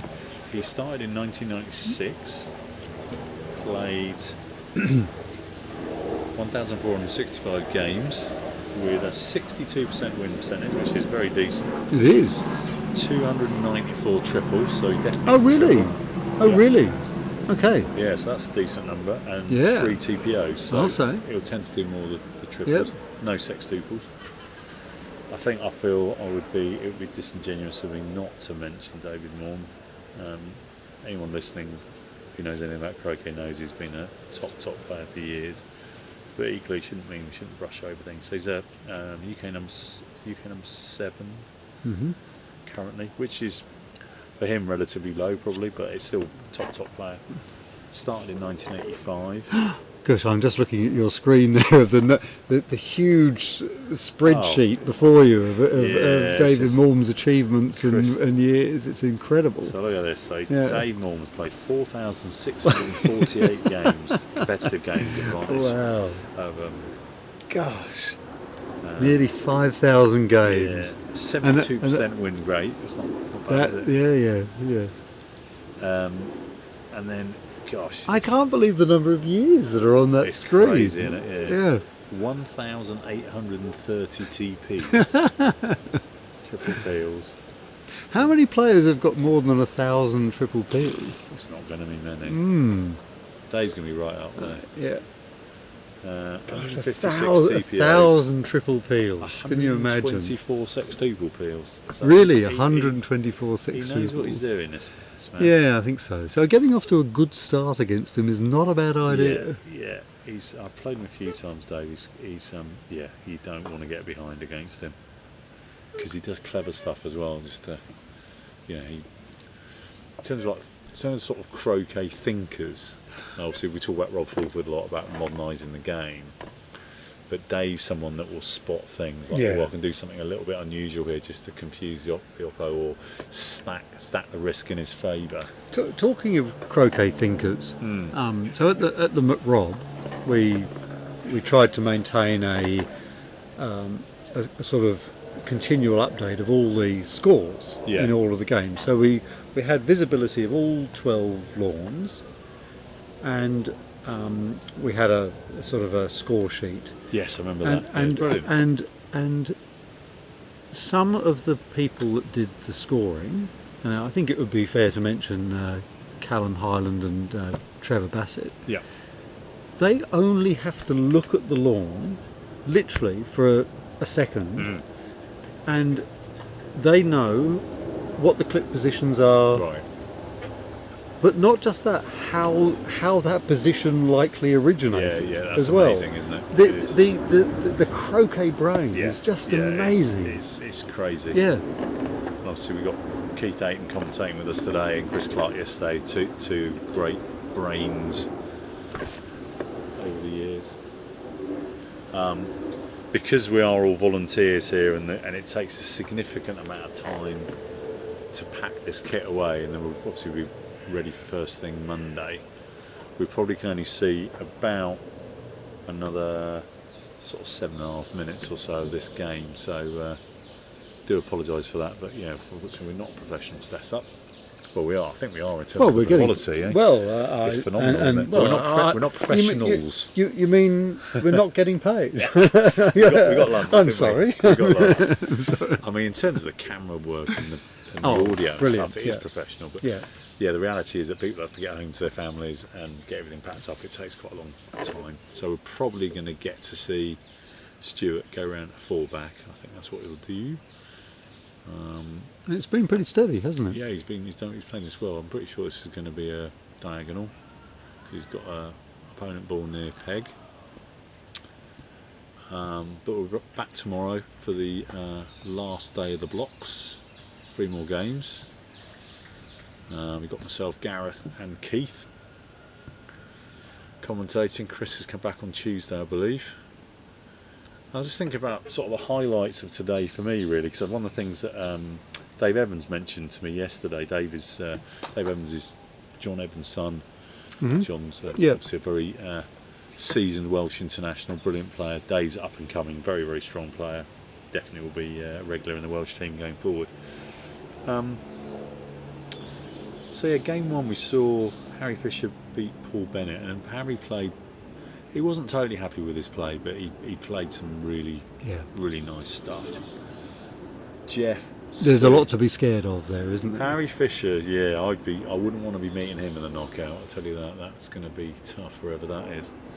And then Jeff Sue nearly had a triple, and then it was a bit back and forth and a bit scrappy, but he saw off Joachim Norback, who's a good player. He's not going to win yet, but he'll get wins later in the tournament. The second game, obviously we saw we saw a classic, didn't we? Yeah, Yeah, we saw a classic. It was a but brilliant didn't game. film the other classic. Talk about the game that wasn't. It was terrible. There were two classics on the same on the lawn at the same time. So James Death did a brilliant sextuple peel against Thomas Balding. It was just typical James Death, just beautiful. And then do you want to talk a bit about your experience of, because you were probably watching the Jose Riva Mark Van Loon match more than I was, but that was. It just had everything, because it was an audacious sextuple attempt by Jose. Yeah. Which was a real inspiration, not because of the brilliant play, but because it was an example of how you could do a sextuple without playing any particularly ambitious shots. It was just. Yeah. It was the strategy and the ball movement. Yeah. Were so beautifully choreographed, and you just think, well, I could do that, So it was inspiring, not because the play was brilliant, but because it was just you just thought, yeah, okay, that's within my grasp. Yeah, the great players play such simple shots that it makes it appealing, doesn't it, to the rest of us? But then it was just fantastic to see the comeback, and also to get the lesson that. Yeah, you can make a lot of hoops, but if you're Rover, you're still 2 turns away from winning. Yeah, exactly. So there were so many layers of theme happening in that game, and in a sense that there almost weren't any mistakes. It was just it was really a beautiful game to watch. It was a beautiful game. It was the perfect game, and it was a great illustration of how the game just is not over until someone is pegged out. Yeah, so well done to Mark. So as an advert for croquet, you couldn't get better. 2 great players, both playing really good stuff, and yet the underlying sort of reason why we all loved this game was just there to see all the time. Phenomenal. And then we saw Aston nearly do a TP against Brian. And he really gave us a taste of his promise, didn't he? He was very unlucky the way the balls ended up, but he'll learn from that. And then we've got Stuart just getting a 4 back here. He's got a nice position to get a diagonal spread. Just a quick update on some of the blocks. Robert Fletcher's won again, so he's won all 6 first 2 days. He's just a true great. What do you say about Robert Fletcher? Have they all got TPs after them? Yeah, funny enough, there's 1 TPO and then 2 TPOs and 4 TPs. Yeah, he's not bad, is he? He's not bad. And then we talked about other blocks. Robert, obviously Debbie Lyons being top of Block B with 6 wins, which is absolutely phenomenal. So well done again to Debbie. Yep. Really cool. Reg top of Group Block C. Again, 5 wins. He hasn't finished his 6th game yet, but all peeling turns. Mark Avery and Zach Watson battling out top of Block D. And Mark, of course, very much in form with his recent victory. Yeah, really, really fun to watch him there. He 3 best of 5s. He won 3-2 in quarter-final, semi-final, final of British Opens. Block E's going to be interesting. Robert Brown and Matthew Essig back now at the top, and Ed Duckworth. That's strong from Robin. Yeah, he's a good player, Robin. Yeah, and Ed Duckworth as well. So that'll be an interesting one to see how that plays out tomorrow. Block F, Harry Fisher, as we've talked about, very, very strong, playing really, really well. Block G, Mark Avery, Zach. Sorry. So the English actually really doing very well in general. They are, to be fair. Yeah. Block G, James Death, Dave Morn battling out at the top of that. So Dave will be a breakdown here, but I don't see he'd be too worried at this point. And Block H, obviously we've got Jose lost to Mark Van Loon. Mark's up there. Ewan Burridge, phenomenal. 4 out of 5 so far. Yeah, really good. Good stuff. So tomorrow, we will be on games 7, 8, and 9. That's right. Final block games. So that's going to decide everything. And tomorrow. Then Tuesday, we'll have playoffs, I guess. I'm not sure the schedule actually. I'll have to check that. Yeah. I will make sure I know all that for tomorrow. I'm unfortunately not here beyond tomorrow. I don't people might not worry too much, but I've kind of got used to being here. If I've got to go and do some work. Oh my goodness! What have I done? What a stupid decision. And then we'll probably just finish here with Stuart's just going to do a final bit of his leave. Pink is well north of peg, near the boundary. White is hidden from that by peg, standard diagonal spread. Walks off the lawn, puts his clip and fall back, very happy, very great, good very stuff. neat and tidy that from Stuart. So we do have we apologise for the fact that we don't have the scoreboard on the screen at the moment. This is Stuart Lawrence, who's just made the break, and David Morm. David is playing the pink and white, but we are wrapping up very shortly anyway. As you can see, we've got the events this week.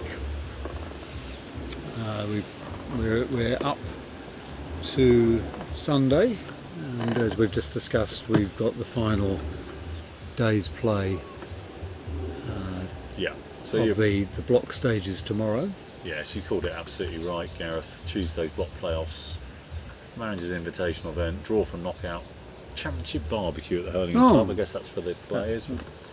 And then Wednesday, Championship first round, and the plate blocks start moving through to the Sunday final. Obviously, it could be one of, I think, probably at least 6 or 7 players, if not more, in serious contention. And who knows, someone else might come through. So here's David's let's just watch this lift shot, and I think that might be us up and done for the day then.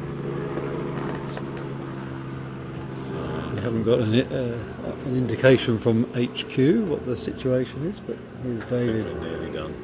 Shot, and he misses. So this is a chance for Stuart then. Yeah, I mean normally from this position it would probably be more likely to be a delayed triple peel, but depends whether he wants to play the big shot out of corner 4. He's quick out of the blocks. Yeah. Eager to get on with it. Yeah, so David won't want to lose a second one, that's for sure. I mean, the loss to Dominic Nuns is no disgrace at all. Dominic's an excellent player, really, really strong. But David probably would like to keep the momentum flowing. And really, you don't have to do very much wrong in a game of croquet to lose it. I mean, not this level. No. No, I mean because it's the moment you're playing somebody who's capable of doing a TP, then it's going to happen. Yeah. In fact, to be honest, I'm actually really surprised that it doesn't happen more often. If you ever look at the world rankings site and you look at people's, the most surprising losses thing. What's surprising to me is that there aren't that many surprises. I because agree. I mean, you think that if I played Robert Fletcher enough times, I'd eventually I'd eventually get a TP, or I'd get 9-12-5 or something, and because Robert would only have to miss a lift shot twice. It's possible. Right? So why doesn't that happen more often? I think there's a lot of pressure on the lower ranked player, isn't there? Good. But even then, when you consider the number of games that are played, you'd think that it would happen more often. Yeah. I mean, shocks happen in other sports quite a fair bit. Yeah. Yeah. Probably a little bit less. I do think it's a slight intimidation factor about it. I'm playing one of the big players. Bryce, I think we're I think we're getting the So we'll see you tomorrow. Yeah, look forward to it. Yeah, excellent. Great day. Thanks, Gareth. Thanks for your company, and brilliant play today. Thank you, gentlemen. Terrific commentary. Thanks so much to you and to Keith, and also to our fantastic technicians, Ludolf van Hasselt, to Roderick Sheen, to Claire Benson, Richard Andrews, Martin Reed, and from myself, Stephen Allen, wishing you a good evening. Thank you very much. Bye-bye.